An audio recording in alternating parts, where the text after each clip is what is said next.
ಈಗ ಒಂದೇದು ಕ್ವಶನ್ ಕೇಳಿ ಆಮೇಲೆ ಅದನ್ನ ಎಕ್ಸ್ಪ್ಲನೇಷನ್ ಮಾಡ್ತಾನೆ. ಮೊದಲು ಕ್ವಶನ್ ಏನು ಕೇಳ್ಯಾರ ನೋಡ್ರಿ, ರೀಸೆಂಟ್ ಆಗಿದ್ದು KA ಕ್ವಶನ್ ಪೇಪರ್ ಮಾಡತ್ತೀನಿ. ಒಂದೇದು ಹೇಳ, ಮೂಲ ಸಂವಿಧಾನದಲ್ಲಿ ನ್ಯಾಯಮಂಡಳಿಗಳಂದ್ರೆ ಗೊತ್ತಾಕವಲ್ಲ, ಟ್ರಿಬ್ಯುನಲ್ಸ್ ಅತ್ತೆ. ಮೂಲ ಸಂವಿಧಾನದಲ್ಲಿ ನ್ಯಾಯಮಂಡಳಿಗಳ ಬಗ್ಗೆ ಅವಕಾಶ ಇತ್ತೋ ಇಲ್ಲೋ ಸಂವಿಧಾನದಾಗ? ಇಲ್ಲ, ಒಂದೇದು ಆಪ್ಷನ್. ನೆಕ್ಸ್ಟ್ ಎರಡನೇ ಆಪ್ಷನ್ ಏನೈತೆ ಅಂದ್ರೆ ಭಾಗ 4A ಭಾಗ 14A ಅಂತ ಬರ್ತೈತಿಲ್ಲ, ಅದರೊಳಗೆ ಮೂಲ ಇದನ್ನ ಏನಂತ ನ್ಯಾಯಮಂಡಳಿಗಳನ್ನು ಸೇರ್ಸಾರತ್ ಕೊಟ್ಟಾರ. ಕರೆಕ್ಟೋ ತಪ್ಪು? ಕರೆಕ್ಟಾ, ವೆರಿ ಗುಡ್. ನೆಕ್ಸ್ಟ್ 323A ಮತ್ತು 323B ಆರ್ಟಿಕಲ್ 2 ನ್ಯಾಯಮಂಡಳಿಗಳ ಬಗ್ಗೆ ಹೇಳ್ತಾವ ತಂದಾರ. ಕರೆಕ್ಟೋ ತಪ್ಪು? ಕರೆಕ್ಟಾ, ವೆರಿ ಗುಡ್. ನೆಕ್ಸ್ಟ್ ಆಡಳಿತಾತ್ಮಕ ನ್ಯಾಯಮಂಡಳಿಗಳ ಕಾಯ್ದೆ 1985 ಅಡ್ಮಿನಿಸ್ಟ್ರೇಟಿವ್ ಟ್ರಿಬ್ಯುನಲ್ಸ್ ಅಂತ ಬರ್ತಾವಲ್ಲ, ಇವು KAT CAT ಅಂತ ಬರ್ತಾವತ್ತಲ್ಲ, ಸೆಂಟ್ರಲ್ ಅಡ್ಮಿನಿಸ್ಟ್ರೇಟಿವ್ ಟ್ರಿಬ್ಯುನಲ್ ಮತ್ತು ಕರ್ನಾಟಕ ಅಡ್ಮಿನಿಸ್ಟ್ರೇಟಿವ್ ಟ್ರಿಬ್ಯುನಲ್ ಅಂತೇಳಿ. ಇದ್ರ ಕಾಯ್ದೆ 1985 ಬಂದೈತೆ ಐತೆ. ಕರೆಕ್ಟೋ ಇಲ್ಲೋ? ಕರೆಕ್ಟಾ? ಹಾಂ, ಈಗ ನೋಡ್ರಿ ಇದ್ರ ಮ್ಯಾಲೆ ಕ್ವಶನ್ ಏನು ಕೇಳಿರ್ತಾರೆ ಅಂತ ಹೇಳ್ತೇನೆ ಮೊದಲ. ಈಗ ನೆಕ್ಸ್ಟ್ ಈಗ ಮಣ್ಣು ಕೇಳಿದ್ದು ಕ್ವಶನ್ದಾಗ ಏನು ಕೇಳಿದ್ರೆ ಅಂದ್ರೆ ಭಾಗದಾಗ ಐತೋ ಇಲ್ಲೋ, ಮೂಲ ಸಂವಿಧಾನದಾಗ ಐತೋ ಇಲ್ಲೋ ಅಂತ ಹೇಳಿದ್ರೆ ನೆನಪೈತಲ್ಲ. ಈಗ ಹೇಳ್ರಿ ನೋಡು, ಭಾಗ ಎಷ್ಟು ಅದಾವ ಪ್ರೆಸೆಂಟ್? ಎಷ್ಟು ಅದಾವ? 25 ಭಾಗ. 22 ಅನ್ಬಾರ್ದ, 25 ಸಂವಿಧಾನದ ಭಾಗ ಅದಾವ. 14ನೇ ಭಾಗ ಏದಾಗ ಸೇರಿಸು ತಿದ್ದುಪಡಿ ಯಾವ್ದಿದನ್ನು? ಈಗ ನಾಳೆ ಇದನ್ನ ಕೇಳ್ತಾರತ್ತಿಲ್ಲ. ಈಗ ನೋಡ ಏನು ಕೇಳಿದ್ರಿ ಅಂದ್ರೆ ಕರೆಕ್ಟ್ ನೀವು ಹೇಳಿದ್ದು ಏನು ಆನ್ಸರ್ ಅದಾವಲ್ಲ ಎಲ್ಲ ಕರೆಕ್ಟ್. ಯಾಕಂದ್ರೆ ಮೂಲ ಸಂವಿಧಾನದಾಗ 14A ಭಾಗ ಅಥವಾ ನ್ಯಾಯಮಂಡಳಿಗಳು ತಿದ್ದಿದ್ದಿಲ್ಲ. ನ್ಯಾಯಮಂಡಳಿಗಳನ್ನು ಎದುರೋಗಿ ಸೇರಿಸ್ತಾರಂದ್ರೆ 14A ಭಾಗದಾಗ ಸೇರಿಸ್ತಾರೆ. 14 ಅನ್ನೋದು ಭಾಗ ಇತ್ತು, 14Aದಾಗ ನ್ಯಾಯಮಂಡಳಿಗಳು ಸೇರ್ತಾವಲ್ಲ. ಯಾವ ತಿದ್ದುಪಡಿ ಪ್ರಕಾರ ಸೇರ್ಸಾರತ್ತು ಒಂದು ಲೈನರ್ ಕ್ವಶನ್ಗೆ ಹಾಕಿದ್ರೆ ಯಾವ ತಿದ್ದುಪಡಿ? 42ನೇ ತಿದ್ದುಪಡಿ. ಇವು ತಿದ್ದುಪಡಿಗಳು ನೆನಪಿಟ್ಕೋರಿ. ಸಂವಿಧಾನದಾಗ ಭಾಗಗಳು ಹೊಸದಾಗಿ ಸೇರಿದ್ದು ತಿದ್ದುಪಡಿ ಎಷ್ಟು ಅದಾವ ಅಂದ್ರೆ 3 ತಿದ್ದುಪಡಿ ಅದಾವ. ಈ 3 ತಿದ್ದುಪಡಿ ಮೇಲೆ ಒಂದು ಲೈನರ್ ಡೈರೆಕ್ಟ್ ಕ್ವಶನ್ ಕೇಳ್ರು. ಯಾಕಂದ್ರೆ ಇಲ್ಲಿ ಹಿಂಗೆ ಕೇಳ್ಯಾರತ್ತಿಲ್ಲ, ನಾಳೆ ಯಾವ್ದು ಬೇಕಾದ್ ಕೇಳ್ಬೋದು. ಇಲ್ಲಾರೆ ಸಂವಿಧಾನದ ಭಾಗನ್ಯಾಗ ನಮ್ಮಲ್ಲಿ 4A ಅಂತ ಬರ್ತೈತೆ, ನೆನಪೈತಿ? 4A ಯಾಕಂದ್ರೆ ನಮ್ಮಲ್ಲಿ ಫಂಡಮೆಂಟಲ್ ರೈಟ್ಸ್ ಇದ್ದು ಮತ್ತು ರಾಜ್ಯ ನೀತಿ ನಿರ್ದೇಶಕ ತತ್ವಗಳು ಮತ್ತು ಮೂಲಭೂತ ಹಕ್ಕುಗಳದಲ್ಲ ಸಂವಿಧಾನದಾಗ ಇದ್ದು. ಬಟ್ ಅವ್ನು 4Aದಾಗ ಸೇರಿಸಿ ತಿದ್ದುಪಡಿ 4Aದಾಗ ಮೂಲಭೂತ ಕರ್ತವ್ಯಗಳು ಅಂತ ಸೇರಿಸ್ತಾರೆ. ಆ ತಿದ್ದುಪಡಿ ಯಾವ್ದು? 42. ಅವು ತಿದ್ದುಪಡಿ ನೆನಪದಾವಲ್ಲ 42 ತಿದ್ದುಪಡಿಗಳು ಹೇಳತ್ತಿದ್ವಲ್ಲ ಸಂವಿಧಾನದ ಭಾಗದಾಗ ಬರೀ ಈ ತಿದ್ದುಪಡಿ ಇದ್ರೊಳಗೆ ಕೇಳ್ತಾರತ್ತಲ್ಲ. ಈಗ ಎಕ್ಸಾಮ್ನಾಗ ಕೇಳ್ಯಾರಲ್ಲ, ಈಗ ಎಕ್ಸಾಮ್ನಾಗ ಮೂಲ ಸಂವಿಧಾನದಾಗ ಇತ್ತೋ ಇಲ್ಲೋ ಅಂತ ಕೇಳ್ತಾರಲ್ಲ. ನಾಳೆ ಯಾವ ಭಾಗಗಳನ್ನ ಸಂವಿಧಾನ ಇದ್ದ ಅಮೆಂಡ್ಮೆಂಟ್ ಮಾಡಿ ಭಾಗಗಳನ್ನ ಸೇರ್ಸಾರತ್ ಕೇಳ್ಬೋದು. ಎಲ್ಲ ಭಾಗಗಳು ಹೇಳ್ಬಿಡ್ತೀರಿ, ಒಮ್ಮೆ ಯಾವ್ಯಾವ ಸೇರ್ಸಾರ ಅಟ್ಟ ಹೇಳ್ರಿ. 4A ಭಾಗನೂ ತಿದ್ದುಪಡಿ ಮಾಡಿ ಸೇರಿಸ್ತಾರೆ. ಯಾವ ತಿದ್ದುಪಡಿ ಪ್ರಕಾರ? 42ನೇ ತಿದ್ದುಪಡಿ ಪ್ರಕಾರ 2 ಭಾಗಗಳು ಸೇರಿಸ್ತಾವೆ ಸಂವಿಧಾನದಾಗ. 25 ಭಾಗದಾಗ 2 ಭಾಗಗಳು ಸೇರ್ತಾವೆ. ಯಾವಂದ್ರೆ 4A ಮತ್ತು 14A. 4A ಯಾವ್ದ್ರ ಬಗ್ಗೆ ಹೇಳ್ತೈತೆ ಅಂತ ಕೇಳ್ರ?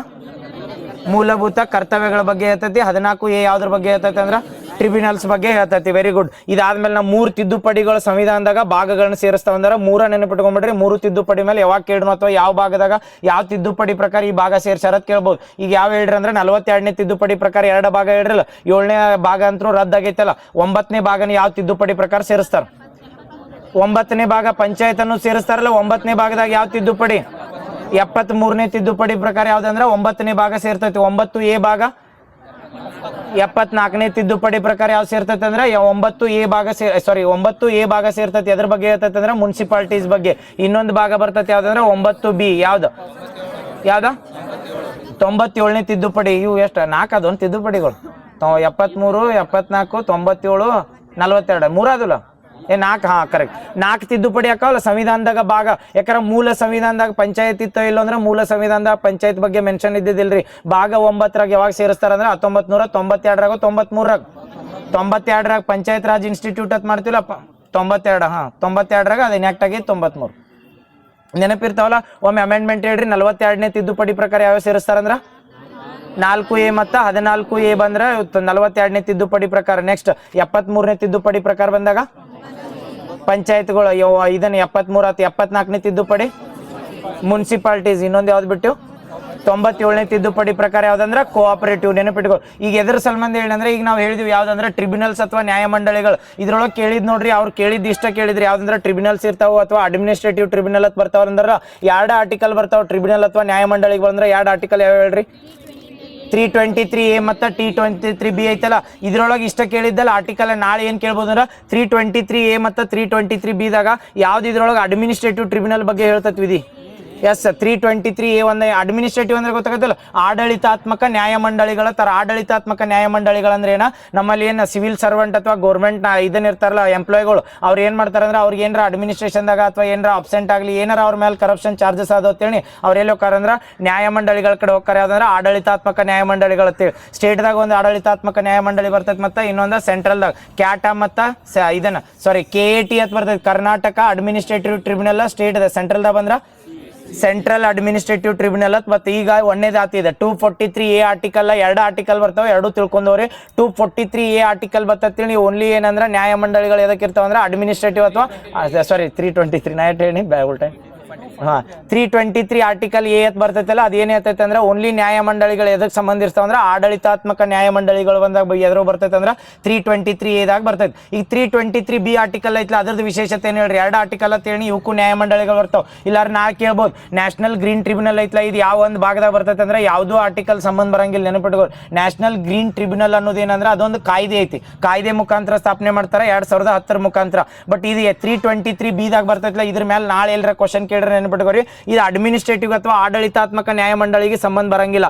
323B ಬಂದ್ರೆ ಏನ್ ಮಾಡ್ತಾವ ಗೊತ್ತಾ, ಇಲ್ಲಿ ನಮ್ಮಲ್ಲಿ ಮಾಡ್ತಾರೆ ನೆನಪೈತ್ರಿ, ಯಾವ್ದಾರ ಲ್ಯಾಂಡ್ ರಿಫಾರ್ಮ್ ಟ್ರಿಬ್ಯುನಲ್ ಅಂತ ಮಾಡ್ತಾರಲ್ಲ, ಭೂಮಿಗಳನ್ನ ಏನಾರ ಇದನ್ನ ಮಾಡ್ಬೇಕು ಅಥವಾ ಒತ್ತುವರಿ ಮಾಡ್ಬೇಕಾರ ಅವಕ್ಕೆ ನ್ಯಾಯಮಂಡಳಿಗಳು ಮಾಡಿರ್ತಾರಲ್ಲ, ಅವ್ನು ಜನರೇಟ್ ಮಾಡೋದು ಯಾವ್ದು ಬರ್ತದೆ ಅಂದ್ರೆ 323B ದಾಗ. ಅವು ಹೇಳ್ಬಿಡ್ಲಿ ಯಾವ್ದಾವ್ ಅದ್ರ 323A ಕನ್ಫರ್ಮ್ ಆತ. ಯಾವ ಭಾಗದ ಬಗ್ಗೆ ಹೇಳತ್ತು ಮತ್ತು ಅದ್ರ ಹೋಗ್ಬಾರ್ದು. ಭಾಗ 14A ದಾಗ ಹೇಳತ್ತೀವಿ. ಏದಾಗ ಏನು ಬರ್ತಾವ ಅಂದ್ರೆ ಬರೀ ನ್ಯಾಯಮಂಡಳಿಗಳು ಬರ್ತಾವ.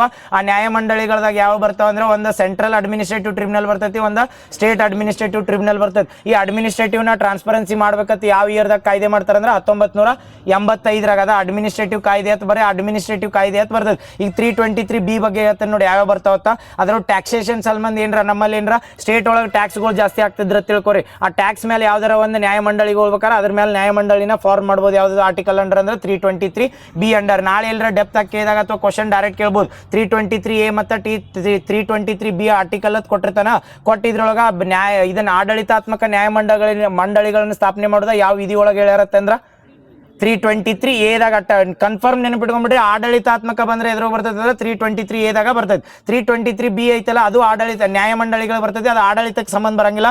ಯಾವ ಬರ್ತಾವ ಅಂತ ಹೇಳ್ಬಿಡ್ತೀನಿ. ಈಗ ಲ್ಯಾಂಡ್ ರಿಫಾರ್ಮ್ಸ್ ಬರ್ತಾವ, ಆಮೇಲೆ ಲೇಬರ್ ಚಾರ್ಜಸ್ ಬರ್ತಾವಲ್ಲ, ಇವು ಎದ್ರೊಳಗೆ ನೆನಪಿಟ್ಕೋರಿ. ಆಡಳಿತಾತ್ಮಕ ಅಂದ್ರೆ ಅಡ್ಮಿನಿಸ್ಟ್ರೇಷನ್ ಮಾಡೋರ ಗೌರ್ಮೆಂಟ್ ಎಂಪ್ಲಾಯಿಗೆ ಬತ್ತ. ಈಗ ನಾನು ಪ್ರೈವೇಟ್ ಇಂಡಸ್ಟ್ರಿ ಐತಿ, ಪ್ರೈವೇಟ್ ಇಂಡಸ್ಟ್ರಿ ಒಳಗೆ ಲೇಬರ್ಗಳು ಇರ್ತಾರಲ್ಲ, ಅವ್ರಿಗೆ ಎಲ್ಲರ ಇದನ್ನ ಅವ್ರು ಏನಾರ ಪ್ರೈವೇಟ್ ಇಂಡಸ್ಟ್ರಿದವ್ರ ರಾತ್ರಿ ಬೆಳತನ ಡ್ಯೂಟಿ ಮಾಡ್ಸತ್ತಿರ್ತೀನಿ, ಅವ್ರು ಯಾವ ನ್ಯಾಯಮಂಡಳಿಗಳು ಹೋಗ್ಬೇಕು, ಡೈರೆಕ್ಟ್ ಹೈಕೋರ್ಟ್ ಸುಪ್ರೀಂ ಕೋರ್ಟ್ಗೆ ಹೋಗ್ಬೇಕಲ್ಲ, ಅದನ್ನ ಬಿಟ್ಟು ಸ್ಟೇಟ್ ಏನ್ ಮಾಡ್ಬೋದು ಅಂದ್ರೆ ಒಂದು ಇದನ್ನ ಟ್ರಿಬ್ಯುನಲ್ ಅಥವಾ ನ್ಯಾಯಮಂಡಳಿಗಳನ್ನ ಫಾರ್ಮ್ ಮಾಡ್ಬೋದು. ಯಾವ ವಿಧಿ ಅಂಡರ್ ಅಂದ್ರೆ 323B ಅಂಡರ್. ಗೊತ್ತಾತಲ್ರಿ?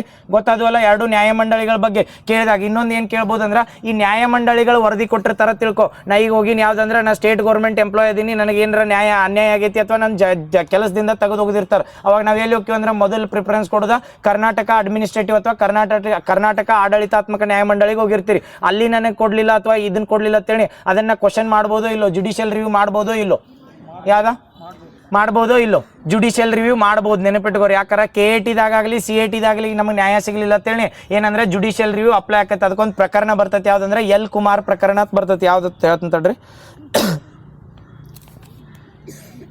ಎಲ್ ಚಂದ್ರಕುಮಾರ್ ಪ್ರಕರಣ ವರ್ಸಸ್ ಯೂನಿಯನ್ ಆಫ್ ಇಂಡಿಯಾ ಪ್ರಕರಣ ಬರ್ತೈತಿ. ಇದು ಬಂದಾಗ ಯಾವ್ದಂದ್ರೆ ಈ ಪ್ರಕರಣದಾಗ ಏನಾಯ್ತ ಗೊತ್ತಾಗತ್ತಾವಲ್ಲ, ಮತ್ತೆ ಗೊತ್ತಾಗಿಲ್ಲ ಅನ್ಬೇಡ್ರಿ. ಮತ್ತೆ ಟ್ರಿಬ್ಯುನಲ್ಸ್ ಅಥವಾ ನ್ಯಾಯಮಂಡಳಿಗಳತ್ ಬಂದತ್ತೇಳಿ ಇದು ರಿಲೇಟೆಡ್ ಬರ್ತೈತಿ. ನಾ ಕೇಳ್ರ ಅಥವಾ ಟ್ರಿಬ್ಯುನಲ್ಸ್ ನ್ಯಾಯಮಂಡಳಿಗಳಿಂದ ವರ್ಡಿಕ್ ಕೊಟ್ಟಿರ್ತಾರ. ಈ ಗೌರ್ಮೆಂಟ್ ಎಂಪ್ಲಾಯ್ ಇದೀನಿ, ನಾ ಕರ್ನಾಟಕ ಅಡ್ಮಿನಿಸ್ಟ್ರೇಟಿವ್ ಟ್ರಿಬ್ಯುನಲ್ದಾಗ ಹೋಗಿನಿ, ಅಲ್ಲಿ ನ್ಯಾಯ ಸಿಕ್ಕಿಲ್ಲ ಅಂದ ಕೂಡಲೇ ನಾ ಹೈಕೋರ್ಟ್ಗೆ ಏನು ಮಾಡ್ಬೋದು ಅಂದ್ರೆ ಅಪೀಲ್ ಮಾಡ್ಬೋದು. ನನಗೆ ಇಲ್ಲಿ ಕರೆಕ್ಟಾಗಿ ನ್ಯಾಯ ಸಿಕ್ಕಿಲ್ರಿ, ಇನ್ನೊಮ್ಮೆ ಜುಡಿಷಿಯಲ್ ರಿವ್ಯೂ ಮಾಡಿರ್ತಾ ಎಲ್ ಚಂದ್ರಕುಮಾರ್ ಇದನ್ನ ಏನಂತಾರೆ ಎಲ್ ಚಂದ್ರಕುಮಾರ್ ಪ್ರಕರಣ ಅಂತ ಬರ್ತೈತಲ್ಲ, ಆ ಪ್ರಕರಣದಾಗ ಸುಪ್ರೀಂ ಕೋರ್ಟ್ ವರ್ಡಿಕ್ ಕೊಡ್ತೈತಿ. ನೆನಪಿರ್ತಾವಲ್ರಿ? ಈಗ ಹೇಳ್ರಿ ಯಾವ ತಿದ್ದುಪಡಿ ಪ್ರಕಾರ ಇದನ್ನ ಸೇರಿಸ್ತಾರೆ ನ್ಯಾಯಮಂಡಳಿಗಳದ್ದ 42 ನೆನಪಿರ್ತಾವಲ್ಲ.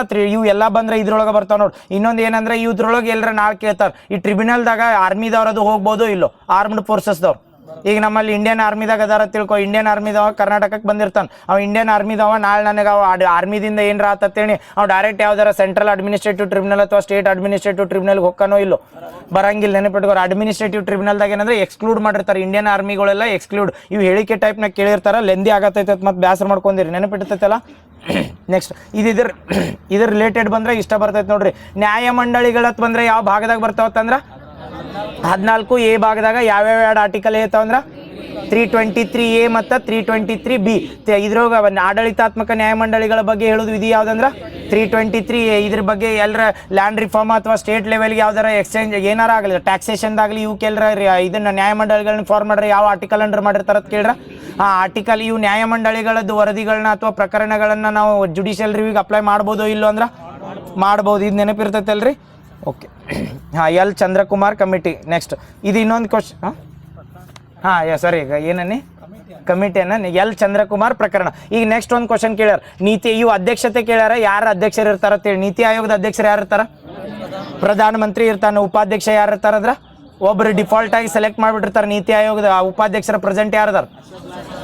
ಅಶೋಕ್ ಲಹರಿ. ಭಾರತೀಯ ಚುನಾವಣಾ ಆಯೋಗದ ಅಧ್ಯಕ್ಷರು ಯಾರದಾರ? ಅವ್ರು ಕ್ವಶನ್ ಹೆಂಗೆ ಕೇಳಿರ್ತಾರೆ ನೋಡ್ರಿ. ಈಗ ಟ್ರಿಬ್ಯುನಲ್ದಾಗ ಹೇಳಿದ ಮೂಲ ಸಂವಿಧಾನದಾಗ ಮೆನ್ಷನ್ ಐತೋ ಇಲ್ಲೋ ತಿಂಗ್ ಕೇಳಿದ್ರಿ. ಇದು FDA KEದಾಗ ಕ್ವಶನ್. ನಾಳೆ ಅದನ್ನ ಡೈರೆಕ್ಟ್ ಹೇಳಿಕೆ ಹಾಕಿರ್ತಾರಲ್ಲ ಬೇರೆ ರಿಲೇಟೆಡ್ ಅಥವಾ ಇದನ್ನ ನ್ಯಾಯಮಂಡಳಿಗಳದ್ದು ವರದಿಗಳನ್ನ ಯಾವ್ದು ಇದನ್ನ ಜುಡಿಷಿಯಲ್ ರಿವ್ಯೂ ಅಥವಾ ನ್ಯಾಯಾಂಗ ವಿಮರ್ಶೆ ಮಾಡ್ಬೋದೋ ಇಲ್ಲೋ ತಿಂಗ್ ಕೇಳಿದ್ರೆ ಗೊತ್ತಾಗತ್ತೆ. ಅದ್ರ ಸಲ್ಮಾನ್ ಪೂರ್ತಿ ಎಕ್ಸ್ಪ್ಲೇನ್ ಮಾಡಿ. ಅದಾದ್ಮೇಲೆ ಈಗ ಭಾರತ ಚುನಾವಣಾ ಆಯೋಗದ ಅಧ್ಯಕ್ಷರು ಯಾರದಾರ ಅಂತ ಕೇಳಿದ್ರಿ. ಯಾರು? ಜ್ಞಾನೇಶ್ ಕುಮಾರ್ ಅದಾರ. ಇನ್ನಿಬ್ಬರು ಅದಾರ. ಏನತ್ತಾರದ ಆಯುಕ್ತರದ್ ಕರೀತಾರೆ. ಯಾರ್ಯಾರ? ಯಾರ್ರೀ? ಸುಖಬೀಂದರ್ ಸಿಂಗ್ ಮತ್ತು ವಿವೇಕ್ ಜೋಶಿ. Very good. ರಾಷ್ಟ್ರೀಯ ಮಾನವ ಹಕ್ಕುಗಳ ಆಯೋಗ ಅಂತ ಬರ್ತೈತಿ, ರಾಜ್ಯ ಮಾನವ ಹಕ್ಕುಗಳ ಆಯೋಗ ಬರ್ತೈತಿ. ರಾಷ್ಟ್ರೀಯ ಮಾನವ ಹಕ್ಕುಗಳ ಆಯೋಗದ ಅಧ್ಯಕ್ಷರು ಯಾರದಾರ? ರಾಷ್ಟ್ರೀಯ ಮಾನವ ಹಕ್ಕುಗಳ ಆಯೋಗದ ಅಧ್ಯಕ್ಷರು ಯಾರದಾರ? ಇದ್ರ ಮ್ಯಾಲೆ ಕೇಳಿರ್ತಾರೆ. ಇದ್ರ ರಾಷ್ಟ್ರೀಯ ಮಾನವ ಹಕ್ಕುಗಳ ಆಯೋಗ ಯಾರ? ನಿರಂಜನ್ ಜ್ಯೋತಿ ಇರಾಕಿಲ್ಲೋ. ರಾಷ್ಟ್ರೀಯ ಮಾನವ ಹಕ್ಕುಗಳ ಆಯೋಗ ರಾಮ್ ಸುಬ್ರಹ್ಮಣ್ಯನ್ ಅದಾನ ಈಗ ಪ್ರೆಸೆಂಟ್. ಇದನ್ನ ರಾಮ ಸುಬ್ರಹ್ಮಣ್ಯನ್ ಅಂತ ರೀಸೆಂಟಾಗಿ ಅಪಾಯಿಂಟ್ ಮಾಡ್ರೆ. ಪೂರ್ತಿ ಆಯ್ತು ನೋಡು. ಯಾರ್ದು? ಬ್ಯಾಕ್ವರ್ಡ್ ಕ್ಲಾಸಸ್ OBC ಬರ್ತದೆ. Other backward classes. ಇದು ಯಾವ್ದು ಹೇಳತ್ತೀವಿ ಅಂದ್ರೆ ರಾಷ್ಟ್ರೀಯ ಮಾನವ ಹಕ್ಕುಗಳ ಆಯೋಗ ಮತ್ತು ರಾಜ್ಯ ಮಾನವ ಹಕ್ಕುಗಳ ಆಯೋಗ ಅಂತ ಬರ್ತಾವಲ್ಲ ಇವು. ನ್ಯಾಷನಲ್ ಹ್ಯೂಮನ್ ರೈಟ್ಸ್ ಕೌನ್ಸಿಲ್ ಮತ್ತು ಸ್ಟೇಟ್ ಹ್ಯೂಮನ್ ರೈಟ್ಸ್ ಕೌನ್ಸಿಲ್ ಅಂತ ಬರ್ತಾವೆ. ನೆನಪಿಟ್ಕೋರಿ. ಇವು ಹ್ಯೂಮನ್ ರೈಟ್ಸ್ ಕೌನ್ಸಿಲ್ಗೆ ಯಾರು ಚೀಫ್ ಆಗಿರ್ತಾರೆ ಅಥವಾ ಚೇರ್ಮನ್ ಯಾರಾಗಿರ್ತಾರೆ ಹೇಳ್ರಿ? ಯಾರು ಇರ್ತಾರೆ? ಯಾರು ಬೇಕಾದ ಆಗ್ಬೋದು ಇದಕ್ಕೆ? ಎಸ್, ಸುಪ್ರೀಂ ಕೋರ್ಟ್ ಏನಾಗಿರ್ಬೇಕಾದ್ರೆ ಚೀಫ್ ಜಸ್ಟಿಸ್ ಇರ್ಬೇಕು ಅಥವಾ ಜಡ್ಜಸ್, ರಿಟೈರ್ಡ್ ಜಡ್ಜಸ್ಗಳು ಏನಿರ್ತಾರ ಅವರೇ ಇರ್ತಾರ. ಇವ್ರ ಪೀರಿಯಡ್ ಎಲ್ಲಿ ತನಕ ಇರ್ತೈತೆ ಹೇಳ್ರಿ ನೋಡು? ಮ್ಯಾಕ್ಸಿಮಮ್ ಪೀರಿಯಡ್ 3 ವರ್ಷದಿಂದ ಇಲ್ಲಾರ 73 ಅಥವಾ 70 ಇದ್ರ ಮ್ಯಾಲೆ ಕೇಳ್ಯಾರ ಕ್ವಶನ್. ರಾಷ್ಟ್ರೀಯ ಮಾನವ ಹಕ್ಕುಗಳ ಆಯೋಗದ ಅವಧಿ ಅಧಿಕಾರ ಅವಧಿ ಅಂತ ಕೇಳಿರ್ತೇಳಿ 3 ವರ್ಷ ಅಥವಾ ಇದನ್ನ 70 ವರ್ಷ ರೀಚ್ ಆಗ್ಬೇಕು. ಯಾಕಂದ್ರೆ ನಾಳೆ ಎಲ್ಲರ ಸುಪ್ರೀಂ ಕೋರ್ಟ್ ರಿಟೈರ್ಡ್ 8 ಗಂಟೆಗೆ ಹಾಕಾರಂದ್ರೆ 65 ವರ್ಷಕ್ಕೆ ಆಗಿರುತ್ತೆ. ಗಂಟೆ ಅಲ್ಲ 65 ವರ್ಷಕ್ಕೆ ಆಗಿರ್ತಾರೆ. ಅದಾದ್ಮೇಲೆ 70 ವರ್ಷ ತನಕ ಏನ್ ಮಾಡ್ಬೋದು ಅಂದ್ರೆ ಇಲ್ಲಿ ಸರ್ವ್ ಮಾಡ್ಬೋದು. ಅಕಸ್ಮಾತ್ ರಿಟೈರ್ಡ್ CJI ಇರಬೇಕು, ಇಲ್ಲಾರ ಜಡ್ಜಸ್ ಆಫ್ ಸುಪ್ರೀಂ ಕೋರ್ಟ್ ಇರ್ಬೇಕು. ಹೈಕೋರ್ಟ್ ಅಪಾಯಿಂಟ್ ಮಾಡಂಗಿಲ್ಲ. ಯಾವ್ದು ಹೇಳತ್ತಂದ್ರ ರಾಷ್ಟ್ರೀಯ ಮಾನವ ಹಕ್ಕುಗಳ ಆಯೋಗದ ಈಗ ಪ್ರೆಸೆಂಟ್ ಅಧ್ಯಕ್ಷರು ಯಾರದಾರ? ಯಾವ್ದ? ರಾಮ್ ಸುಬ್ರಹ್ಮಣ್ಯನ್ ಅಂತ ಬರ್ತಾರೆ. ಯಾವ ಇಯರ್ದಾಗ ರಾಷ್ಟ್ರೀಯ ಮಾನವ ಹಕ್ಕುಗಳ ಆಯೋಗ ಬರ್ತೈತಿ? 1993. ಇದ್ರ ರಿಲೇಟೆಡ್ ಇನ್ನೊಂದು ಏನ್ ಕೇಳನ್ ಗೊತ್ತಾ? ರಾಜ್ಯ ಮಾನವ ಹಕ್ಕುಗಳ ಆಯೋಗ ಅಂತ ಬರ್ತೈತೆ ಅಂತ ಕೇಳ್ಯಾರ. ಆ ರಾಜ್ಯ ಮಾನವ ಹಕ್ಕುಗಳ ಆಯೋಗದ ಅಧ್ಯಕ್ಷರು ಯಾರದಾರ? ಯಾರ? PN ದೇಸಾಯಿ ಅವರದಾರ. ಕರೆಕ್ಟ್. PN ದೇಸಾಯಿ ಈಗ ಪ್ರೆಸೆಂಟ್ ಯಾವ್ದಾರು 2026 ಅಪಾಯಿಂಟ್ಮೆಂಟ್ ಆಗೈತಿ. PN ದೇಸಾಯಿ ಅಂತ ಬರ್ತಾರೆ. ಅವ್ರದ್ದು ಕೇಳಿದ್ರೆ ಸೇಮ್ ಅದ್ರಂಗ ರಾಜ್ಯ ಮಾನವ ಹಕ್ಕುಗಳ ಆಯೋಗದಾಗ ಏನಿರ್ತೈತೆ ಅಂದ್ರೆ ಸೆಂಟ್ರಲ್ದಾಗ ಬಂದಾಗ CJI ಅಥವಾ ಯಾರು ಇರ್ತಾರಂದ್ರೆ ಸುಪ್ರೀಂ ಕೋರ್ಟ್ ಜಡ್ಜಸ್ ಇರ್ತಾರೆ. ಯಾರಂದ್ರೆ ನಿವೃತ್ತರ ಜಡ್ಜಸ್. ಸ್ಟೇಟ್ದಾಗ ಬಂದಾಗ ಹೈಕೋರ್ಟ್ CJI ಅಥವಾ ಹೈಕೋರ್ಟ್ ಏನಿರ್ತಾರಂದ್ರೆ ಜಡ್ಜಸ್ಗಳು ಇರ್ತಾರೆ. ನೆನಪಿರ್ತೈತಲ್ಲ ಎರಡು. ಯಾರದಾರ ಹೇಳಿ ಒಮ್ಮೆ? ರಾಷ್ಟ್ರೀಯ ಮಾನವ ಹಕ್ಕುಗಳ ಆಯೋಗದ ಅಧ್ಯಕ್ಷರು ಯಾರದಾರ? ಯಾರ? ರಾಮ್ ಸುಬ್ರಹ್ಮಣ್ಯಂ. ರಾಜ್ಯ ಮಾನವ ಹಕ್ಕುಗಳ ಆಯೋಗದ ಬಂದ್ರ ಯಾವ್ದ? PN Desai. Very good. Next ಇದು ರೀಸೆಂಟಾಗಿ ಕೇಳ್ಯಾರ ನೋಡ್ರಿ. ಕ್ವಶನ್ ಏನು ಕೇಳಿದ್ರೆ ಶಾಂಘೈ ಕೋಆಪರೇಷನ್ ಆರ್ಗನೈಸೇಷನ್ ಐತಿಲ್ಲ ಅದ್ರ ಪರ್ಮನೆಂಟ್ ಮೆಂಬರ್ ಯಾವ್ದಿಲ್ಲ ಅಂತ ಕೇಳ್ಯಾರ ಅಥವಾ ರೀಸೆಂಟಾಗಿ ಪರ್ಮನೆಂಟ್ ಮೆಂಬರ್ ಆಗಿ ಯಾವ್ದು ಆಗೈತೆ ಅಂತ ಕ್ವಶನ್ ಏನು ಕೇಳ್ಯಾರಂದ್ರೆ ಪರ್ಮನೆಂಟ್ ಏನಂತ ಹೇಳ್ತಂತೇಳಿ. ಶಾಂಘೈ ಕೋಆಪರೇಷನ್ ಶಾಂಘೈ ಸಹಕಾರ ಸಂಸ್ಥೆಯ ಕಾಯಂ ಸದಸ್ಯತ್ವ ಪಡೆದ ದೇಶ ಯಾವುದು ಅಂತ ಕೇಳೋಣ. ಯಾವ ಇಯರ್ದಾಗ ಅಂದ್ರೆ 2024. ನಾವು ಹೇಳಿದ್ವಿ ಇವು ಕ್ವಶನ್ದಾಗ ಆಪ್ಷನ್ ಹಾಕಿದ್ರೆ ನೆನಪಿರ್ತಾವ. ಭಾರತ ಐತೋ ಇಲ್ಲೋ? ಭಾರತ ಯಾವ ಇಯರ್ದಾಗ ಸೇರ್ತೈತಿ? 2017. ಇಂಡಿಯಾ ಮತ್ತು ಪಾಕಿಸ್ತಾನ ಎರಡು ಸೇರಿದ್ದು 2017. ಶಾಂಘೈ ಕೋಆಪರೇಷನ್ ಆರ್ಗನೈಸೇಷನ್ ಆಗಿದ್ದೇವಾಗ ನೀವೇ ಹೇಳ್ತೀರಿ ನೋಡ್ರಿ. ಶಾಂಘೈ ಕೋಆಪರೇಷನ್ ಆರ್ಗನೈಸೇಷನ್ 2026 ಅದ್ರ ಸಮ್ಮಿಟ್ ಎಲ್ಲಾಗಿತ್ತು ಹೇಳ್ರಿ ಮೊದಲು? ಎಲ್ಲಿ? ತಜಿಕಿಸ್ತಾನದ ಬಿಸ್ಕೇಕ್ ಅಂತ ಬರ್ತೈತಲ್ಲ. ತಜಿಕಿಸ್ತಾನದ ಏನಂತಾರ ಅದಕ್ಕೆ? ಬಿಸ್ಕೇಕ್ ಅಲ್ಲ. ಬಿಸ್ಕೇಕ್ದಾಗ ಶಾಂಘೈ ಕೋಆಪರೇಷನ್ ಆರ್ಗನೈಸೇಷನ್ ಆಗಿರ್ತಾವ. ಈಗ ಹೇಳ್ರಿ. ಸಾರಿ, ಕಜಕಿಸ್ತಾನ್ ಅಲ್ಲ. ಕಿರ್ಗಿಸ್ತಾನದ ಬಿಸ್ಕೇಕ್ ಅಲ್ಲ. ಕಿರ್ಗಿಸ್ತಾನದ ಬಿಸ್ಕೇಕ್ದಾಗ. ಈಗ ಹೇಳ್ರಿ ಶಾಂಘೈ ಕೋಆಪರೇಷನ್ ಆರ್ಗನೈಸೇಷನ್ದಾಗ ಎಷ್ಟು ಕಂಟ್ರಿ ಅದಾವ? 10 ಕಂಟ್ರಿ ಅದಾವಲ್ಲ. 10 ಕಂಟ್ರಿ ನೆನಪಿಲ್ಲ? ನೆನಪದಾವಲ್ಲ ಹೇಳ್ರಿ ನೋಡು ಬಡ 2000 ಎಷ್ಟ್ರಾಗ ಸ್ಥಾಪನೆ ಆಕತ್ತೆ ಹೇಳ್ರಿ ಮೊದಲು? 2001. 2001 ಇದ್ದಾಗ 6 ಕಂಟ್ರಿಗಳು ಇರ್ತಾವ. 6 ಕಂಟ್ರಿ ಅಂದ್ರೆ ಮಿಡಲ್ ಏಷ್ಯಾ ಕಂಟ್ರಿ ಅಂತ ಹೇಳಿದ್ನಿ. ಅದ್ರೊಳಗೆ ಒಂದು ಬಿಟ್ರೆ ಉಳ್ಕಿದ್ದೆಲ್ಲ ಹೇಳ್ಬೇಕು. ಯಾವ ಬೇಡ? ಯಾವ್ದು ಬಿಡ್ಬೇಕು ಹೇಳ್ರಿ ಅದ್ರ ಮೊದಲು? ಮಿಡಲ್ ಈಸ್ಟ್ ಇದಾಗ ತುರ್ಕ್ಮೆನಿಸ್ತಾನ ತಜಿಕಿಸ್ತಾನ್ ಬರ್ತಲ್ಲ. ಅದ್ರೊಳಗೆ ಯಾವ್ದು ಬಿಡ್ತೀರಿ? ತುರ್ಕ್ಮೆನಿಸ್ತಾನ್ ಬಿಟ್ರೆ ತಿಳ್ಕೊ. ಇನ್ನು ಹೇಳ್ರಿ ತಜಿಕಿಸ್ತಾನ, ಉಜ್ಬೇಕಿಸ್ತಾನ, ಕಿರ್ಗಿಸ್ತಾನ ಮತ್ತು ಕಜಕಿಸ್ತಾನ್ 4 ಅದಾವಲ್ಲ. 6 ಅದಾವ ತೇಳ್ನೆ. 2001 6 ಇರ್ತಾವ. ಯಾವಂದ್ರೆ ಕಜಕಿಸ್ತಾನ, ತಜಿಕಿಸ್ತಾನ, ಕಿರ್ಗಿಸ್ತಾನ ಮತ್ತು ಉಜ್ಬೇಕಿಸ್ತಾನ್. ಇದ್ರೊಳಗೆ ತುರ್ಕ್ಮೆನಿಸ್ತಾನ್ ಇರಂಗಿಲ್ಲ. ಇವಕ್ಕೆ ಏನತ್ತೀವಿ ಅಂದ್ರೆ ಮಧ್ಯ ಏಷ್ಯಾ ರಾಷ್ಟ್ರಗಳು ಅಂತ ಕರಿತೀವಿ ನೋಡಿ, ಅದಾವಲ್ಲಿ ಇವು. ಅದ್ರೊಳಗೆ ತುರ್ಕ್ಮೆನಿಸ್ತಾನ್ ಬಿಟ್ಟರೆ 4 ಕಂಟ್ರಿ ಅದು. ಇನ್ನು ಯಾವ್ದನ್ನ ಬಿಟ್ಟು 2 ಕಂಟ್ರಿ ಯಾವ್ಯಾವ ಅಂದ್ರೆ ರಷ್ಯಾ ಮತ್ತು ಚೀನಾ. ಇವು ಆದವಲ್ಲಿ 2001 ಯಾವ ಇರ್ತಾವ ಅಂದ್ರೆ ಇವು 6 ಕಂಟ್ರಿಗಳು ಇರ್ತಾವೆ. 2001 ಆದ್ಮೇಲೆ ಡೈರೆಕ್ಟ್ ಸೇರಿದ್ದು ಯಾವಾಗ ಅಂದ್ರೆ 2017 17ರಾಗ 2 ಸೇರ್ತಾವೆ. 10 ಆಗ್ಬೇಕಲ್ಲ, 6 ಇದ್ದಿದ್ದು 8 ಆಕಾವ. 10ರಾಗ 2017ರಾಗ ಸೇರಿದ್ದು ಯಾವ ಭಾರತ ಮತ್ತು ಪಾಕಿಸ್ತಾನ. ಇಂಡಿಯಾ ಮತ್ತು ಪಾಕಿಸ್ತಾನ ಯಾವಾಗ ಸೇರ್ತಾವ ಅಂದ್ರೆ 2017ರಾಗ. ಎಷ್ಟಾತು ಈಗ ಪೂರ್ತಿ ರೇಷೋ? 8 ಆತು. ಇನ್ನು 2 ಬೇಕು.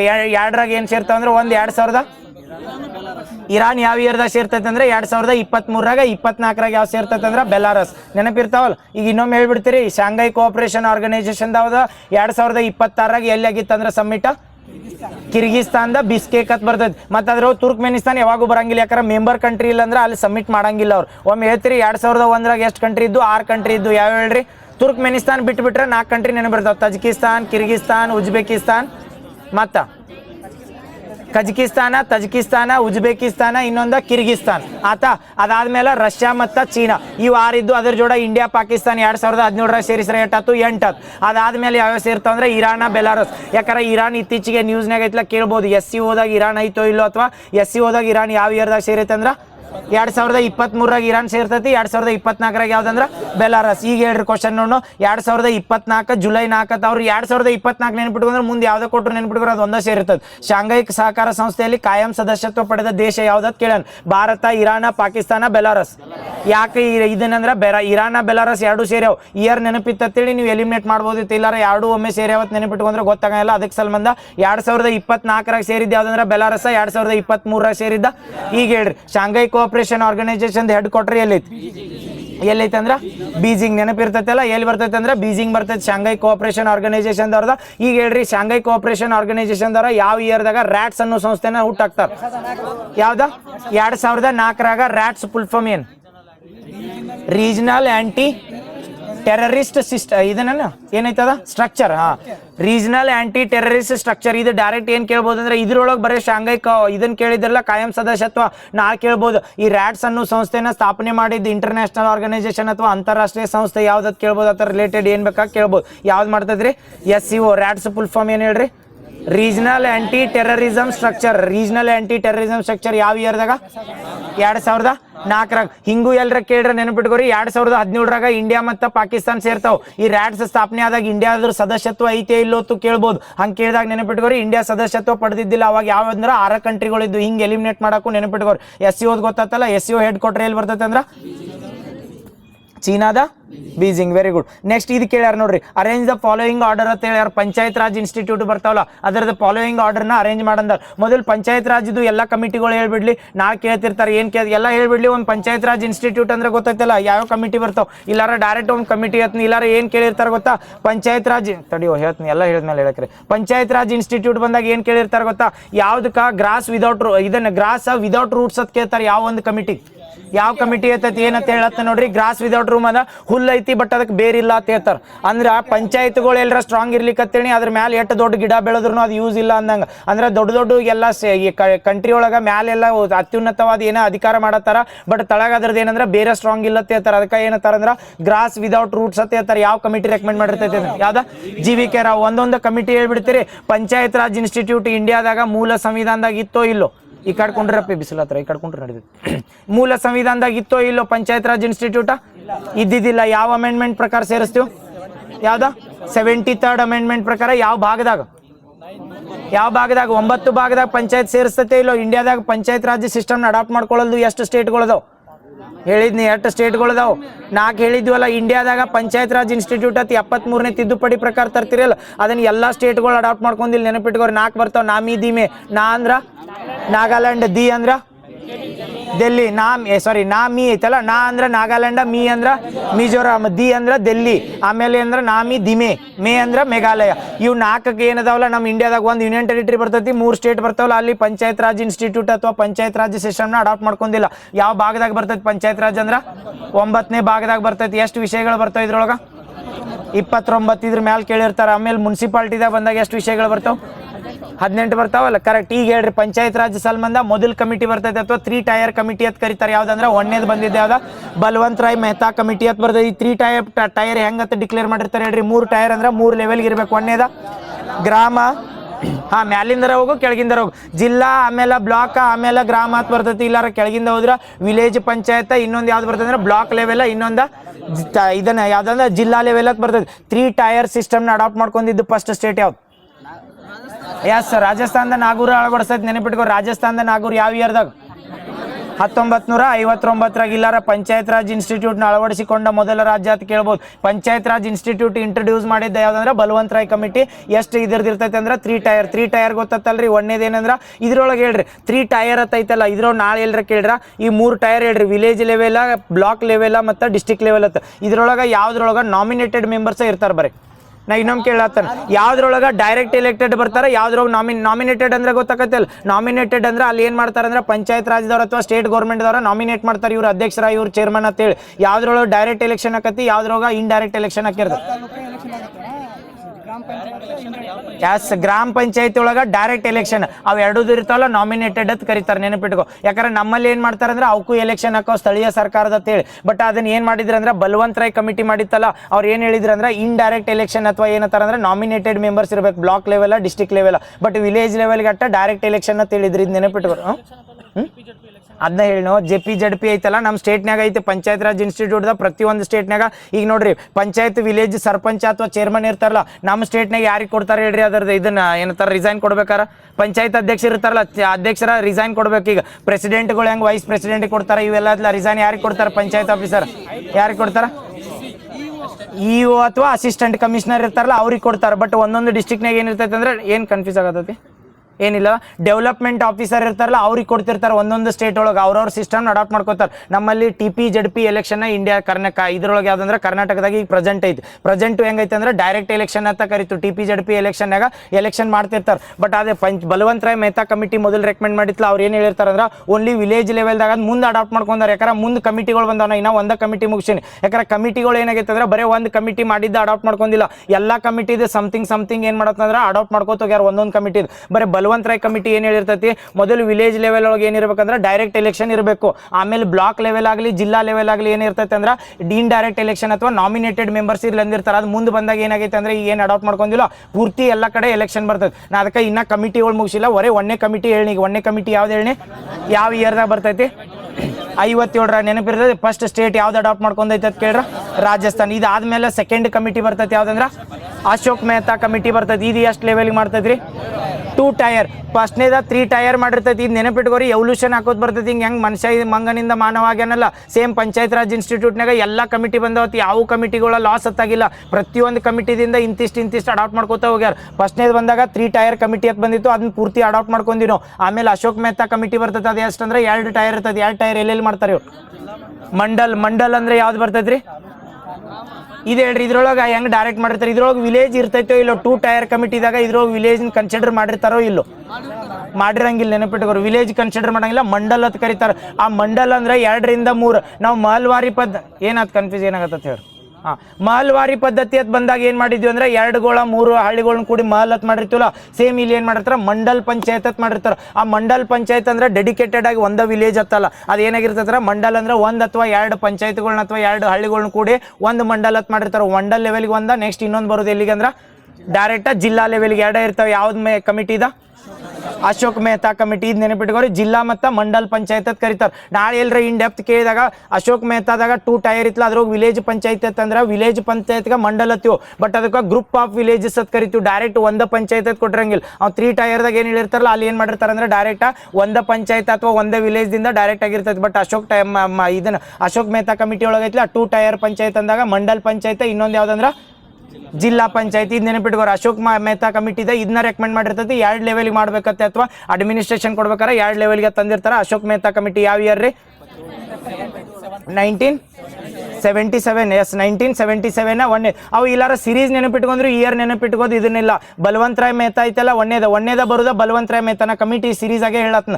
ಒಂದೇದು ಯಾವ್ದು ಬರ್ತಂದ್ರಿ ಬಲವಂತರಾಯ್ ಮೆಹ್ತಾ ಅವ್ರು ಏನು ಮಾಡ್ತಾರಂದ್ರೆ 3 ಟೈರ್. ಎರಡನೇದು ಯಾವ್ದು ಬರ್ತೈತಿ ಅಶೋಕ್ ಮೆಹ್ತಾ, ಅದು ಏನು ಹೇಳ್ತೈತೆ ಅಂದ್ರೆ 2 ಟೈರ್ದಾಗ ಏನೇನು ಹೇಳ್ತೈತೆ ಅದು ಗೊತ್ತಲ್ಲ. ಇನ್ನು ಹೇಳ್ರಿ GVK ರಾವ್ ಕಮಿಟಿ ಅಂತ ಬರ್ತೈತಿ. GVK ರಾವ್ ಕಮಿಟಿ ಮೂರನೇದು. ನೀವು ಇಯರ್ ನೆನಪಿಟ್ಕೊಳಿಕ್ಕೂ ಇವು ಸೀರೀಸ್ ನೆನಪಿಟ್ಕೊಂಡಿರ್ತೀನಿ. ಪಂಚಾಯತ್ ಎವಲ್ಯೂಷನ್ ಆಗಿದ್ದ ಆಮೇಲೆ ಇಯರ್ ಹೆಂಗ ಕ್ರೋನಾಲಜಿಕಲ್ ಆರ್ಡರ್ ಕೊಡ್ಲಿ ಏನೇ ಕೊಡ್ಲಿ ಬಲವಂತರಾಯ ಅಶೋಕ್ ಮೆಹ್ತಾ ಮತ್ತು GVK ರಾವ್ ಇವು ಇದ್ದಿರುತ್ತೇಳಿ ಇಯರ್ ಮುಂದೆ ನೆನಪಿರ್ಲಿ ಬಿಡ್ಲಿ ಅವ್ನು ಎಲಿಮಿನೇಟ್ ಮಾಡ್ಬೋದು. ಅದಕ್ಕೆ ಹೇಳತ್ನ ಒಂದೇದು ಯಾವ್ದಂದ್ರೆ ಬಲವಂತರಾಯ್, ಎರಡನೇದ ಅಶೋಕ್ ಮೆಹ್ತಾ, ಮೂರನೇದ್ರಿ GVK ರಾವ್. ಈ GVK ರಾವ್ ಕಮಿಟಿದು ಏನಿರ್ತೈತಿ ಹೇಳ್ರಿ, GVK ರಾವ್ ಕಮಿಟಿ ಎದಕ್ಕೆ ಕೊಡ್ತೈತಿ ಇಲ್ಲಿ 2 ಟೈರ 3 ಟೈರ ಎದ್ರ ಬಗ್ಗೆನೂ ಹೇಳಂಗಿಲ್ಲ. ಇವ್ರು ಏನು ಹೇಳ್ತಾರ ಆಡಳಿತ ಏನು ಮಾಡ್ಬೇಕಂದ್ರೆ ರೂರಲ್ ಲೆವೆಲ್ಗೆ ನಾವು ಆಡಳಿತನ ಹೆಂಗೆ ಎಫೆಕ್ಟಿವ್ ಆಗಿ ಜನರೇಟ್ ಮಾಡ್ಬೋದು. ಇಲ್ಲಿ ಯಾಕಾರ ಡಿಸ್ಟಿಕ್ ಲೆವೆಲ್ ಅಂತ ಹೇಳಿದ್ವಿ, ಸ್ಟೇಟ್ ಲೆವೆಲ್ ಡಿಸ್ಟಿಕ್ ಲೆವೆಲ್ ಅದು ಬರ್ತಾವಲ್ಲ. ಈ ಸ್ಟೇಟ್ ಗೌರ್ಮೆಂಟ್ ಸ್ಟೇಟ್ನಾಗ ಇರ್ತೈತಿ. ಒಂದೊಂದು ಡಿಸ್ಟಿಕ್ದಿಂದ ಹಳ್ಳಿಗಳ ತನ ಹೆಂಗೆ ಅಡ್ಮಿನಿಸ್ಟ್ರೇಟಿವ್ ಮಾಡ್ತೀವಿ ಅಥವಾ ಆಡಳಿತ ಹೆಂಗೆ ಮಾಡ್ತೀವಲ್ಲ ಆ GVK ರಾವ್ ಕಮಿಟಿ ಏನು ಮಾಡ್ತೈತೆ ಅಂದ್ರೆ ಸ್ಟ್ರಾಂಗ್ ರೆಕಮೆಂಡೇಶನ್ ಏನು ಮಾಡಿರ್ತೈತೆ ಹೇಳೇನ್ರಿ, ರೂರಲ್ ಪಂಚಾಯತ್ ಮೊದಲು ಡೆವಲಪ್ ಮಾಡ್ರೆ ಆಮೇಲೆ ಡಿಸ್ಟಿಕ್ ಅಥವಾ ಕಂಟ್ರಿ ಡೆವಲಪ್ ಆಕತಿ. ಹೊರತಾಗಿ ರೂರಲ್ಗೆ ಆದ್ಯತೆ ಕೊಟ್ಟಿದ್ದ ಅಥವಾ ರೂರಲ್ ಆಡಳಿತಕ್ಕೆ ಪಂಚಾಯತ್ ಸಿಸ್ಟಮ್ ಒಳಗೆ ಹೈಯೆಸ್ಟ್ ಆದ್ಯತೆ ಕೊಟ್ಟಿದ್ದ ಕಮಿಟಿ ಯಾವ್ದಂದ್ರೆ GVK ರಾವ್ ಕಮಿಟಿ. ಈಗ ಅದು ಸ್ಟೇಟ್ಮೆಂಟ್ ಹೇಳ್ರಿ ನೋಡು, ಗ್ರಾಸ್ ವಿದೌಟ್ ರೂಟ್ಸ್ ಅಂತ ಯಾರು ಕೊಡ್ತಾರಂದ್ರೆ GVK ರಾವ್. ಅದಕ್ಕೆ ಹೇಳ ಯಾಕಂದ್ರೆ ಪಂಚಾಯತ್ಗೆ ಏನತ್ತು ಅಂದ್ರೆ ರೂಟ್ ಲೆವೆಲ್ ಇದ್ದಂಗೆ, ಅದಕ್ಕೆ ಗ್ರಾಸ್ ಅಂದ್ರೆ ಮೇಲೆ ಹುಲ್ಲು. ಆ ಹುಲ್ಲು ಬೆಳಿಬೇಕಾದ್ರೆ ಮೊದಲು ಏನಿರ್ಬೇಕಂದ್ರೆ ರೂಟ್ ಸ್ಟ್ರಾಂಗ್ ಇರ್ಬೇಕು. ಅವ್ನು ಏನು ಹೇಳ್ತಾನಂದ್ರೆ ಆಡಳಿತ ಪಂಚಾಯತ್ ಒಳಗೆ ಎಫೆಕ್ಟಿವ್ ಆತತ್ತೀನಿ, ಆಮೇಲೆ ಏನಕ್ಕಂದ್ರೆ ಮ್ಯಾಲಿನೂ ಡೆವಲಪ್ ಆಕ. ಹೊರತಾಗಿ ಮ್ಯಾಲಿಂದ್ರ ಆಡಳಿತ ಕೆಳಗೆ ಹೋಗ್ಬಾರ್ದ, ಕೆಳಗಿಂದ ಮ್ಯಾಲೆ ಬರ್ಬೇಕಂತ ಹೇಳಿದ್ದ ಯಾವ್ದಂದ್ರೆ GVK ರಾವ್. ಅವ್ನು ಏನೇ ಹೇಳಿಕೆ ಕೇಳ್ರು ಇದ್ರ ರಿಲೇಟೆಡ್ ಕೇಳಿರ್ತಾನೆ, ನೆನಪಿಟ್ಕೋರು. ಗೊತ್ತಾತಲ್ಲ GVK ರಾವ್ ಏನು ಕನ್ಫ್ಯೂಸ್ ಆಗತ್ತಿಲ್ಲ. ಏನರ ಇದ್ರೆ ಈಗ ಕೇಳ್ರಿ. ಮತ್ತೆ ನೆಕ್ಸ್ಟ್ ಏನತ್ತಪ್ಪ ನೆಕ್ಸ್ಟ್ ಹೇಳ್ರಿ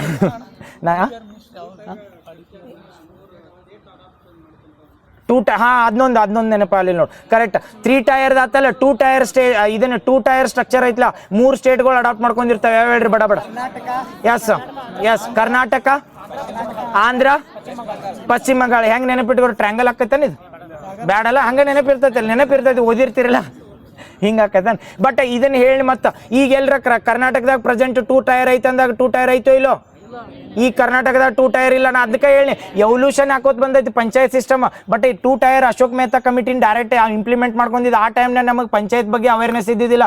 ಈಗ ಹೆಂಗೆ ಜನರೇಷನ್ ಬಂದಾಗ ಜುಡಿಷಿಯಲ್ ರಿವ್ಯೂ ಇಂಡಿಯಾದಾಗ ಇದ್ದಿದ್ದಿಲ್ಲ. ಬಟ್ ಈಗ ಮಾಡತ್ತೀವಲ್ಲ ಸೇಮ್ ಹಂಗೆ ಪಂಚಾಯತ್ ಸಿಸ್ಟಮ್ ಒಳಗೆ ಸ್ಟಾರ್ಟಿಂಗ್ ಬಂದಾಗ ನಮಗೆ ಗೊತ್ತಿದ್ದಿಲ್ಲ 3 ಟೈರ್ ಬಗ್ಗೆ. ಅವಾಗ ಏನು ಮಾಡ್ತಾರೆ ಅಂದ್ರೆ ಡೈರೆಕ್ಟ್ 2 ಟೈರ್ ಅಡಾಪ್ಟ್ ಮಾಡ್ಕೊಂಡಿರ್ತೀವಿ. ಯಾವಂದ್ರೆ ಕರ್ನಾಟಕ, ಆಂಧ್ರ, ತೆಲಂಗಾಣ ಅಂತ ನೋಡಿ, ಪಶ್ಚಿಮ ಬಂಗಾಳ, ಕರ್ನಾಟಕ, ಆಂಧ್ರ, ಪಶ್ಚಿಮ ಬಂಗಾಳ ಇವು 3 ನೆನಪಿಟ್ಕೋರಿ. ಅದೊಂದು ಯಾವ್ದಂದ್ರೆ ಅಶೋಕ್ ಮೆಹ್ತಾ ಕಮಿಟಿ. ಇದು 3 ಕಮಿಟಿ ಹೇಳಿಲ್ಲ. ಯಾವ ಹೇಳ್ರಿ ಈಗ? ಬಲವಂತರಾಯ, ಅಶೋಕ ಮತ್ತು GVK Rao committee. GVK Rao ಅದನ್ನ ಹಣಕಾಸಿಂದ ಇಲ್ಲ, ಅದು ಇದ್ರೊಳಗೆ ಬರ್ತೈತೆ ಹಣಕಾಸು. ಮುಂದೆ ಹೇಳ್ತೀನಿ ತಡಿ. ಯಾವ್ದು ಅಶೋಕ್ ಮೆಹ್ತಾ ಒಳಗೆ ನೋಡ್ಬೇಕು, ಅದು ನೋಡಿಲ್ಲ. ಅದು ಪಂಚಾಯತ್ ಅಲ್ಲಿ ಪೂರ್ತಿ ಮುಂದೆ ಹೇಳ್ತಾನೆ. 4 ಹೇಳ್ತಾನೆ, ಅದ್ರೊಳಗೆ ಎಲ್ಲಿ ಮಿಸ್ ಆಗೈತೆ ಅದನ್ನ ಆ್ಯಡ್ ಮಾಡಕ್ರಿ ಬೇಡ ಅನ್ನಂಗಿಲ್ಲ. ನೆಕ್ಸ್ಟ್ ಇದೊಂದು ನೆನಪಿಟ್ಕೋರಿ. ಇದ್ರೊಳಗೆ ಡೆವಲಪ್ಮೆಂಟ್ ಒಳಗೆ ಇದನ್ನ ಕೇಳಿರ್ತಾರೆ. ನಾ ಹೇಳಲ್ಲ ರೂರಲ್ದ ಹೈಯೆಸ್ಟ್ ಅಡ್ಮಿನಿಸ್ಟ್ರೇಷನ್ ಅಥವಾ ರೂರಲ್ಗೆ ಹೈಯೆಸ್ಟ್ ಆದ್ಯತೆ ಕೊಟ್ಟಿದ್ದ ಕಮಿಟಿ ಯಾವ್ದಂದ್ರೆ GVK ರಾವ್. ನೆಕ್ಸ್ಟ್ ಬರೋದು ಯಾವ್ದು ಹೇಳ್ರಿ? LM Singhvi committee. ಇದ್ರೊಳಗೆ ಏನು ಕೇಳಿರ್ತಾರಂದ್ರೆ ಇದನ್ನ ಏನಂತಾರ ನೇರ ಪ್ರಜಾಪ್ರಭುತ್ವದ ಸಾಕಾರ ಅಂತ ಕೇಳಿರ್ತಾರ, ಅಥವಾ ಎಂಬಿಡಿಯಂಟ್ ಆಫ್ ಡೈರೆಕ್ಟ್ ಡೆಮೋಕ್ರಸಿ ಅಂತ ಕರೀತಾರ. ಅಥವಾ ಅದನ್ನ ಸ್ಟೇಟ್ಮೆಂಟ್ ಕೊಟ್ಟಿರ್ತಾರೆ ಯಾವ ಒಂದು ಕಮಿಟಿ ಒಳಗಂದ್ರ ಯಾವ್ದ LM ಸಿಂಘ್ವಿದು ಏನು ಇಂಪಾರ್ಟೆಂಟ್ ಐತಿ ಅದಕ್ಕೆ ಹೇಳತ್ತಾನೆ. LM ಸಿಂಘ್ವಿ ಇಂಡಿಯಾದಾಗ ರೆಕಮೆಂಡ್ ಮಾಡಿದ್ದ ಗ್ರಾಮ ಸಭಾ ಅನ್ನೋದು ಏನು ಪ್ರೆಸೆಂಟ್ ಐತಿಲ್ರಿ, ಗ್ರಾಮ ಸಭಾ. ನಾ ಇದೇ ಹೇಳಿದ್ದೇನೆಂದ್ರೆ ರೂಟ್ ಸ್ಟ್ರಾಂಗ್ ಇರ್ಬೇಕಂದಿದ್ದು ಯಾವ್ದಂದ್ರೆ JVK ರಾವ್. ಇದಕ್ಕೆ ಕನ್ಫ್ಯೂಸ್ ಆಗ್ಬೇಡ್ರಿ. ಅದೇನೈತೈತೆ ಅಂದ್ರೆ ಗ್ರಾಮ ಪಂಚಾಯತ್ ಸ್ಟ್ರಾಂಗ್ ಮಾಡೋದಿರ್ತೈತಿ. ಬಟ್ ಗ್ರಾಮ ಸಭಾ ಅನ್ನೋದೇನಂದ್ರೆ ಪ್ರತಿ ಮಾಡ್ತೀವಲ್ಲ ಗ್ರಾಮ ಸಭಾ ಅಂತ ಮಾಡ್ತಿರ್ತಾರೆ, ಗೊತ್ತೈತಲ್ಲ. ಅವು ಗ್ರಾಮ ಸಭಾ, ವಾರ್ಡ್ ಸಭಾ, ಮತ್ತೆ ಯಾವ ಸಭಾ ಬರ್ತೈತಿ ಇನ್ನೊಂದು ಜನವಸತಿ ಸಭಾ ಅಂತ ಬರ್ತೈತಲ್ಲ. ಆ ಗ್ರಾಮ ಸಭಾಗ ಆದ್ಯತೆ ಕೊಟ್ಟಿದ್ದ ಅಥವಾ ಗ್ರಾಮ ಸಭಾಗ ಹೈಯೆಸ್ಟ್ ಆದ್ಯತೆ ಕೊಟ್ಟಿದ್ದು ಯಾವ ಒಂದು ಕಮಿಟಿ ಅಂದ್ರೆ LM ಸಿಂಘ್ವಿ. ಈಗ ಹೇಳಿ ನೋಡ್ರಿ, ಅದ್ರ ಸಲ್ಮಂದಿ ಏನ್ ಕೇಳಿರ್ತಾರ, ಪ್ರಜಾಪ್ರಭುತ್ವದ ನೇರ ಸಾಕಾರ ಅಂತ ಕೊಡ್ತಾರ ಅಥವಾ ಪ್ರಜಾಪ್ರಭುತ್ವದ ನೇರ ಸಾಕಾರ ಅಂತ ಹೇಳಿ ಯಾವ ಒಂದು ಕಮಿಟಿ ರೆಕಮೆಂಡ್ ಮಾಡ್ತೈತೆ ಅಂತ ಕೇಳ್ರ. ಅದಕ್ಕೆ ಹೇಳ್ತಾರೆ ಅದಕ್ಕೆ ಪ್ರಜಾಪ್ರಭುತ್ವದ ನೇರ ಸಾಕಾರ ಅಂದ್ರ ಗ್ರಾಮ ಸಭಾದಾಗ ಪ್ರಜಾಪ್ರಭುತ್ವ ಅಂದ್ರೆ ಏನ, ಪ್ರಜೆಗಳಿಂದ ಆಯ್ಕೆ ಆದವ್ರು ಏನ್ ಮಾಡ್ತಿರ್ತಾರ ಅಲ್ಲಿ ಅಧ್ಯಕ್ಷರು ಡಿಸ್ಕಷನ್ ಮಾಡ್ತಿರ್ತಾರಲ್ಲ, ಲೋಕಸಭೆ, ರಾಜ್ಯಸಭೆದಾಗ ಅಥವಾ ವಿಧಾನಸಭೆ, ವಿಧಾನ ಪರಿಷತ್ದಾಗ. ಸೇಮ್ ಹಂಗ ಗ್ರಾಮ ಸಭೆ ಒಳಗ ಏನ್ ಬೇಕು ಏನ್ ಬೇಡ ಅನ್ನೋದು ಡಿಸ್ಕಷನ್ ಮಾಡ್ತೀವಲ್ಲ, ಅದಕ್ಕೆ ಪ್ರಜೆಗಳಿಂದ ನೇಮಕ ಆಗಿ ಆ ಪ್ರಜೆಗಳಿಗೋಸ್ಕರ ಎಲ್ಲರ ನಾವು ಗೌರ್ಮೆಂಟ್ ಮಾಡತ್ತೀವಿ. ಅದಕ್ಕೆ ಏನಂತಾರಂದ್ರ ನೇರ ಪ್ರಜಾಪ್ರಭುತ್ವದ ಸಾಕಾರ ಅಂತ ಯಾವ ಕಮಿಟಿ ಒಳಗೆ ಕೊಡ್ತಾರಂದ್ರ LM ಸಿಂಘ್ವಿ. ಅದು ಅಲ್ಲ ಯಾವ್ಯಾವ ಸೀರೀಸ್ 4 ಹೇಳ್ರಿ ಯಾವ್ದ? ಕರೆಕ್ಟ್.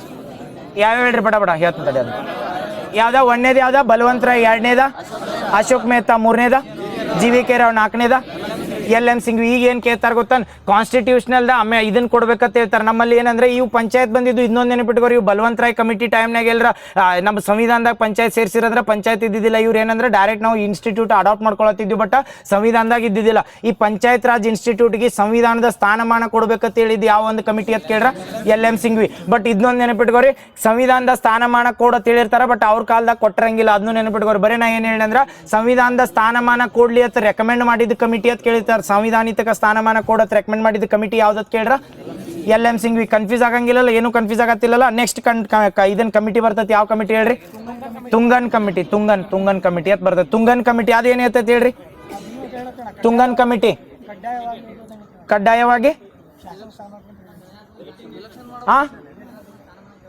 Yes sir. ತುಂಗನ್ ಕಮಿಟಿದಾಗ ಏನು ಹೇಳಿರ್ತಾರೆ, ಎರಡಕ್ಕೂ ಡಿಫ್ರೆನ್ಸ್ ಇರುತ್ತೆ ನೋಡ್ರಿ. ನಾ ಏನು ಹೇಳಿ ಅಂದ್ರೆ ಪ್ರೆಸೆಂಟ್ ನಮ್ಮಲ್ಲಿ ಸಂವಿಧಾನಿಕ ಸ್ಥಾನಮಾನ ಕೊಡಂದಿದ್ದ ಇದನ್ನ ಪಂಚಾಯತ್ ಕಮಿಟಿ ಯಾವ್ದತ್ ಹೇಳಿದ್ವು, LM ಸಿಂಘ್ವಿ. ಇದಾದ್ಮೇಲೆ ಏನು ಹೇಳ್ತಾರೆ ಅಂದ್ರೆ ಪಂಚಾಯತ್ಗೆ 5 ವರ್ಷ ಅವಧಿ ಇರಬೇಕು. ಮತ್ತೆ ಏನೇನು ಹೇಳ್ತಾರೆ ಅಂದ್ರೆ 3 ಟೈಮ್ಸ್ ಇನ್ನೊಂದು ಕೇಳ್ಬೋದು, 3 ಟೈರ್ಸ್ ಏನತ್ತ ಗಾಡ್ಗಿಲ್ ಅಲ್ಲೋ ತುಂಗನ ಗಾಡ್ಗಿಲ್ ನೆಕ್ಸ್ಟ್ ಬರ್ತದೆ, ಅದನ್ನು ಹೇಳ್ತಾನೆ. ಅದು ಕಾನ್ಸ್ಟಿಟ್ಯೂಷನ್ದಾಗ ಕೊಡತ್ತೆ ಹೇಳ್ತಾರೆ. ಹೇಳ್ತೀನಿ ತಡಿ, ಅದು ಮುಗಿಸಿದ ಮೇಲೆ ಹೇಳಕ್ಕೆ ಡೌಟ್ ಬೇಡ ಅನ್ನಂಗಿಲ್ಲ. ಮುಗಿದ ಮೇಲೆ ನೀನು ಹೇಳಿ ಆ್ಯಡ್ ಮಾಡ್ತೀನಿ. ಇದು ನೆನಪಿಟ್ಕೋರಿ. ಒಂದೇದು ಏನು ಹೇಳಿದ್ವು ಅಂದ್ರೆ ಯಾವ ಕಮಿಟಿ ಹೇಳಿನ, ಇದೇ ಹೇಳಿ ಸಂವಿಧಾನಿಕ ಸ್ಥಾನಮಾನ ಕೊಡ್ಬೇಕಂದಿದ್ದು ಯಾವ ಕಮಿಟಿ, LM ಸಿಂಘ್ವಿ ಕಮಿಟಿ ಸಂವಿಧಾನಾತ್ಮಕ ಸ್ಥಾನಮಾನ ಕೊಡ್ಬೇಕಂತ ಹೇಳ್ತೈತೆ. ಅದಾದ್ಮೇಲೆ ತುಂಗನ್ ಕಮಿಟಿ ಬರ್ತೈತಿಲ್ಲ, ಅದೇನು ಹೇಳ್ತೈತೆ ಅಂದ್ರೆ ಕಾನ್ಸ್ಟಿಟ್ಯೂಷನಲ್ ಸ್ಟೇಟ್ ಒಳಗೆ 5 ಇಯರ್ ಟೆನ್ಯೂರ್ ಇರ್ಬೇಕಂತ ಹೇಳ್ತೈತೆ. ಅದು ರೆಕಮೆಂಡ್ ಮಾಡ್ತೈತೆ. ಕಾನ್ಸ್ಟಿಟ್ಯೂಷನಲ್ ಒಳಗೆ 5 ಇಯರ್ ಟೆನ್ಯೂರ್ ಇರಬೇಕು. ನೆಕ್ಸ್ಟ್ ಏನು ಹೇಳ್ತೈತೆ ಅಂದ್ರೆ ಪೂರ್ತಿ ಸ್ಟೇಟ್ ಒಳಗೆ ಅಥವಾ ಅಕ್ರಾಸ್ ದ ಕಂಟ್ರಿ 3 ಟೈರ್ ಸಿಸ್ಟಮ್ನ ಅಡಾಪ್ಟ್ ಮಾಡ್ಕೋತ ಹೇಳಿದ ಕಮಿಟಿ ಯಾವ್ದತ್ ಕೇಳಿದ್ರು ಇದ ಬರ್ತೈತೆ. ಯಾವ ಕಮಿಟಿ ಅಂದ್ರೆ ತುಂಗನ್ ಕಮಿಟಿ. ಏನು ಕನ್ಫ್ಯೂಸ್ ಇಲ್ಲ, 5 ಇಯರ್ ಟೆನ್ಯೂರ್ ಕೊಡ್ಲತ್ತ ಇದ್ರೊಳಗೂ ಹೇಳಿರ್ತಾರೆ, ಕಾನ್ಸ್ಟಿಟ್ಯೂಷನಲ್ ರೆಕಮೆಂಡ್ ಮಾಡ್ತಾರೆ. ಈಗ ನೆಕ್ಸ್ಟ್ ಒಂದು ಲಾಸ್ಟ್ ಕಮಿಟಿ ಬರ್ತೈತೆ, ಯಾವ್ದು ಹೇಳ್ರಿ, ಗಾಡ್ಗಿಲ್ ಕಮಿಟಿ. ಈ ಗಾಡ್ಗಿಲ್ ಕಮಿಟಿದಾಗ ಏನು ಮಾಡ್ತಾರೆ ಅಂದ್ರೆ ಇದ್ರೊಳಗೂ ಏನು ರೆಕಮೆಂಡ್ ಮಾಡ್ತಾರೆ ಅಂದ್ರೆ 3 ಟೈರ್ ಸಿಸ್ಟಮ್ನ ಕಂಟ್ರಿ ವೈಸ್ ಇರಬೇಕು, ಮತ್ತು 5 ಇಯರ್ ಟರ್ಮ್ ಕಂಪಲ್ಸರಿ ಅಡಾಪ್ಟ್ ಮಾಡ್ಕೋಬೇಕಂತ ಹೇಳಿದ್ರೆ. 2 ಕಂಪ್ನಿ ಬರ್ತಾವೆ, ನೆನಪಿಟ್ಕೋದು. ಯಾಕಂದ್ರೆ ಕಾನ್ಸ್ಟಿಟ್ಯೂಷನಲ್ ಇದನ್ನ ಸ್ಥಾನಮಾನದಾಗ 5 ಇಯರ್ ಟರ್ಮ್ ಇರಬೇಕು. ಅಕ್ರಾಸ್ ದ ಕಂಟ್ರಿ ಏನಿರ್ಬೇಕಂದ್ರೆ 3 ಟೈರ್ ಸಿಸ್ಟಮ್ನ. ಯಾಕಂದ್ರೆ ನಮ್ಮಲ್ಲಿ 3 ಟೈರ್ ಸಿಸ್ಟಮ್ ಹೇಳಿದ್ದು ಯಾವ ಕಮಿಟಿ ಹೇಳ್ರಿ, ಬಲವಂತರಾಯ್ ಮೆಹ್ತಾ ಕಮಿಟಿ. ನಾಳೆ ಏನು ಕೇಳಿರ್ತಾರೆ ಅಂದ್ರೆ ಕರ್ನಾಟಕ 2 ಟೈರ್ ಸಿಸ್ಟಮ್ ಅಡಾಪ್ಟ್ ಮಾಡ್ಕೊಂಡಿರ್ತೈತೆ ಯಾವ್ದಂದ್ರೆ ಅಶೋಕ್ ಮೆಹ್ತಾ ಕಮಿಟಿ ಪ್ರಕಾರ. ಬಟ್ ಈಗ ಪ್ರೆಸೆಂಟ್ 3 ಟೈರ್ ಸಿಸ್ಟಮ್ ಅಡಾಪ್ಟ್ ಮಾಡ್ಕೊಂಡಿದ್ವಿ ಯಾವ ಕಮಿಟಿ ರೆಕಮೆಂಡೇಶನ್ ಪ್ರಕಾರ ಅಂತ ಕೇಳ್ರ, ಮಾಧವ್ ಗಾಡ್ಗಿಲ್ ಕಮಿಟಿ. ಸಾರಿ, ಮಾಧವ್ ಗಾಡ್ಗಿಳನು ಮಾಧವ್ ಗಾಡ್ಗಿಲ್. ಇದು ಪಶ್ಚಿಮ ಘಟ್ಟಕ್ಕೊಂಡ್ ಬರ್ತಾರೆ, ಅವ ಗಾಡಿಗಳೆಲ್ಲ ಯಾರಿಗ ಆ ಗಾಡಿಗಳಲ್ಲ, ಇವ್ರ ಗಾಡಿಗಳು ಬೇರೆನೋ. ಸಣ್ಣ ಗಾಡಿಗಳು. ಇದ್ರೊಳಗೆ ನೆನಪಿಟ್ಕೋ. ಇದು ಕಮಿಟಿ ಏನು ಹೇಳ್ತೈತೆ ಅಂದ್ರೆ ಲಾಸ್ಟ್ ಗಾಡ್ಗಿಲ್ ಕಮಿಟಿ ಏನು ಹೇಳಿರ್ತೈತೆ ಅಂದ್ರೆ 5 ಇಯರ್ ಟೆನ್ಯೂರ್ ಇರಬೇಕು. ಅಕ್ರಾಸ್ ದ ಕಂಟ್ರಿ ಏನಿರ್ಬೇಕಂದ್ರೆ 3 ಟೈರ್ ಇರ್ಬೇಕಂತ ಹೇಳ್ತೈತೆ. ಇದ್ರ ಜೋಡ ಹೊಸದಾಗಿ ಏನೇನು ಕೊಟ್ಟಿರ್ತಾರೆ ಗೊತ್ತಾ, ಇದ್ರೊಳಗೆ ರಿಸರ್ವೇಷನ್ SC ST ಮತ್ತು ವುಮೆನ್ಗೆ ರಿಸರ್ವೇಷನ್ ಕೊಡ್ಬೇಕಂತ ಹೇಳಿದ್ದು ರೆಕಮೆಂಡ್ ಮಾಡಿದ ಕಮಿಟಿ ಯಾವ್ದಂದ್ರೆ ಮಾಧವ್ ಗಾಡ್ಗಿಲ್ ಕಮಿಟಿ. ಮತ್ತು state finance commission compulsory form ಮಾಡಂದಿದ್ದು ಯಾವ್ದಂದ್ರೆ ಗಾಡ್ಗಿಲ್ ಕಮಿಟಿ. ನೆನಪಿರ್ತದೆ ಏನತ್ತ, ಮಾಧವ್ ಗಾಡಿಗಳನ್ನ ಗಾಡ್ಗಿಲ್ ಕಮಿಟಿ. ಅದಕ್ಕೆ ಈಗ ಗೊತ್ತಾದ್ವಲ್ರಿ, ಎಷ್ಟೆಷ್ಟು ಬಡ ಒಮ್ಮೆ ಹೇಳ್ತೀರಿ ಲಾಸ್ಟ್. ಇನ್ನೆಲ್ಲ ಆದ್ಮೇಲೆ ನೆನಪಿಟ್ಕೋರಿ, 73 ಕಾನ್ಸ್ಟಿಟ್ಯೂಷನಲ್ ಅಮೆಂಡ್ಮೆಂಟ್ ಮಾಡ್ಕೋತೀವಲ್ಲ, ಅದು ಯಾವ ಇಯರ್ದಾಗ ಮಾಡ್ತೀವಿ ಅಂದ್ರೆ 1992ದಾಗ ಮಾಡ್ತೀವಲ್ಲ. ಆ 1992ದಾಗ ಇವು ಕಮಿಟಿ ಫಾರ್ಮ್ ಆಗಿಲ್ಲ. ಇವು ಕಮಿಟಿ ಎಲ್ಲ ವರ್ಡಿಕ್ಟ್ ಕೊಟ್ಮೇಲೆ ಆ ಕಮಿಟಿ ರೆಕಮೆಂಡೇಶನ್ ಪ್ರಕಾರ ಮಾಡ್ತಾರೆ. ಗಾಡ್ಗಿಲ್ ಕಮಿಟಿ ರೆಕಮೆಂಡ್ ಮಾಡಿರ್ತದೆ state finance commission. State finance commission ಯಾವ ಆರ್ಟಿಕಲ್ ಅಂಡರ್ ಬರ್ತದೆ, ಯಾವ್ದ 243 ಐ ಅಂದ್ರೆ ರೊಕ್ಕ ಆತ್. ನೆನಪಿಟ್ಕೋರಿ. ಹೆಂಗ ಐ ಕಮಿಷನ್ ಇರ್ಬೇಕಲ್ಲ, ಸ್ಟೇಟ್ ಫೈನಾನ್ಸ್ ಕಮಿಷನ್. ಮತ್ತೆ 243 ಮತ್ತೇನತ್ತ ಮುನ್ಸಿಪಾಲಿಟಿಗೆ ಕರೆಕ್ಟ್. 243 ಬಂದ್ರೆ ಯಾವ್ದಂದ್ರ ಸ್ಟೇಟ್ ಫೈನಾನ್ಸ್ ಕಮಿಷನ್ ಇರ್ಬೇಕ. ಮುನ್ಸಿಪಾಲಿಟಿಗೆ ಒಂದು ಸ್ಟೇಟ್ ಮತ್ತೈತೆ ಮುನ್ಸಿಪಾಲಿಟಿಗೆ ಒಂದೈತಲ್ಲ ಎರಡು ನೆನಪಿಟ್ಕೋರಿ, ಮತ್ತು ನೆನಪಿರ್ತಾವಲ್ಲ. ಈಗ ಒಮ್ಮೆ ಒಮ್ಮೆ ಹೇಳಿ ಆಮೇಲೆ ಕ್ವಶನ್ ಕೇಳಿ ಬಡ ಅದು ಏನು ಕ್ವಶನ್ ಕೇಳ್ಯಾರ ಅದನ್ನು ಹೇಳ್ತಾನೆ. ಒಂದೇದು ಯಾವ ಕಮಿಟಿ ಹೇಳ್ರಿ, ಬಲವಂತರಾಯ್ ಮೆಹ್ತಾ ಕಮಿಟಿ. ಎಷ್ಟು ಸ್ಟ್ರಕ್ಚರ, 3 ಟೈರ್ ಅಳವಡಿಸಿಕೊಂಡಿದ್ದು ಮೊದಲ ರಾಜ್ಯ ಅಂತ ಕೇಳ್ರ, ರಾಜಸ್ಥಾನದ ಯಾವ್ದು, ನಾಗೂರ್. ನೆನಪಿಟ್ಕೋರಿ. ಇಯರ್ ನೆನಪಿಟ್ಕೊಳಿಕ್ಕೂ ನಡಿತೈತಿ. ಅದಕ್ಕೆ ಹೇಳತ್ತಂದ್ರೆ ಇವು ಸಿರೀಸ್ ನೆನಪಿತ್ತೇಳಿ ಇಯರ್ ನೆನಪಿಡುದ ನೀಡಿಲ್ಲ. ಅಥವಾ ಇಯರ್ ಕೇಳ್ಯಾರಂದ್ರೆ ಇಯರ್ ಕೇಳ್ರತ್ತೇಳಿ ಅವ್ನು ಇಯರ್ ಎಲ್ಲಿ ಕೇಳ್ಯಾರ ಅಡಾಪ್ಟ್ ಮಾಡ್ಕೊಂಡಿದ್ದು ಕೇಳ್ಯಾರ. ಕೇಳ್ಯಾರ ಹೆಂಗೆ ಕೇಳ್ಯಾರ ಅಂದ್ರೆ ಡೈರೆಕ್ಟ್ ಹೆಂಗೆ ಕೇಳ್ಯಾರ ಅಂದ್ರೆ ಕ್ರೋನಾಲಜಿಕಲ್ ಆರ್ಡರ್ ಕೇಳ್ಯಾರ. ಈ ಕ್ರೋನಾಲಜಿಕಲ್ ಆರ್ಡರ್ ನಿಮಗೆ ಗೊತ್ತೈತೇಳಿ ಇಯರ್ ನೀಡಿಲ್ಲ. ಯಾಕಂದ್ರೆ ಎಲ್ಲ ಇಯರ್ಗಳು ಆದ್ರೂ ನೆನಪಿಟ್ಕೊಂಡವ್ರು ಇಟ್ಕೋರು. ಮತ್ತೆ ಬೇಡ ನಂಗಿಲ್ಲ ನೆನಪಿಟ್ಕೋಬೇಡ ಅನ್ನತ್ತಲ್ಲ. ಡೈರೆಕ್ಟ್ ಏನು ಕೇಳಿದ್ರೆ ಯಾವ ಇಯರ್ದಾಗ ನಾಗೂರ್ ಫಸ್ಟ್ ಪಂಚಾಯತ್ ಅಳವಡಿಸ್ಕೊಂಡಿರ್ತದೆ ಕೇಳ್ತಾರೆ, 1959ದಾಗ. ಹಿಂಗೂ ಕೇಳಿರ್ತಾರೆ. ಈಗ ಹೇಳ್ರಿ, 1ನೇ ಕಮಿಟಿ ಯಾವ್ದ, ಬಲವಂತರಾಯ್ ಕಮಿಟಿ. ಏನು ರೆಕಮೆಂಡ್ ಮಾಡಿರ್ತೈತಿ, 3 ಟೈರ್ ಸಿಸ್ಟಮ್. ಯಾವ್ಯಾವ 3 ಟೈರ್ ಇರ್ತಾವೆ ಹೇಳ್ರಿ, ಜಿಲ್ಲಾ ಪಂಚಾಯತ್ದಾಗ. ಮತ್ತೆ ಮ್ಯಾಲಿಂದ ಹೇಳ್ರ ಸಿರೀಸ್ ಆಗಿ ಹೇಳ್ಬೇಕು, ಕೆಳಗಿಂದ ಹೇಳ್ರು ಸಿರೀಸ್ ಹೇಳ್ಬೇಕು. ಈಗ ಜಿಲ್ಲಾ ಪಂಚಾಯತ್ ಹೇಳಿದ್ರೆ 2ನೇದು ಬ್ಲಾಕ್ ಲೆವೆಲ್ ಹೇಳ್ಬೇಕು, 3ನೇದ ಗ್ರಾಮ್ ಲೆವೆಲ್ಗೆ ಹೇಳ್ಬೇಕು. ಇಲ್ಲಿ ನೆನಪಿಟ್ಕೋರಿ, ಬಲವಂತರಾಯ್ ಮೆಹ್ತಾದಾಗ ಎಷ್ಟು ಮಂದಿ ನಾಮಿನೇಟೆಡ್ ಇರ್ಬೇಕಂತ ಹೇಳಿರ್ತಾರೆ ಯಾವ 2ಕ್ಕ, ನಾ ಹೇಳಿ ಇನ್ನೊಮ್ಮೆ ನೆನಪಿಟ್ಕೋ, ಇದು ಬಲವಂತರಾಯ್ ಕಮಿಟಿ ರೆಕಮೆಂಡ್ ಬ್ಲಾಕ್ ಮತ್ತು ಜಿಲ್ಲಾಕ ನಾಮಿನೇಟೆಡ್ ಇರಬೇಕು, ವಿಲೇಜ್ಗೆ ಏನಿರ್ಬೇಕಂದ್ರೆ ಎಲೆಕ್ಟೆಡ್. ಬಟ್ ಈಗ ಪ್ರೆಸೆಂಟ್ ಎಲೆಕ್ಷನ್ ಆಗತ್ತೈತೆ ತಿಳಿಲ್ಲ. ನಾ ಇನ್ನೊಮ್ಮೆ ಹೇಳತ್ತ ನೆನಪಿಟ್ಕೋರಿ, ಇವ್ರು ರೆಕಮೆಂಡ್ ಮಾಡಿದ್ದತ್ ಕೇಳಿ ರೆಕಮೆಂಡ್ ಏನು ಬೇಕಾದ್ ಮಾಡ್ಬೋದು, ಅದನ್ನ ಅಡಾಪ್ಟ್ ಮಾಡ್ಕೋದು ಬೇರೆ, ರೆಕಮೆಂಡ್ ಮಾಡೋದು ಬೇರೆ. ಪ್ರೆಸೆಂಟ್ ನಮ್ಮಲ್ಲಿ ಜಿಲ್ಲಾ ಇದನ್ನ ಏನತ್ರ TP ಎಲೆಕ್ಷನ್ ಮತ್ತು ZP ಎಲೆಕ್ಷನ್ ಹಾಕಿರ್ತಾವ. ಮತ್ತು ಇದು ಯಾವಾಗ ರೆಕಮೆಂಡ್ ಮಾಡಿರ್ತಾರಲ್ಲ ಅವಾಗ ರೆಕಮೆಂಡ್ ಏನು ಮಾಡಿರ್ತಾರೆ ಅಂದ್ರೆ ವಿಲೇಜ್ ಒಳಗೆ ಅಷ್ಟೇ ಡೈರೆಕ್ಟ್ ಎಲೆಕ್ಷನ್ ಆಗಲಿ, ಮತ್ತು ಬ್ಲಾಕ್ ಲೆವೆಲ್ ಮತ್ತು ಜಿಲ್ಲಾ ಮಟ್ಟದಾಗ ಡೈರೆಕ್ಟ್ ಎಲೆಕ್ಷನ್ ಬೇರೆ, ಡೈರೆಕ್ಟ್ ನಾಮಿನೇಟೆಡ್ ಇರಲಿ ಅಂದಿರ್ತಾರೆ. ಇದು ಯಾವ ಕಮಿಟಿ ಅಂದ್ರೆ ಒಂದೇದ ಬಲವಂತರಾಯ್. ಎರಡನೇ ಕಮಿಟಿ ಯಾವ್ದ? ಅಶೋಕ್ ಮೆಹ್ತಾ ಕಮಿಟಿ. ಎಷ್ಟು ಸ್ಟ್ರಕ್ಚರ್ ಕೊಟ್ಟಿರ್ತೈತಿ? 2 ಸ್ಟ್ರಕ್ಚರ್ದಾಗ ಇದ್ರೊಳಗೆ ವಿಲೇಜ್ ಪಂಚಾಯತ್ ಅಂತ ಕನ್ಸಿಡರ್ ಮಾಡಿರ್ತಾರೋ ಇಲ್ಲೋತ್ ಕೇಳ್ರ, ವಿಲೇಜ್ ಪಂಚಾಯತ್ ಇರಂಗಿಲ್ಲ, ಇದು ಎಲಿಮಿನೇಟ್ ಮಾಡ್ರೆ ತೆಲಂದ್. ನಾಳೆ ಎಲ್ಲರ ಟೂರ್ ತಯಾರು ಕೇಳ್ರೆ ವಿಲೇಜ್ ಪಂಚಾಯತ್ ಅಂದಿರಲ್ಲ, ಮಂಡಲ್ ಪಂಚಾಯತ್ ಅಂತಾರ. ಮಂಡಲ್ಗೆ ವಿಲೇಜ್ಗೆ ಡಿಫ್ರೆನ್ಸ್ ಐತಿ. ವಿಲೇಜ್ ಅಂದ್ರೆ ಒಂದ ಬರ್ತೈತಿ, ಮಂಡಲ್ ಅಂದ್ರೆ ಒಂದ್ ಅಥವಾ ಗ್ರೂಪ್ ಆಫ್ ವಿಲೇಜಸ್ ಅಂತ ಕನ್ಸಿಡರ್ ಮಾಡಿರ್ತಾರೆ. ಅದ 2 ಸ್ಟ್ರಕ್ಚರ್ನ ಅಡಾಪ್ಟ್ ಮಾಡ್ಕೊಂಡಿದ್ದು 3 ಸ್ಟೇಟ್ಗಳು ಯಾವ ಬಡ ಕರ್ನಾಟಕ, ಆಂಧ್ರ, ಪಶ್ಚಿಮ ಬಂಗಾಳ. ಇದು 2ನೇ ಕಮಿಟಿ ಆತ. ನೆಕ್ಸ್ಟ್ 3ನೇ ಕಮಿಟಿ ಬರ್ತೈತಿ ಯಾವ್ದು? GVK Rao committee. GVK Rao committee recommendation ಬಡ ಒಂದೇದು ಗ್ರಾಸ್ ವಿದೌಟ್ ರೂಟ್ಸ್ ಅಂತ ಕರೀತಾರೆ. ಅಥವಾ ಇದನ್ನ ಏನು ಕೇಳಿರ್ತಾರೆ ಅಂದ್ರೆ ಗ್ರಾಮ ಪಂಚಾಯತಿಗಳಿಗೆ ಹೈಯೆಸ್ಟ್ ಅಡ್ಮಿನಿಸ್ಟ್ರೇಟಿವ್ ಆಡಳಿತಾತ್ಮಕ ಆದ್ಯತೆ ಕೊಟ್ಟಿದ್ದು ಯಾವ ಕಮಿಟಿ ಅಂತ ಕೇಳಿದ್ರೆ JVK ರಾವ್ ಕಮಿಟಿ. ಅದ್ರೊಳಗೆ ಮತ್ತೆ ಗ್ರಾಮ ಸಭಾ ಇಂಟ್ರೊಡ್ಯೂಸ್ ಮಾಡಿದ್ದಿಲ್ಲ. ಓನ್ಲಿ ಏನು ಇರ್ತೈತೆ ಅಂದ್ರೆ ಗ್ರಾಮ ಪಂಚಾಯತಿಗೆ ಅಧಿಕಾರ, ಆಡಳಿತಾತ್ಮಕ ಅಧಿಕಾರ ಜಾಸ್ತಿಗೆ ಒತ್ತು ಕೊಟ್ಟಿದ್ದು ಯಾವ್ದಂದ್ರೆ JVK Rao committee. JVK Rao ಮತ್ತೇನು ಹೇಳಿದ್ದು? ಮತ್ತು JVK ರಾವ್ ಕಮಿಟಿ ಅದ ಹೇಳಿದ್ವಲ್ಲ. ನೆಕ್ಸ್ಟ್ ಅದಾದ್ಮೇಲೆ ಯಾವ ಕಮಿಟಿ? LM ಸಿಂಘ್ವಿ ಕಮಿಟಿದಾಗ ಏನು ಹೇಳ್ತೈತ್ರಿ? ಸಂವಿಧಾನತಕ್ಕ ಸ್ಥಾನಮಾನ ಕೊಡ್ಬೇಕಂತ ರೆಕಮೆಂಡ್ ಮಾಡ್ತೈತಿ. ನೆನಪಿಟ್ಕೋರಿ, ಕಾನ್ಸ್ಟಿಟ್ಯೂಷನಲ್ ಸ್ಟೇಟಸ್ ಕೊಡ್ಬೇಕಂತ ಹೇಳ್ತೈತಿ. ನೆಕ್ಸ್ಟ್ ಮತ್ತೆ ಗ್ರಾಮ ಸಭೆಗೆ ಡೈರೆಕ್ಟ್ ಕೇಳ್ತಾರೆ. ಗ್ರಾಮ ಸಭೆನ ಇಂಟ್ರೊಡ್ಯೂಸ್ ಮಾಡಿದ್ದ ಅಥವಾ ರೆಕಮೆಂಡ್ ಮಾಡಿದ್ದ ಕಮಿಟಿ ಯಾವ್ದತ್ ಕೇಳ್ರೆ LM ಸಿಂಘ್ವಿ. ಅಥವಾ ಪ್ರಜಾಪ್ರಭುತ್ವದ ನೇರ ಪ್ರಸಾರ ಅಥವಾ ನೇರ ಸಾಕಾರ ಆಗ್ಬೇಕಾರೆ ಗ್ರಾಮ ಸಭಾ ಇರ್ಬೇಕಂತ ಹೇಳಿದ್ದು ಯಾವ ಸಮಿತಿ ಅಂತಂದ್ರೆ ಸಮಿತಿ ಅಂತ ಕರೀತಾರೆ. ಯಾವ್ದಂದ್ರೆ LM ಸಿಂಘ್ವಿ. ಅದಾದ್ಮೇಲೆ ನೆಕ್ಸ್ಟ್ ಕಮಿಟಿ ಯಾವ್ದ? ತುಂಗನ್ ಆದ್ಮೇಲೆ ಲಾಸ್ಟ್ ಗಾಡ್ಗಿಳ್ ಬರ್ತೈತೆ. ತುಂಗನ್ ಕಮಿಟಿ ಅಂತ ಬರ್ತೈತೆ. ತುಂಗನ್ ಕಮಿಟಿ ಏನ್ ಹೇಳ್ತೈತಿ?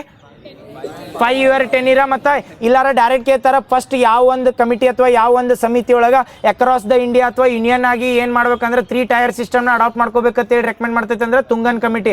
ಅದಾದ್ಮೇಲೆ ಸೆಕೆಂಡ್ ಯಾವ್ದು ಬರ್ತೈತೆ ಅಂದ್ರೆ ಗಾಡ್ಗಿಳ್. ಅದ್ರೊಳಗೆ ಏನು ಹೇಳ್ತಾರೆ? 5 year 10 year ಇರಬೇಕು. ಮತ್ತೇನು ಹೇಳ್ತಾರೆ ಅಂದ್ರೆ ಸ್ಟೇಟ್ ಫೈನಾನ್ಸ್ ಕಮಿಷನ್ ಇರಬೇಕು. ಇಲ್ಲಾರ ಡೈರೆಕ್ಟ್ ಕೇಳಿರ್ತೀನಿ SC ST ಮತ್ತು ವುಮೆನ್ ರಿಸರ್ವೇಷನ್ ರೆಕಮೆಂಡ್ ಮಾಡಿದ್ದ ಕಮಿಟಿ ಯಾವ್ದತ್ ಕೇಳ್ರ. ಈಗ ಅದ್ರ ರಿಲೇಟೆಡ್ ಅವ್ರ ಕ್ವಶನ್ ಏನು ಕೇಳ್ಯಾರ ಅಂತ ಹೇಳಿ ಮುಗೀತು. ಅದ್ರ ಪಂಚಾಯತ್ ರಾಜ್ ಅಂತ ಬಂದ್ರೆ ನೆನಪಿರ್ತೈತಲ್ಲ. ಪಂಚಾಯತ್ ರಾಜ್ ಯಾವ ಭಾಗದಾಗ ಬರ್ತಾವೆ ಹೇಳ್ರಿ? ಬಡ 3 ಭಾಗಗಳು ಯಾವ? 9. 9ರಾಗ ಪಂಚಾಯತ, 9A ಮುನ್ಸಿಪಾಲ್ಟಿ, 9B ಸಹಕಾರ ಸಂಘ. ಈ ಕ್ವಶನ್ ಏನು ಕೇಳ್ಯಾರಂದ್ರೆ ಕ್ರೋನಾಲಜಿಕಲ್ ಆರ್ಡರ್ ಸೆಟ್ ಮಾಡಂದಾರ. ಫಸ್ಟ್ ಇಂದ ಹಿಡಿದು ಹೇಳ್ಕೊತವ್ರು. ಇದ್ರೊಳಗೆ ಏನೇನು ಕೊಟ್ಟಾರ ಹೇಳ? ಕ್ರೋನಾಲಜಿಕಲ್ ಆರ್ಡರ್ ಅಂದಾಗ ಇಲ್ಲಿ ಇನ್ನೊಂದು ಬರ್ತದೆ, ಪೇಸಾ ಅಂತ ಬರ್ತದೆ. ನೆನಪೈತ್ರಿ? ಪೇಸಾ ಎದಕ್ಕೆ ಬರ್ತದೆ ಅದನ್ನು ಹೇಳ್ಬಿಡ್ತಾನೆ. ಪೇಸಾ ಎದಕ್ಕೆ ಹೇಳಿ? ಪಂಚಾಯತ್ ಎಕ್ಸ್ಟೆನ್ಷನ್ ಟು ಯಾರಿಗೆ? Scheduled area. Panchayat extension to schedule area ಯಾವ ಅನುಸೂಚಿ ಒಳಗೆ ಬರ್ತದೆ? ಯಾವ್ದು? 5ನೇದು 6ನೇದು? Yes, very good. 5ನೇ ಅನುಸೂಚಿ ಒಳಗೆ ಯಾವ ಇಯರ್ದಾಗ? 1996ದಾಗ. 1996ದಾಗ ಇದನ್ನ ರೆಕಮೆಂಡ್ ಮಾಡಿದ ಕಮಿಟಿ ಯಾವ್ದ? ಬೂರಿಯಾ ಕಮಿಟಿ ಅಥವಾ ದಿಲೀಪ್ ಸಿಂಗ್ ಬೂರಿಯಾ ಅಂತ ಇರ್ತಾರಲ್ಲ ಅವ್ರು ರೆಕಮೆಂಡ್ ಮಾಡ್ತಾರೆ. ಇವು ಹೇಳ್ತಾನೆ ಅವು 5 ಕಮಿಟಿ ನೆನಪು. 5 ಆದವಲ್ಲ ಪಂಚಾಯತ್ ಡೇಟ್ 5 ಅದು 6. ಬಲವಂತರಾಯ, ಅಶೋಕ್ ಮೆಹ್ತಾ, GVK ರಾವ, LM ಸಿಂಘ್ವಿ, ತುಂಗನ್ನ ಮತ್ತು ಇನ್ನೊಂದು ಗಾಡ್ಗಿಳ್. 6 ಕಮಿಟಿ. ಅದಾದ್ಮೇಲೆ ಪಂಚಾಯತ್ ರಿಲೇಟೆಡ್ ಯಾವ್ದು ಬರ್ತೈತೆ ಅಂದ್ರೆ ಪೆಸಾ ಅಂತ ಬರ್ತೈತೆ ಅಥವಾ panchayat extension to schedule area ಅಂತ ಬರ್ತೈತಿ. ಯಾವ ಇಯರ್ದಾಗ ಅಂದ್ರೆ 1996ದಾಗ ಅದನ್ನ ರೆಕಮೆಂಡ್ ಮಾಡಿದ ಕಮಿಟಿ ಯಾವ್ದು? ಇದ್ರ ಮೇಲೆ ಹೊಳ್ಳ ಮುಳ್ಳ ಕೇಳ್ತಿರ್ತಾರ, ನೆನಪಿಟ್ಕೋರಿ. ದಿಲೀಪ್ ಸಿಂಗ್ ಬೂರಿಯಾ ರೆಕಮೆಂಡ್ ಮಾಡಿರ್ತಾರ. ಇದು ಯಾವ ಸ್ಟೇಟ್ಗಳಿಗೆ ಅಡಾಪ್ಟ್ ಆಕತಿ? ಇದನ್ನ ಕ್ವಶನ್ ಹೆಂಗೆ ಕೇಳ್ಬೋದು ಗೊತ್ತಾನ? 5ನೇ ಅನುಸೂಚಿ ಒಳಗೆ ಎಷ್ಟು ಸ್ಟೇಟ್ಗಳು ಬರ್ತಾವ? 10 ಸ್ಟೇಟ್ಗಳು ಬರ್ತಾವೆ. ಯಾವ್ಯಾವ ಹೇಳಿದ್ನೆಲ್ಲ ಹೇಳ್ರಿ ಒಮ್ಮೆ ರಿವಿಷನ್ ಹಾಕವ್. ರಾಜಸ್ಥಾನ, ಗುಜರಾತ, ಮಹಾರಾಷ್ಟ್ರ. ಇಲ್ಲಿ 3 ಅಂತ ಹೇಳಿದ್ನಿ. ರಾಜಸ್ಥಾನ, ಗುಜರಾತ, ಮಹಾರಾಷ್ಟ್ರ. ಈ ಕಡೆದು 3. ಆಂಧ್ರ, ತೆಲಂಗಾಣ, ಒಡಿಸ್ಸಾ. 6 ಆದ್ಮೇಲೆ ಸ್ಟೇಟ್ 3 ಬರ್ತಾವ ಅಂತೇಳಿ. ಹಿಂಗೆ ಓಕೆ. ಮಧ್ಯಪ್ರದೇಶ, ಛತ್ತೀಸ್ಗಢ, ಜಾರ್ಖಂಡ್. ಹಿಂಗಾರ ಹೋಗು. ಮಧ್ಯಪ್ರದೇಶ, ಛತ್ತೀಸ್ಗಢ, ಜಾರ್ಖಂಡ್ ಇವು ಸ್ಟ್ರೇಟ್ ಲೈನ್ದಾಗ ಬರ್ತಾವ. ಅದಾದ್ಮೇಲೆ ಇನ್ನೊಂದು ಹಿಮಾಚಲ್ ಪ್ರದೇಶ್. ನಾಳೆ ಕ್ವಶನ್ ಏನು ಕೇಳ್ತಾರೆ ಗೊತ್ತನ್ರಿ? ಯಾವ ಇದ್ರೊಳಗೆ ಅಥವಾ ಯಾವ ಒಂದು ಸ್ಟೇಟ್ ಒಳಗೆ ಸ್ಟೇಟ್ ಇದನ್ನ ಆ ಸ್ಟೇಟದ ಭಾಗದೊಳಗೆ ಅಥವಾ ಸ್ಟೇಟದ ಪ್ಲೇಸ್ಗಳು ಇರ್ತಾವಲ್ಲ ಅಲ್ಲಿ ಪಂಚಾಯತ್ ರಾಜ್ ಇನ್ಸ್ಟಿಟ್ಯೂಟ್ನ ಅಡಾಪ್ಟ್ ಮಾಡ್ಕೊಂಡಿಲ್ಲ. ನಾ ಪೂರ್ತಿ ಏನು ಹೇಳಂದ್ರೆ ಸ್ಟೇಟ್ ಲೆವೆಲ್ ಇಲ್ಲರ ಪಂಚಾಯತ್ ರಾಜ್ ಇನ್ಸ್ಟಿಟ್ಯೂಟ್ ಅಡಾಪ್ಟ್ ಮಾಡ್ಕೊಂಡಿಲ್ಲ ಅಂದ್ರೆ 4 ಬರ್ತಾವೆ. ಯಾವ ಅಂದ್ರೆ ನಾಮಿದಿಮೆ ಅಂತ ಬರ್ತೈತೆ. ಪೂರ್ತಿ ಸ್ಟೇಟ್ಗಳು ಹೇಳಿ ಅದ್ರೊಳಗೆ ಎಲ್ಲರ ಕ್ವಶನ್ದಾಗ ಕೇಳಾಗ ಇನ್ ಡೆಪ್ತ್ ಕೇಳಿದಾಗ ಯಾವ ಒಂದು ಸ್ಟೇಟ್ದೊಳಗೆ ಪಂಚಾಯತ್ ರಾಜ್ ಇನ್ಸ್ಟಿಟ್ಯೂಟ್ ಆ ಸ್ಟೇಟದ ಸ್ವಲ್ಪ ಭಾಗಗಳಿಗೆ ಹತ್ತ ಇಲ್ಲ ಅಂದ್ರೆ 10 ಸ್ಟೇಟ್ ಹಾಕ್ಬೇಕು. ಯಾಕಂತ ಹೇಳ್ತಾನೆ? Panchayat extension to schedule area ಐತೈತ್ಲ ಇದೇನಂದ್ರೆ ಅದ್ರ ಸ್ವಂತ ಕಾಯ್ದೆ. ಇಲ್ಲಿ ಏನು ಮಾಡ್ತಾರೆ ಅಂದ್ರೆ ಪಂಚಾಯತ್ ರಾಜ್ ಇನ್ಸ್ಟಿಟ್ಯೂಟ್ ಇರಂಗಿಲ್ಲ, ನೆನಪಿಟ್ಕೋರಿ. ಪಂಚಾಯತ್ ರಾಜ್ ಇನ್ಸ್ಟಿಟ್ಯೂಟ್ನ ಏನು ಹೇಳತ್ತಂದ್ರೆ ಪೂರ್ತಿ ಸ್ಟೇಟ್ ಇರಂಗಿಲ್ಲತ್ತಲ್ಲ, ಆ ಸ್ಟೇಟ್ ಒಳಗೆ ಏನಿರ್ತೈತೆ ಅಂದ್ರೆ ಪಂಚಾಯತ್ ರಾಜ್ ಇನ್ಸ್ಟಿಟ್ಯೂಟ್ ಇರ್ತೈತಿ. ಈಗ ಆಂಧ್ರ ಪ್ರದೇಶ ಎಕ್ಸಾಂಪಲ್ ಕೊಟ್ಟು ಹೇಳ್ತಾನೆ, ಆಂಧ್ರ ಪ್ರದೇಶದಾಗ ಪಂಚಾಯತ್ ರಾಜ್ ಇನ್ಸ್ಟಿಟ್ಯೂಟ್ ಇದನ್ನ ನಮ್ಮಲ್ಲಿ ಹೆಂಗೆ 3 ಟೈರ್ ಐತ್ಲ ಅದು ಐತೆ ತಿಳ್ಕೊರಿ. ಆ ಒಂದು ಇದ್ರ ಕಡೆ ಇರ್ತೈತಿ. ಅಲ್ಲಿ ಒಂದು ಏನು ಮಾಡ್ತಾರೆ ಅಂದ್ರೆ ಒಂದು ಪ್ಲೇಸ್ ಏನು ಹೇಳಿ ಅಂದ್ರೆ ಶೆಡ್ಯೂಲ್ ಏರಿಯಾ ಅಂತ ಡಿಕ್ಲೇರ್ ಮಾಡ್ತಾರೆ. ಶೆಡ್ಯೂಲ್ ಏರಿಯಾ ಅಂತ ಡಿಕ್ಲೇರ್ ಮಾಡ್ರೆ ಏನಿರ್ತೈತೆ ಅಂದ್ರೆ ಆ ಶೆಡ್ಯೂಲ್ ಏರಿಯಾದಾಗ ಏನಿರ್ತೈತಲ್ಲ ಇದು ಪೆಸಾದವ್ರು ಏನಿರ್ತಾರಲ್ಲ ಅವರ ಉನ್ನತ ಅಧಿಕಾರಿಗಳ ತತ್ವ ಅವರೇ ಏನ್ ಮಾಡ್ತಿರ್ತಾರ ಅಂದ್ರೆ ರೂಲ್ ಮಾಡ್ತಾರೆ. ಏನಾರ ಕನ್ಫ್ಯೂಸ್ ಆಗತ್ತಿಲ್ಲಲ್ಲ, ಯಾಕೆ ಕೇಳಿರ್ತಾನಂದ್ರ ಪೂರ್ತಿ ಕಂಟ್ರಿ ಒಳಗೆ ಅಥವಾ ಯಾವ್ದಾರ ಸ್ಟೇಟ್ಗಳು ಪಂಚಾಯತ್ ರಾಜ್ ಇನ್ಸ್ಟಿಟ್ಯೂಟ್ ಅಡಾಪ್ಟ್ ಮಾಡ್ಕೊಂಡಿಲ್ಲ ಅಂದ್ರೆ ನಾಮಿದೀಮೆ ಹೇಳ್ತೀರಿ. ಒಂದು ಸ್ಟೇಟದ್ದು ಅಥವಾ ಸ್ವಲ್ಪ ಭಾಗಗಳದಾಗ ಅಥವಾ ಏನ್ ಕೇಳ್ತಾರಂದ್ರೆ ಈ ಕೆಳಗಿನ ಯಾವ ರಾಜ್ಯದಲ್ಲಿ ಆ ರಾಜ್ಯದ ಸ್ವಲ್ಪ ಭಾಗಕ್ಕೆ ಏನ್ ಅರ್ಥ ಇಲ್ಲ ಅಂದ್ರೆ ಪಂಚಾಯತ್ ರಾಜ್ ಇನ್ಸ್ಟಿಟ್ಯೂಟ್ ಅಡಾಪ್ಟ್ ಮಾಡ್ಕೊಂಡಿಲ್ಲ ಅಂದ್ರೆ ಇವು 10 ಸ್ಟೇಟ್ನಾಗ ಯಾವ ಬರ್ತಾವಲ್ಲ ಅವ್ನು ಹಾಕ್ಬಿಡ್ರಿ. ಗೊತ್ತಾತಲ್ಲ, ಕನ್ಫ್ಯೂಸ್ ಆಗಂಗಿಲ್ಲ. ಪೇಸಾ ಅಂದ್ರೆ ಗೊತ್ತಾತಲ್ಲ, panchayat extension to scheduled areas ಅಂತ ಯಾಕೆ ಕರೀತಾರೆ ಅಂದ್ರೆ ಈ ಪಂಚಾಯತ್ ರಾಜ್ ಇನ್ಸ್ಟಿಟ್ಯೂಟ್ ಐತ್ಲ ಅದನ್ನ ಅಡಾಪ್ಟ್ ಮಾಡ್ಕೊಳಂಗಿಲ್ಲ, ಅಡಾಪ್ಟ್ ಮಾಡ್ಕೊಳಕ್ ಆಗಂಗಿಲ್ಲ ಅಂತ ಯಾವ ತರ್ತಾರೆ ಅಂದ್ರೆ ಅವ್ರ ಪೇಸಾ ತರ್ತಾರೆ. ಯಾವ ಕಮಿಟಿ ರೆಕಮೆಂಡ್ ಮಾಡಿರ್ತೈತಿ? ಬುರಿಯಾ ಕಮಿಟಿ. ಈಗ ಹೇಳ್ರಿ ನೋಡು, ಇವು ಕ್ರೊನಾಲಜಿಕಲ್ ಆರ್ಡರ್ ಹೇಳ್ಬಿಡ್ತೀರಿ. ಅವ್ರು ಕೇಳ್ಯಾರ ಇಲ್ಲಿ GVK, ಅಶೋಕ್ ಮೆಹ್ತಾ ಮತ್ತು ಪೆಸಾ ಮತ್ತು 73 ಕಾನ್ಸ್ಟಿಟ್ಯೂಷನಲ್ ಅಮೆಂಡ್ಮೆಂಟ್ ಕೊಟ್ರ. ಇದ್ರ ಫಸ್ಟ್ ಯಾವ್ದು ಬರ್ತೈತಿ? ಅಶೋಕ್ ಮೆಹ್ತಾ ಬರ್ತೈತಿ. ಅದಾದ್ಮೇಲೆ ಯಾವ್ದು ತೋತೀರಿ? GVK ರಾವ್ ತೋತೀರಿ. ಅದಾದ್ಮೇಲೆ 73ನೇ ಅಮೆಂಡ್ಮೆಂಟ್. ಯಾಕಂದ್ರೆ 73ನೇ ಅಮೆಂಡ್ಮೆಂಟ್ ಆದ್ಮೇಲೆ ಯಾವ್ದು ಬರ್ತೈತೆ ಅಂದ್ರೆ panchayat extension to schedule area ಬರ್ತೈತೆ. Panchayat extension to schedule area ಯಾವ ಇದಕ್ಕೆ ಹತ್ತೈತೆ ಅಂದ್ರೆ 10 ಸ್ಟೇಟ್ಗಳು ಬರ್ತಲ್ಲ, 10 ಸ್ಟೇಟ್ಗೆ ಹತ್ತೈತಿ. ಆ ಸ್ಟೇಟ್ದಾಗ ಏನು ಮಾಡ್ತಿರ್ತಾರೆ ಅಂದ್ರೆ ಇದು ಏನು ಪೆಸಾ ಜಾರಿ ಇರ್ತೈತಿಲ್ಲ ಆ ಸ್ಟೇಟ್ದಾಗ ಸ್ಟೇಟ್ ಗೌರ್ಮೆಂಟ್ ಏನು ಮಾಡ್ತೈತೆ ಅಂದ್ರೆ ಆ ಪಂಚಾಯತ್ ರಾಜ್ ಬಂದಾಗ ಅಷ್ಟ ಅವು ಕಟ್ಟ ಮಾಡ್ತಿರ್ತದೆ. ಶೆಡ್ಯೂಲ್ ಏರಿಯಾ ಏನು ಡಿಕ್ಲೇರ್ ಮಾಡಿರ್ತಾರಲ್ಲ ಅವ್ರಿಗೆ ಸ್ವಂತ ಆಡಳಿತ ಇರ್ತದೆ. ಹೆಂಗೆ ನಮ್ಮಲ್ಲಿ ನಾರ್ತ್ ಈಸ್ಟರ್ನ್ದಾಗ ಅಟೋನಮಸ್ ಡಿಸ್ಟ್ರಿಕ್ಟ್ ಕೌನ್ಸಿಲ್ಗಳು ಬರ್ತಲ್ಲ, ಸೇಮ್ ಹಂಗೆ ಪಂಚಾಯತ್ ಏನು ಅಡ್ಮಿನಿಸ್ಟ್ರೇಷನ್ ಮಾಡ್ತಿರ್ತಾರಲ್ಲ ಇವ್ರು ಸಪ್ರೇಟ್ ಮಾಡ್ತಾರೆ. ಏನು ಕನ್ಫ್ಯೂಸ್ ಆಗಲಿಲ್ಲ. ಪೆಸಾ ಯಾವ ಇಯರ್ದಾಗ ಬರ್ತೈತೆ ಅಂತ ಹೇಳ್ರಿ. ಓಕೆ, ನೆಕ್ಸ್ಟ್ ಅದ್ರ ಮೇಲೆ ಕ್ವಶನ್ ಕೇಳಿದ್ದಲ್ಲ. ಹಾಂ, ಇದು ಶಾಂತಿ ಬಿಲ್ ಮೇಲೆ ಕ್ವಶನ್ ಕೇಳ್ಯಾರ ನೋಡ್ರಿ. ಶಾಂತಿ ಬಿಲ್ ಮಾಡಿದ್ವಲ್ಲ, ಶಾಂತಿ ಫುಲ್ ಫಾರ್ಮ್ ಏನ ಇದು ಗೊತ್ತೈತೆ. ಡೈರೆಕ್ಟ್ ಕ್ವಶನ್ ಕೇಳ್ಬಿಡ್ಲಿ, ಅವ್ನು ಕೇಳ್ಯಾನ ಯಾವ ತಪ್ಪ ಯಾವ್ದು ಹೇಳ್ರಿ. ಒಂದೇದು ಏನು ಕೇಳ್ಯಾರ ಅಂದ್ರೆ ಇದ್ರೊಳಗೆ ಪ್ರೈವೇಟ್ ಸೆಕ್ಟರ್ಗೆ ಅವೈಲೇಬಲ್ ಮಾಡ್ಯಾರೋ ಇಲ್ಲೋ ಅಂತ ಕೇಳ್ಯಾನ. ಕರೆಕ್ಟು ತಪ್ಪು? ಮಾಡ್ಯಾರ, ವೆರಿ ಗುಡ್. ಎರಡನೇದು ಏನು ಕೇಳ್ಯಾನ? Sustainable harnessing and administration of nuclear emission for transforming India ಅಂತ ಹೇಳ್ಯಾನ. ಕರೆಕ್ಟು ತಪ್ಪು? ತಪ್ಪ. ಯಾಕಂದ್ರೆ ನ್ಯೂಕ್ಲಿಯರ್ ಎಮಿಷನ್ ಬರಂಗಿಲ್ಲ. ಏನು ಬರ್ತೈತೆ ಅಂದ್ರೆ ಎಸ್ ಅಡ್ವಾನ್ಸ್ಮೆಂಟ್ ಅಂತೈತಿ. ಇಲ್ಲಿ ಅದು ಕರೆಕ್ಟ್ ಐತೆ, ಅಡ್ವಾನ್ಸ್ಮೆಂಟ್ ಐತಿ. ಏನಂತ ಹೇಳ್ತಾನೆ ಅದು ಫುಲ್ ಫಾರ್ಮ? ಇಲ್ಲಿ ಏನು ಬರ್ತೈತೆ ಅಂದ್ರೆ ಅಲ್ಲಿ ಎಮಿಷನ್ ಅಂತೇಳಿ ನ್ಯೂಕ್ಲಿಯರ್ ಎಮಿಷನ್ ಅಲ್ಲ, ನ್ಯೂಕ್ಲಿಯರ್ ಪವರ್ ಜನರೇಷನ್. ಏನಂತ ಹೇಳ್ತಾನೆ ನೋಡ್ರಿ, sustainable harnessing and advancement of nuclear energy for transforming India. ಅಂದ್ರೆ ನ್ಯೂಕ್ಲಿಯರ್ ಎನರ್ಜಿನ ಇಂಡಿಯಾನ್ ಟ್ರಾನ್ಸ್ಫರ್ ಮಾಡ್ಬೇಕಾರೆ ನ್ಯೂಕ್ಲಿಯರ್ ಎನರ್ಜಿ ಯೂಸ್ ಮಾಡ್ಕೊ ಅನ್ನೋದು ಯಾವ್ದಂದ್ರೆ ಶಾಂತಿ ಬಿಲ್ ಉದ್ದೇಶ ಐತಿ. ನೆನಪಿಡ್ತೈತಲ್ಲ, ಶಾಂತಿ ಬಿಲ್ ಮರ್ಜ್ ಮಾಡಿದ್ದು ಯಾವ 2 ಕಾಯ್ದೆಗಳು ಬರ್ತಾವೆ? ಗ್ಲೈಂಡ ಮತ್ತು ಅಟಾನಮಿ. ನಾಳೆ ಏನು ಬೇಕಾ ಕೇಳ್ಬೋದು. ಇನ್ನೊಂದು ಹೇಳಿಕೆ ಏನು ಕೊಟ್ಟಾರ ಗೊತ್ತಾ? It supports clean energy transition. Long term objective ಎಷ್ಟೈತೆ ಅಂದ್ರೆ 100 ಗಿಗಾವ್ಯಾಟ್ 2047 ಐತೆ ಅಂತ ಕೇಳ್ಯಾನ. ಕರೆಕ್ಟೋ ತಪ್ಪು? ಕರೆಕ್ಟ್ ಹೇಳಿದ್ವಲ್ಲ. ಇದು ಡಿಸ್ಕಷನ್ ಮಾಡಿದ್ದ ಶಾಂತಿ ಬಿಲ್ ಡೈರೆಕ್ಟ್ ಇಷ್ಟ ಕೇಳ್ಯಾನ ನೋಡ್ರಿ, ಅವ್ರ ಮೇಲೆ ಕೇಳೋದು. ನೆಕ್ಸ್ಟ್ ಇನ್ನೊಂದು ಕೇಳ್ಯಾನ, ಇದ್ರ ಮೇಲೆ ಕ್ವಶನ್ ಹೆಂಗೆ ಕೇಳ್ಯಾನ ನೋಡಿ. SIR discussion ಮಾಡಿದ್ವಲ್ಲ. SIR ಅಂದ್ರೆ ಏನು ಫುಲ್ ಫಾರ್ಮ್?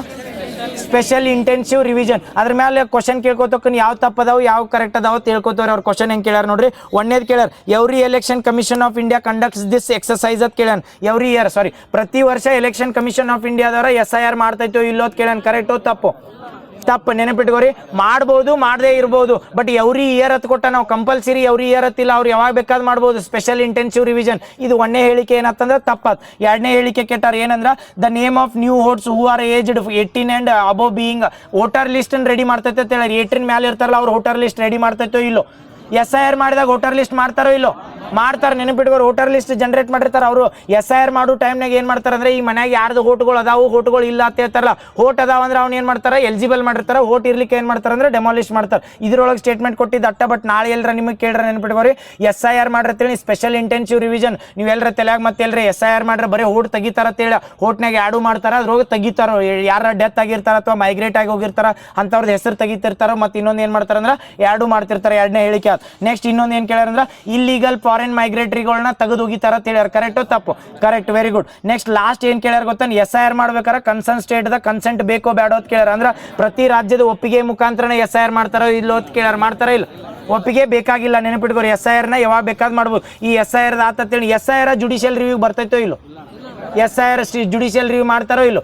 SIR ಅಂದ್ರೆ ಜುಡಿಷಿಯಲ್ ರಿವ್ಯೂ ಬರಂಗಿಲ್ಲ. ಮುಂದೆ ಏನ್ರ ಈಗ ಪ್ರೆಸೆಂಟ್ ಅಂತೂ ಬರಂಗಿಲ್ಲ. ಮುಂದೆ ಪ್ರಕರಣದಾಗ ಅದನ್ನು ಡಿಬೇಟ್ ಮಾಡ್ಬೋದು. ಯಾಕಂದ್ರೆ ಈಗ ಪಶ್ಚಿಮ ಬಂಗಾಳದಾಗ ಅದು ಎಲೆಕ್ಷನ್ ಸೋತ್ಮೇಲೆ ಅವ್ರು ಸುಪ್ರೀಂ ಕೋರ್ಟ್ನಾಗ ಹಾಕಿರ್ತೀನಿ ಪ್ರಕರಣಗಳು ಏನಕ್ಕ ಅಂದ್ರೆ ಅಲ್ಟರ್ ಹಾಕಿರ್ತಾವ. ಬಟ್ ಪ್ರೆಸೆಂಟ್ ಏನೈತೆ ಅಂದ್ರೆ SIR ಜುಡಿಷಿಯಲ್ ರಿವ್ಯೂಗೆ ಅಪ್ಲೈ ಇಲ್ಲ. ಈ SIR ಪರ್ಪಸ್ 3 ಹೇಳ್ತಾನೆ ನೋಡ್ರಿ ಏನೇನ್ ಮಾಡ್ತಾರ ಅಂತೇಳಿ. ಇದು ಬರೀ ಕೇಳಿದ ಕ್ವಶನ್ ಅಟ್ಟ ಈಗ ಆನ್ಸರ್ ಮಾಡ್ರಿ. ನಾಳೆ ಎಲ್ಲರ ಕೇಳಿರ್ತೀನಿ SIR ದಾಗ ಏನ್ ಮಾಡ್ತಾರ ಅಂದ್ರೆ ಒಂದೇದೇ ಇರ್ತೈತಿ ವೋಟರ್ ರೋಲ್ ವೆರಿಫಿಕೇಶನ್ ಅಂತ ಕರೀತಾರೆ. ವೋಟರ್ ರೋಲ್ ಅಂದ್ರೆ ನಮ್ಮ ಸ್ಟೇಟ್ದಾಗ ಅಥವಾ ಯಾವ್ದಾರ ರಾಜ್ಯದಾಗ ವೋಟರ್ ಲಿಸ್ಟ್ ಏನಿರ್ತಲ್ಲ ಅದನ್ನ ವೆರಿಫಿಕೇಶನ್ ಮಾಡೋದು ಒಂದೇ ಪರ್ಪಸ್ ಇರ್ತೈತಿ. SIR ಮಾಡೋದು ಪರ್ಪಸ್ಗಳು ಹೇಳತ್ತನ 3 ಕೆಟಗಿರಿಗೆ ಕೋರ್ ಆದ್ಯತೆ ಕೊಟ್ಟ ಸ್ಪೆಷಲ್ ಇಂಟೆನ್ಸಿವ್ ರಿವಿಷನ್ ಮಾಡ್ತಿರ್ತಾರೆ. ಒಂದೇದು ಪರ್ಪಸ್ ಏನಂತ ಹೇಳ್ರಿ ವೋಟರ್ ರೋಲ್ ವೆರಿಫಿಕೇಶನ್ ಅಂದ್ರೆ ವೋಟರ್ ರೋಲ್ ವೆರಿಫಿಕೇಶನ್ ಅಂದ್ರೆ ಗೊತ್ತಾತಲ್ಲ, ನೀವು ಸ್ಟೇಟ್ದವ್ರು ಒಂದು ವೋಟರ್ ರೋಲ್ ಕೊಟ್ಟಿರ್ತೀರಿ, ಅದ್ರೊಳಗೆ ಯಾರು ಅದಾರು ಯಾರ್ಯಾರು ಇಲ್ಲ ಅಂತ ವೆರಿಫಿಕೇಶನ್ ಮಾಡೋದು ಒಂದೇ ಪರ್ಪಸ್ ಇರ್ತದೆ. ಎರಡನೇ ಪರ್ಪಸ್ ಏನು ಮಾಡ್ತಾರೆ ಅಂದ್ರೆ ಬೂತ್ ಲೆವೆಲ್ ಅಥವಾ ಹೌಸ್ ಟು ಡೋರ್ ಡೆಲಿವರಿ ಆಗಿರ್ತೈತಿ. ಇವ್ರು ಡೋರ್ ಟು ಡೋರ್ ಹೋಗಿ ವೆರಿಫಿಕೇಶನ್ ಮಾಡ್ತಾರೆ. ಇದ್ರೊಳಗೆ ಕೇಳಿರ್ತಾರೆ SIR ಡೈರೆಕ್ಟ್ ಬರ್ತೈತಿ ಒಂದು ಸ್ಟೇಟ್ದಂದು ವೋಟರ್ ಲಿಸ್ಟ್ ತೊಗೊಂಡು ಒಂದ ಕಡೆ ಕೂತು ವೆರಿಫಿಕೇಶನ್ ಮಾಡ್ತಾರೆ ಅಂದ್ರೆ ಮಾರಂಗಿಲ್ಲ.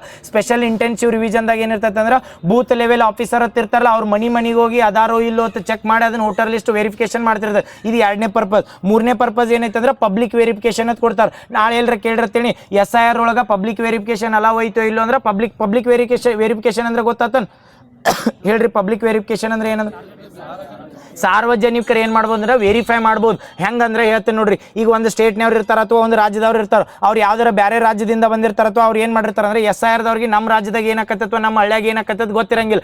ಪಬ್ಲಿಕ್ ವೆರಿಫಿಕೇಶನ್ ಅಂದ್ರೆ ಆ ಪಬ್ಲಿಕ್ ಹೇಳ್ಬೋದು ಇವ್ರು ಇದೇ ರಾಜ್ಯದವ್ರದಾರಿ ಅಥವಾ ಇದೇ ಸ್ಟೇಟ್ನಾಗ ಇದ್ರು ಇದನ್ನ ಏನಂತಾರೆ ಪಬ್ಲಿಕ್ ವೆರಿಫಿಕೇಶನ್ಗೆ ಅಲೌ ಮಾಡ್ಯಾರ ಇಲ್ಲ ಅಂದ್ರೆ ಪಬ್ಲಿಕ್ ವೆರಿಫಿಕೇಶನ್ ಮಾಡ್ತಾರೆ. ಆಲ್ರೆಡಿ ಡೋರ್ ಟು ಡೋರ್ ಮಾಡಿರ್ತಾರೆ. ಆ ಮನೆಯವ್ರು ನಮಗೆ ಏನಾರ ಇಲ್ಲಿಗಲ್ ಅನಿಸಿರೋ ಅಥವಾ ಮನೆಯವ್ರ ಮೇಲೆ ಕಾನ್ಫಿಡೆನ್ಸ್ ಬರ್ಲಿಕ್ಕತ್ತೇಳಿ ಪಬ್ಲಿಕ್ನ ಕರೆದ ವೆರಿಫೈ ಮಾಡ್ತಾರೆ. ಅವಾಗ ಪಬ್ಲಿಕ್ ವೆರಿಫಿಕೇಶನ್ ಅವೈಲೇಬಲ್ ಐತೋ ಇಲ್ಲೋ ಅಂದ್ರೆ SIR ದಾಗ ಪಬ್ಲಿಕ್ ವೆರಿಫಿಕೇಶನ್ ಪರ್ಪಸ್ ಇರ್ತಾವ. 3 ಪರ್ಪಸ್ ನೆನಪದಲ್ಲ ಯಾವ ಹೇಳ್ರಿ?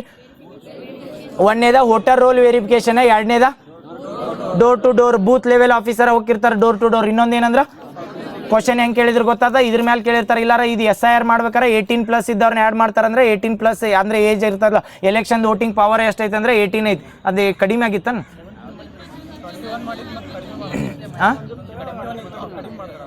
71 21 ಇದ್ದಿದ್ದು 18 ಮಾಡ್ತಾರಲ್ಲ. ಅದು 61ನೇ ತಿದ್ದುಪಡಿ ಪ್ರಕಾರ 61ನೇ ತಿದ್ದುಪಡಿ ಪ್ರಕಾರ ಮಾಡ್ತಾರಲ್ಲ. 21 ಏಜ್ ಇತ್ತು ವೋಟರ್ದ ಅದನ್ನ 18 ಮಾಡ್ತಾರೆ. ನಿಂದೇನು ಹೇಳಿ?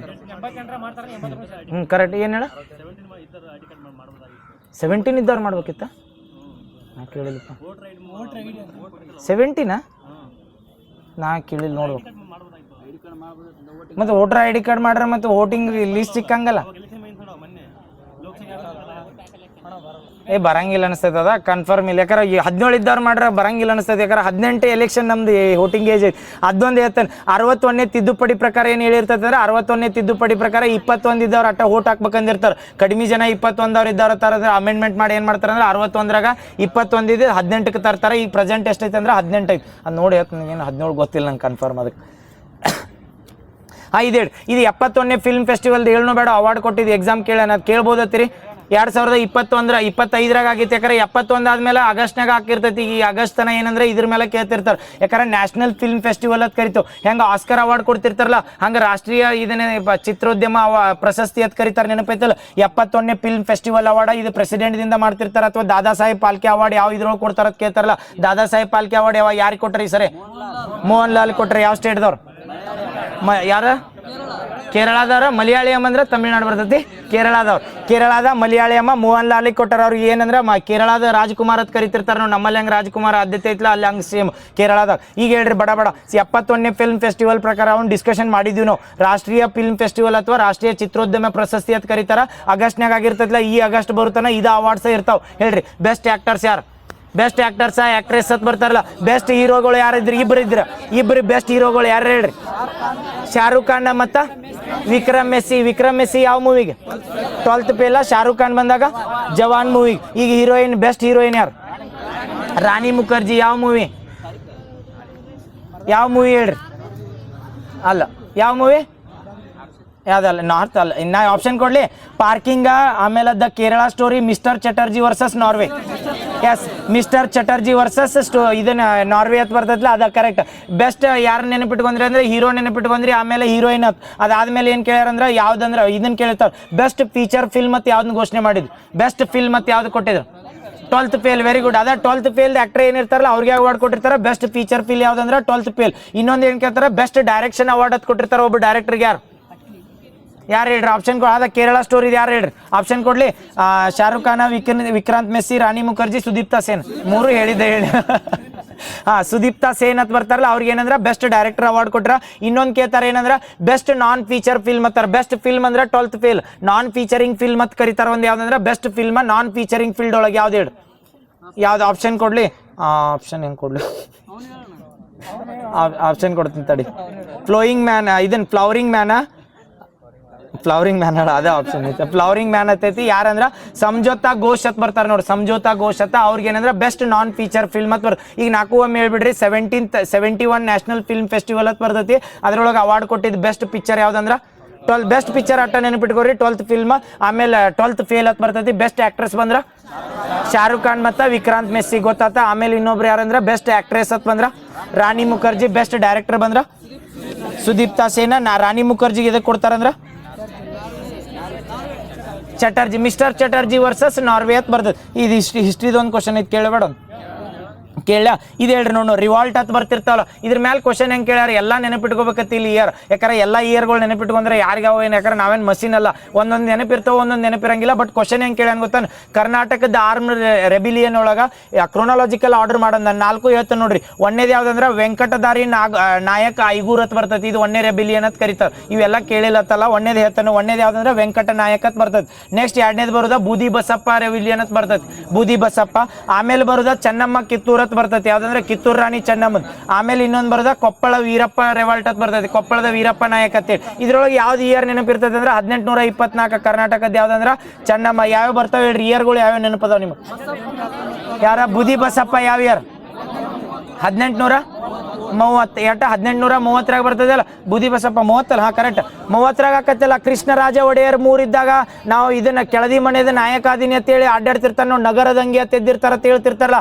ಅದ ನಗರದಂಗೆ 1830 ಅವ ಕೃಷ್ಣರಾಜ ಒಡೆಯರ್ 3 ಅಂತ ಇರ್ತಾರ ನೋಡು ಆ ಟೈಮ್ನಾಗ ಅವ್ರ ಆಡಳಿತ ಅವರಲ್ಲ ಕರೆಕ್ಟ್ ಅವ್ರ ಆಡಳಿತ ಸರಿ ಇಲ್ಲ ನಾವೊಬ್ಬ ರಾಜಾದಿನಿ ಅಂತ ಹೇಳ್ತಿರ್ತಾರ ನಾವು ಕೆಳದಿ ಮನೆಗೆ ಇರಂಗಿಲ್ಲ ಕರೆ ನಾವೊಬ್ಬ ರಾಜಾದಿನಿ ಬೂದಿ ಬಸಪ್ಪಾದಿನಿ ಅಂತ ಶಿವಮೊಗ್ಗದಾಗ ದಂಗೆ ಎದ್ದಿರ್ತಾರಲ್ಲ ಅದು 1830 ಇವು ಎರಡು ನನಗೆ ನೆನಪಿದ್ದು ಅದ್ರ ಮೇಲೂ ಅದನ್ನ ಏನಂದ್ರೆ ಎಲಿಮಿನೇಟ್ ಮಾಡಿ ಹಾಕ್ಬೋದು ಇದು 1835 ಇನ್ನೊಂದು ಏನೈತೆ ಅಂದ್ರೆ 11 ನೆನಪೈತೆ ಕೊಪ್ಪಳದ ಎಟ್ಟು ಅಂದ್ರೆ 1819 ಇವು 3 ನೆನಪಿದ್ರೆ ಎಲಿಮಿನೇಟ್ ಮಾಡ್ತೀವಿ ಎರಡು ಆಪ್ಷನ್ ನೆನಪಿಟ್ಟಿದ್ರು ABCD ಅಂತ ಕೊಟ್ಟಿರ್ತಾರಲ್ಲ ನಾ ಯಾವ್ದು ಹೆಂಗೆ ಅದನ್ನ ಎಲಿಮಿನೇಟ್ ಮಾಡಿದ್ವಿ ಅಂದ್ರೆ ಕಿತ್ತೂರು ರಾಣಿದೆ ಅಂದ್ರೆ ಗೊತ್ತೈತಿ ಯಾವ್ದಂದ್ರೆ ನಮ್ದು ಕಿತ್ತೂರು ರಾಣಿ ಚೆನ್ನಮ್ದು 1824 ಇನ್ನೊಂದು ಯಾವ್ದಂದ್ರೆ ಬೂದಿ ಬಸಪ್ಪ ಅವು ಎರಡ ಬಂದು ಅಂತೇಳಿ ಕ್ರೊನಾಲಜಿಕಲ್ ಆರ್ಡರ್ ಎಲಿಮಿನೇಟ್ ಮಾಡ್ಬೋದು ನೆನಪಿಟ್ಕೋರು ಅದ್ರ ಸಲ್ಬಂದ್ ಹೇಳಿ ಇದನ್ನ ಆನ್ಸರ್ ಹೇಳ್ಬೇಕತ್ತಲ್ಲ ಬಟ್ ಇವು ನೆನಪಿಟ್ಕೋರು ಹಿಂಗೆ ಕ್ರೊನಾಲಜಿಕಲ್ ಆರ್ಡರ್ ಯಾವ ಕೇಳಿರ್ತಾರಲ್ಲ ಅದ್ರೊಳಗೆ 2-3 ಇಯರ್ ಗೊತ್ತಿದ್ದು ಅಂತೇಳಿ ನೀವು ಅವು ಈಗ ನಾನು ನೋಡ್ರಿ ಯಾವ್ದು 1824 ಅದಾದ್ಮೇಲೆ 1830 ಬರ್ತೈತಿ ಇದಾದ್ಮೇಲೆ ಇದು ಬರ್ತೈತಿ ಅಂದ್ರೆ ಯಾವ ಆಪ್ಷನ್ದಾಗ ಇದಾದ್ಮೇಲೆ ಇದು ಇರ್ತೈತಿಲ್ಲ ಅವು ಇಳಿದಿದ್ದು ಎಲಿಮಿನೇಟ್ ಮಾಡ್ರ ಎರಡು ಆಪ್ಷನ್ದಾಗ ಡೌಟ್ ಬಂದಿರ್ತೈತಲ್ಲ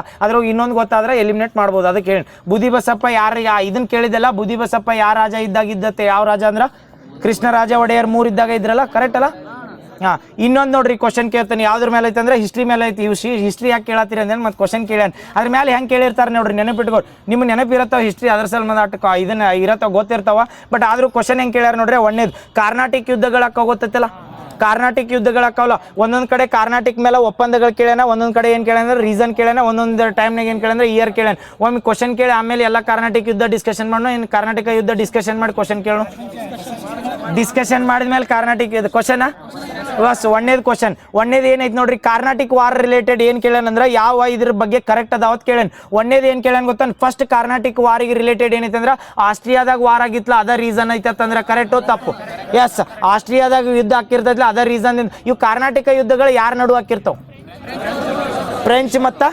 ಬ್ರಿಟಿಷರ್ ನೆನಪಿಟ್ಕೋರಿ ನಮ್ಮಲ್ಲಿ ಏನು ಇವು ಸಣ್ಣ ಯುದ್ಧ ಆಗ್ಯಾವಲ್ಲ ಆಂಗ್ಲೋ ಮೈಸೂರು ಯುದ್ಧ ಅದು ಅಂತೇಳಿ ನಮ್ಮ ಜೋಡ ಔಟ್ ಆಫ್ ಕಂಟ್ರಿ ನಾವು ಬೇರೆದವ್ರ ಜೋಡ ಹೋರಾಡಿದ್ದು ಯಾವಂದ್ರೆ ಆಂಗ್ಲೋ ಮೈಸೂರು ಯುದ್ಧ ಬಟ್ ನಮ್ಮ ದೇಶದಾಗ ಬಂದು ಅವ್ರ ಜಗಳಾಡಿದ್ದು ಯಾವಂದ್ರೆ ಕಾರ್ನಾಟಿಕ್ ಯುದ್ಧಗಳು ಯಾಕಂದ್ರೆ ಅವರ ಬ್ರಿಟಿಷರ ಮತ್ತು ಫ್ರೆಂಚರು ಬಡ್ದಿರ್ತಿರ್ತಾರೆ ನಮಗೆ ಅವಧಿ ಕೊಡಿರ್ತೇಳಿ ಬಟ್ ಆಂಗ್ಲೋ ಮೈಸೂರು ಯುದ್ಧದಾಗ ಏನು ಮಾಡ್ತಿದ್ರೆ ಬ್ರಿಟಿಷರದು ಅಗೇನೆಸ್ಟ್ ನಾವು ಹೋರಾಡ್ತಿರ್ತೀವಿ ಟಿಪ್ಪು ಸುಲ್ತಾನ ಇದರಲ್ಲಿ ಬಟ್ ಕಾರ್ನಾಟಿಕ್ ಯುದ್ಧದ ವಿಶೇಷತೆ ಏನಂದ್ರೆ ಅವ್ರು ಹೊಡೆದಾಡ್ತಿರ್ತಾರೆ ಯಾರಂದ್ರೆ ಫ್ರೆಂಚ್ ಮತ್ತು ಬ್ರಿಟಿಷರ್ ನಡುವೆ ಇರ್ತದೆ ಫಸ್ಟ್ನೇ ಕಾರ್ನಾಟಿಕ್ ಯುದ್ಧಕ್ಕೆ ಕಾರಣ ಏನಂತ ಕೇಳೋಣ ಏನಂದ್ರೆ ಆಸ್ಟ್ರಿಯನ್ ಎರಡನೇದು ಆಪ್ಷನ್ ಏನು ಕೊಟ್ಟರೆ ಗೊತ್ತಾ ಇದ್ರೊಳಗೆ ನಾಸಿರ್ ಜಂಗ ಮತ್ತು ಮುಜಾಫರ್ ಜಂಗ್ ಹೈದರಾಬಾದ್ದ ಕಿರೀಟ ಸಲ್ಮಾನ್ ಅಥವಾ ಆಸ್ಥಾನ ಸಲ್ಮಾನ್ ಜಗಳ ಮಾಡ್ತಿರ್ತಾರೆ. ಅದ ಎರಡನೇ ಕರ್ನಾಟಕ ಯುದ್ಧದ ಕಾರಣ ಅಂತ ಕೇಳ್ಯಾರ. ಕರೆಕ್ಟು ತಪ್ಪು? ಓಕೆ. ಮೂರನೇದು ಏನು ಕೇಳ್ಯಾನ ಗೊತ್ತಾನ? ಡುಪ್ಲೆಕ್ಸ್ ಇದನ್ನ ಬ್ಯಾಟಲ್ ತಪ್ಪತ್ತು ಆಗ ಹೇಳ್ದಾನೆ ಓದಿ. ಬ್ಯಾಟಲ್ ಆಫ್ ಅಡಿಯಾರ್ ಅಂತ ಬರ್ತದಲ್ಲ, ಅದ್ರೊಳಗೆ ಡುಪ್ಲೆಕ್ಸ್ ಏನು ಮಾಡ್ತಾರೆ ಅಂದ್ರೆ ಸೆಕೆಂಡ್ ಇದನ್ನ ಡಿಪೀಟ್ ಅನ್ವರುದ್ದೀನ್ ಡಿಪೀಟ್ ಮಾಡ್ತಾನೆ ಸೆಕೆಂಡ್ ಕರ್ನಾಟಕ ಯುದ್ಧದಾಗ ಕೇಳ್ಯಾನ. ಕರೆಕ್ಟು ತಪ್ಪು? ಎಸ್. ಅಡಿಯಾರ್ ಕಾಳಗ ಅನ್ನೋದು ಒಂದನೇ ಕರ್ನಾಟಕ ಯುದ್ಧಕ್ಕೆ ಸಂಬಂಧ ಬರ್ತದೆ. ಅದಕ್ಕೆ ಸೇಂಟ್ ತೋಮ್ ಕಾಳಗ ಅಂತ ಕರೀತಾರಲ್ಲ, ಆ ಸೇಂಟ್ ತೋಮ್ ಕಾಳಗ ಏನಂತ ಕರೀತಾರಂದ್ರೆ ಅಡಿಯಾರ್ ಕಾಳಗ. ಇಲ್ಲಿ ಏನು ಕೊಟ್ಟಾನ ಗೊತ್ತಾನ? ಸೆಕೆಂಡ್ ಕರ್ನಾಟಕ ಯುದ್ಧ ಅಂತ ಕೇಳ್ಯಾನ. ಅದನ್ನ ಎಲಿಮಿನೇಟ್ ಮಾಡಿದತ್ತೇಳಿ ಉಳ್ಕಿದ ಆನ್ಸರ್ ಸಿಕ್ಬಿಡ್ತದೆ. ಇನ್ನೊಂದು ಏನಂತಂದ್ರೆ ಲಾಸ್ಟ್ನೇದು ಕೇಳ್ಯಾನ 7 years of war ಅಂತ ಇರ್ತದೆ, ಸಪ್ತವಾರ್ಷಿಕ ಯುದ್ಧಕ್ಕೆ ಇರ್ತದಲ್ಲ, ಅದು ಯಾವ ಕರ್ನಾಟಕ ಯುದ್ಧಕ್ಕೆ ಸಂಬಂಧ ಬರ್ತದೆ? ಮೂರನೇ ಕರ್ನಾಟಕ. ಈಗ ಬಡ ಬಡ ಒಂದನೇ ಕರ್ನಾಟಕ ಯುದ್ಧ ಹೇಳ್ರಿ, ಯಾವ ಇಯರ್ದಿಂದ ಯಾವ ಇಯರ್ ಗೊತ್ತಿರ್ತಾವ ನಿಮಗೆ? ಇವು ಮೊದಲು ಗೊತ್ತಾದವಲ್ಲ. ಕರ್ನಾಟಕ ಯುದ್ಧ ಯಾರ್ಯಾರ ನಡು ಅಂದ್ರೆ ಫ್ರೆಂಚರು ಮತ್ತು ಬ್ರಿಟಿಷರ ನಡು. ಒಂದೇದು ಯಾವ ಇಯರ್ದಾಗ? 46ರಿಂದ 48. ಯಾರ್ಯಾರ ನಡು ನಡೀತೈತೆ ಅಂದ್ರೆ ಫ್ರೆಂಚರ ಮತ್ತು ಬ್ರಿಟಿಷರ. ಇಲ್ಲೊಂದು ಒಪ್ಪಂದ ಆಕತಿ. ಇದ್ರೋಗಿ ಏನಂದ್ರೆ ವಿನ್ನರ್ಗಳು ತಿರಂಗಿಲ್ಲ. ಯಾವ್ದಂದ್ರೆ ಬೆಂಕಿ ಎಕ್ಸಲಾ ಚಾಪೆಲ್ ಒಪ್ಪಂದ ಆಕತ್ತೆ. ಯಾವ ಒಂದು ಬ್ಯಾಟಲ್ ನಡೆದಿರ್ತೈತಿ ಇಲ್ಲಿ ಅಡಿಯಾರ್ ಕಾಳಗ. ಅದಕ್ಕೆ ಸೆಂಟ್ ತೋಮ್. ನಾಳೆ ಅಡಿಯಾರ ಹೇಳ್ಯಾರತ್ ಮತ್ತೆ ಸೆಂಟ್ ತೋಮ್ ಕೊಟ್ಟಾಗ ಅಲ್ಲತ್ತಲ್ಲ, ಆ ಸೆಂಟ್ ತೋಮ ಕಾಳಗ ಇನ್ನೊಂದು ಹೆಸರು ಏನಂದ್ರೆ ಅಡಿಯಾರ ಕಾಳಗ ಅಂತ ಕರಿತಿರ್ತಾರೆ. ಇದು ಯಾವ್ದಂದ್ರೆ ಒಂದೇ ಬ್ಯಾಟಲ್ ಆತ. ಒಂದೇದು ಏನಂದ್ರೆ ಟ್ರೀಟಿನೂ ಗೊತ್ತಾತ. ಈಗ ಎರಡನೇ ಕರ್ನಾಟಕ ಯುದ್ಧ ಹೇಳ್ರಿ. ಎರಡನೇ ಕರ್ನಾಟಕ ಯುದ್ಧ ಎಲ್ಲಿಂದ? 46ರಿಂದ ಎಲ್ಲಿ ಆತ? 48 ಆತ. ನೆಕ್ಸ್ಟ್ 49ರಿಂದ ಬೆಂಕಿ 54ರಾಗ ಬರ್ತೈತಿ. 49ರಿಂದ 54ರಾಗ ಎರಡನೇ ಕರ್ನಾಟಕ ಯುದ್ಧಕ್ಕೆ ಒಂದನೇ ಕರ್ನಾಟಕ ಯುದ್ಧಕ್ಕೆ ಕಾರಣ ಏನು? ಆಸ್ಟ್ರಿಯಾ ಯುದ್ಧ. ಎರಡನೇ ಕರ್ನಾಟಕ ಯುದ್ಧಕ್ಕೆ ಕಾರಣ ಏನು?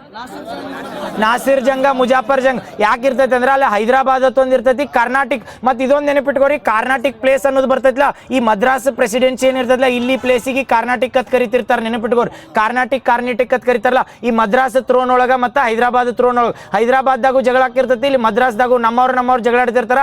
ಅದ್ರೊಳಗೆ ಒಂದು ಕಡೆ ಬ್ರಿಟಿಷರು ಹೆಲ್ಪ್ ಮಾಡ್ತಾರೆ, ಒಂದು ಕಡೆ ಏನು ಮಾಡ್ತಾರೆ ಫ್ರೆಂಚರು ಹೆಲ್ಪ್ ಮಾಡ್ತಾರೆ. ಇದು ಎರಡನೇ ಕರ್ನಾಟಕ ಯುದ್ಧಕ್ಕೆ ಕಾರಣ ಏನಂದ್ರೆ ಆಂತರಿಕ ದಂಗೆ ಅನ್ನಲ್ಲ, ಏನಂತಾರೆ ಅದಕ್ಕೆ?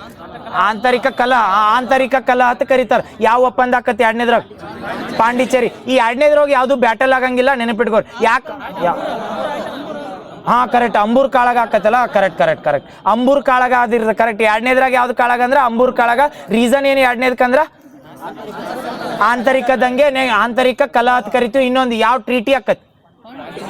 ಯಾಕೆ? ಒಂದೇದು ಯಾವ್ದಂದ್ರೆ ಎಕ್ಸ್ಲಾ ಚಾಪೆಲ್. 3 ಆಗ್ಯಾವ. ಎರಡನೇದು ಯಾವ್ದಂದ್ರೆ ಪಾಂಡಿಚೇರಿ. ಮೂರನೇ ಕರ್ನಾಟಕ ಯುದ್ಧಕ್ಕೆ ಕಾರಣ ಏನಂದ್ರೆ ಸಪ್ತವಾರ್ಷಿಕ ಯುದ್ಧ ಅಂತ ಕರಿತೀವಿ. ಯಾವ ಟ್ರೀಟಿ ಅಂದ್ರೆ ಪ್ಯಾರಿಸ್. ಇದ್ರೊಳಗೆ ಹೇಳ್ರಿ, ಇಂಡಿಯಾದಾಗ ಏನು ಕೇಳಿರ್ತಾರೆ ಗೊತ್ತಾ? ಇಂಡಿಯಾದಿಂದ ಫ್ರೆಂಚರ್ನ ಹೊಡೆದಾಕಿದ್ದ ಕಾಳಗ ಯಾವ್ದು? ಇಂಡಿಯಾದಿಂದ ಫ್ರೆಂಚರು ಹೊರಗೆ ಹೋಗ್ತಾರೆ. ಆ ಕಾಳಗದಾಗ ಫ್ರೆಂಚರು ಸೋತ ಇದನ್ನಾಗಿರ್ತಾರಲ್ಲ, ಅದಕ್ಕೆ ದೇಶನ ಬಿಟ್ಟು ಹೋಗಿರ್ತಾರೆ. ಯಾವ್ದಂದ್ರೆ ವಾಂಡಿ ವಾಶ್ ಕಾಳಗ ಅಂದ್ರೆ ವಾಂಡಿ ವಾಶ್ ಆಗಿರ್ತಾರೆ. ಯಾರಂದ್ರೆ ಫ್ರೆಂಚರ್. ಇದು ನೆನಪಿಟ್ಕೋರಿ. ಯಾವಾಗಂದ್ರ ಎಸ್ ಅವು ಇಯರ್ಗಳು ನೆನಪದಾವಲ್ಲ. 3 ಕರ್ನಾಟಕ ಇದ್ದ. ಲಾಸ್ಟ್ನೇದು ಒಪ್ಪಂದ ಯಾವ್ದಂದ್ರೆ ಪ್ಯಾರಿಸ್ ಒಪ್ಪಂದ. ಈಗ ಕ್ವಶನ್ ಕೇಳಿದ್ವಲ್ಲ ಆಲ್ರೆಡಿ, ಮುಗೀತಲ್ಲ. ಕ್ವಶನ್ ಕೇಳಿದ್ವಿ, ಎಕ್ಸ್ಪ್ಲೇನ್ ಮಾಡಿದ್ವಿ, ಮುಗೀತು. ನೆಕ್ಸ್ಟ್ ಇನ್ನೊಂದು ಕೇಳ್ಯಾರ ನಾವು, ಟೆಂಪಲ್ಸ್ ಇನ್ ಬಾದಾಮಿ ಅಂತ ಬರ್ತೈತಿಲ್ಲ, ಬಾದಾಮಿ ಒಳಗೆ ಗುಹೆಗಳ ಮೇಲೆ ಕ್ವಶನ್ ಕೇಳಿದ್. ಬಾದಾಮಿ ಒಳಗೆ ಎಷ್ಟು ಗುಹೆಗಳದಾವು? ಹಿಸ್ಟ್ರಿಗಳು ನಿಮಗೆಲ್ಲ ಗೊತ್ತದಾವು, ರಿವಿಷನ್ ಅಕ್ಕಾವ. ಅದಕ್ಕೆ ಹೇಳತ್ತೇನೆ. ಮತ್ತೆ ಇವ್ನ್ಯಾಕೆ ಹೇಳ್ತಿ ಅಂದಿರಿ ಮತ್ತೆ? ಎಷ್ಟು? 4 ಗುಹೆಗಳು ಬರ್ತಾವೆ. 4 ಗುಹೆಗಳು ಯಾವ ಧರ್ಮಕ್ಕೆ ಸಂಬಂಧಿಸಿ ಅಂತ ಕೇಳ್ಯಾರ. ಒಂದೇದು ಯಾವ್ದ? ಒಂದೇದ 4ಕ್ಕೆ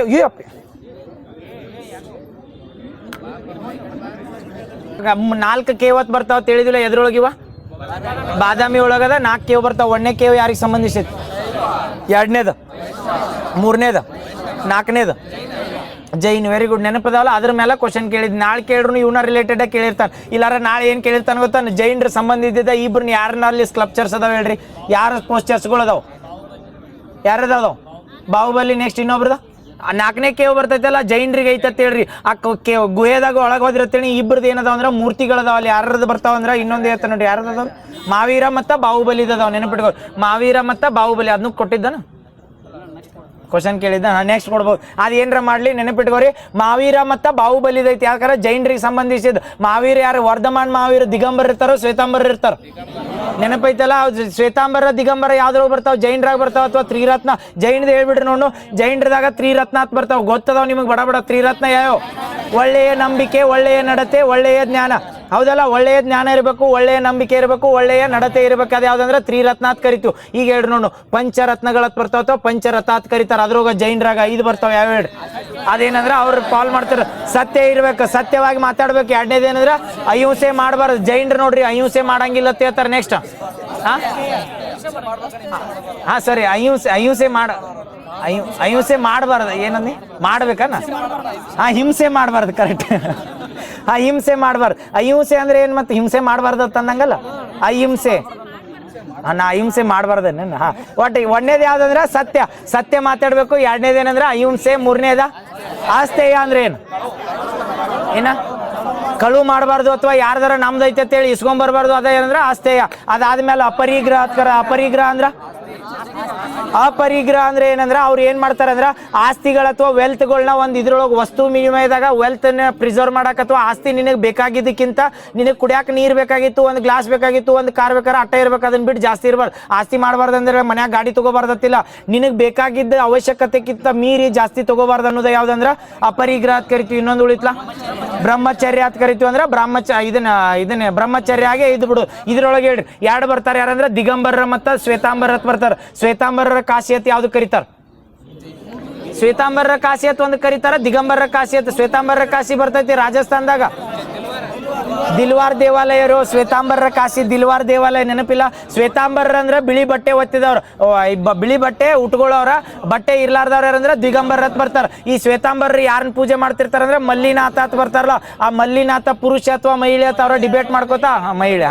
ಅದೇ ಅವ್ರನ್ನ ಪೂಜೆ ಮಾಡ್ತಿರ್ತಾರೆ ಯಾರಂದ್ರೆ ಶ್ವೇತಾಂಬರ. ಈ ದಿಗಂಬರ ಏನ್ ಮಾಡ್ತಾರಂದ್ರ ವರ್ಧಮಾನ್ ಮಹಾವೀರನ ಇದನ್ನ ಮಾಡ್ತಿರ್ತಾರೆ. ನೆನಪೈತಲ್ಲ, ದಿಗಂಬರ ಶ್ವೇತಾಂಬರ ಬರ್ತಾವ. ಜೈನ್ ಕೌನ್ಸಿಲ್ಗಳು ಎರಡು ಅಕ್ಕವ್, ಯಾವ ಹೇಳ್ರಿ ನೋಡು.